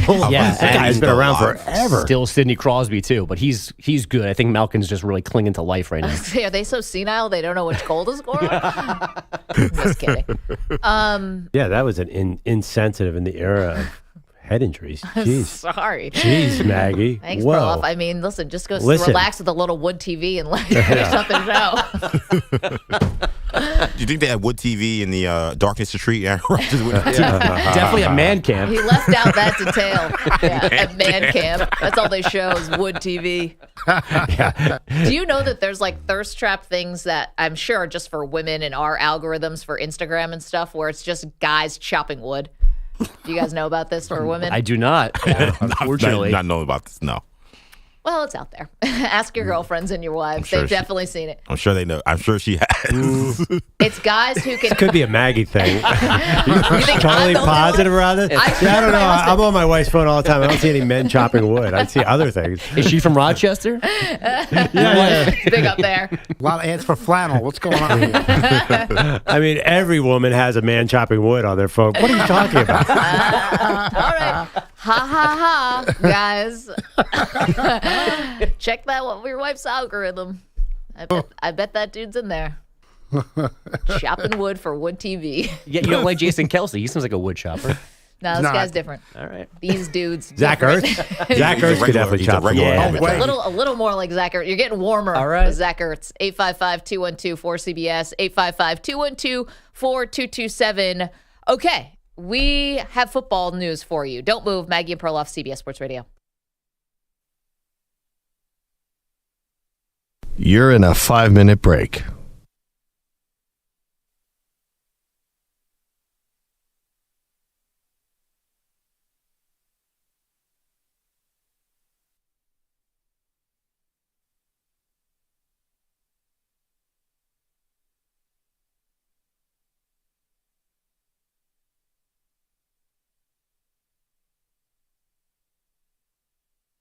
Four minutes, 30 seconds remaining.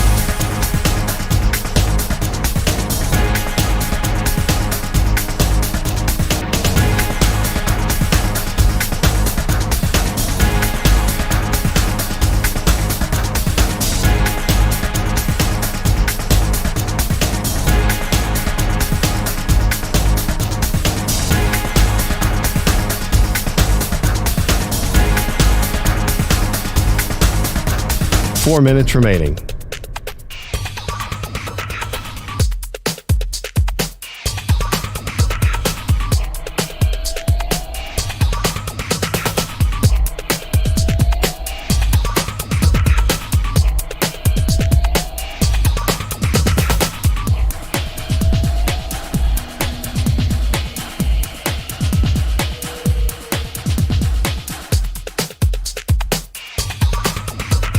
Three minutes, 30 seconds remaining.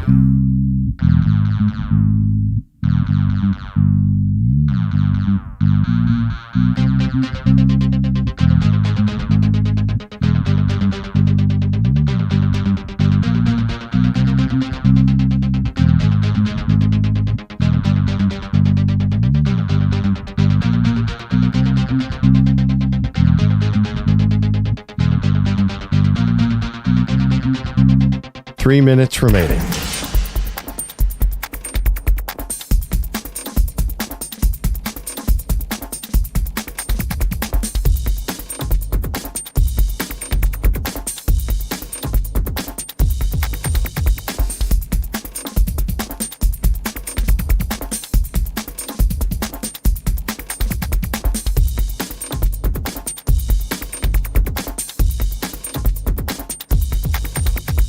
Two minutes, 30 seconds remaining.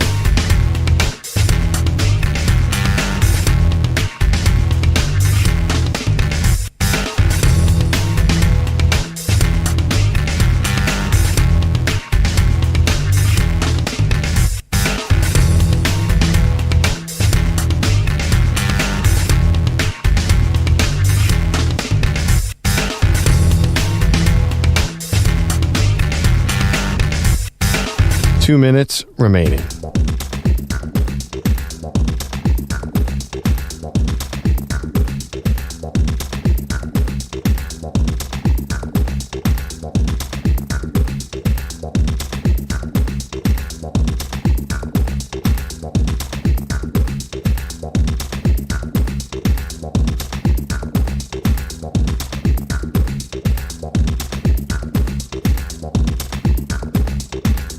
One minute, 30 seconds remaining.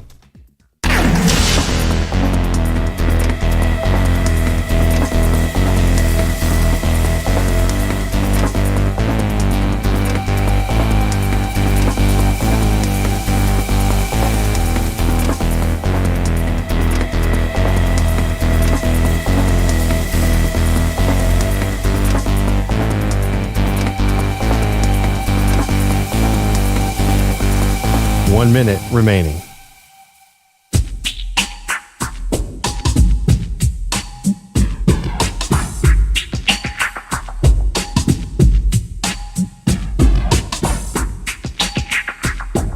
.45 seconds remaining.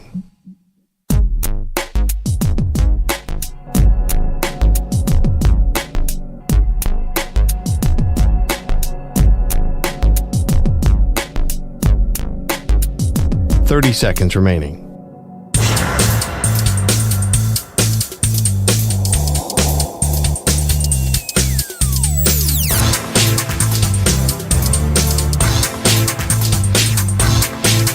.15 seconds.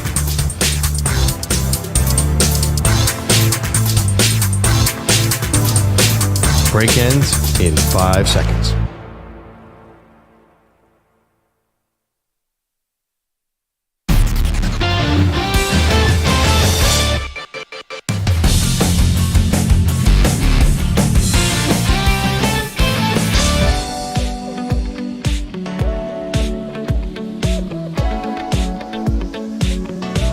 Maggie Gray, Andrew Perloff. So the Eagles called a press conference for tomorrow. Yeah. Presumably this is to say Nick Sirianni is safe? Well, it's a press conference with Nick Sirianni and GM Howie Roseman. So it's an odd way to fire the guy in front of everybody.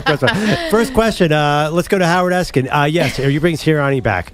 No, we are not. Can you please get the hell out of here? And Nick's like, wait, what? That's why you shouldn't have your kids up on the podium. Yeah, so that's going to be real awkward. It seems like that's your all-time take. I think that Sirianni will be back. It looks like they're firing both coordinators. Matt Patricia's contract went out. Sean Desai got fired. And Brian Johnson, the OC, who reportedly did not get along with Hurts, even though they were great friends. Something weird happened there. He's gone too. This is good. This is very good as an Eagles fan because the coordinators were terrible this year. So this is good. Not totally sure why Sirianni's coming back. It feels like, I got to say now, Maggie, and you were on this, the second they put Matt Patricia to defensive coordinator, the whole team stopped trying because they thought like, oh, this coach has no power right now. Yeah. It just feels like it's Howie's team. He's going to do whatever he wants. So what do you think happens if you guys get off to a slow start next year? Yeah. See, this is why I think this stuff, and far be it for me to criticize the Eagles because they've been to Super Bowl and you guys have had success more recently, and that's fine. But what the hell are you doing here? You're going to bring back Sirianni, who had to scour the earth to try to get two coordinators because clearly the coordinators are the ones who have to set the tone for the offense and the defense, right? Because if it's the head coach, then we saw what happens. Everybody checks out with like almost a half a season to play. If you're not calling the plays on the offense, which Nick Sirianni probably won't do, and if you can't pick a defensive coordinator and your head coach can't get the team motivated, what exactly do you do around here? Well, he's a people person. Not this team. Sirianni's he connects individually with players. That's his thing. I remember that video of him working with the Colts. He is actually like very well liked. The other thing too is okay, but he's they didn't play hard for him down the stretch. Yeah, I know, but here is the reason that this is happening. You ask why? It's because I keep getting back to this is a GM team. Howie Roseman is not going to bring in a big name coach. He wants to run this team, and he knows he's got a puppet. Nick Sirianni on the hot seat has to do whatever he wants. That means bring in seasoned coordinators that are going to outshine him. I think they're okay with that format where you're right. Sirianni does not have a clear role in any of this. I think the GM's fine with that because it's a GM's team. My coach is just a puppet. All right. Well, then that's who you should be directing your anger towards if you never get back to another Super Bowl because that's ego. Well, that's not doing the best thing for your team, and that hurts your team because you can put together the best collection of talent, but the coaches, again, they don't just sit there twiddling their thumbs. There's a reason why super teams generally don't work out. Like, the coach has to have a direction and has to have the ear of the locker room, and if Sirianni can't do it, Howie Roseman isn't coming down from the suite to do it. So I think this is, if that's true, that makes me worried if I'm... Well, I mean, listen, what did we say was the problem with the Cowboys? Ego. Jerry Jones, too big an ego. You want to be the Cowboys? Why do you think Bill Belichick's not getting a job anywhere? Too many GMs have too big an egos, so it's a fine line. Too big of an ego. Yeah, I mean, this is not ideal, but we should go to that press conference, Maggie, tomorrow in Philadelphia. Hey, is Nick coming back? What's the deal? Oh, I wish. Thank you to EJ Stewart. Thank you to Pete Pilati. Thank you to Andrew Bogusch, Andrew Kaplan. We knows. Hey.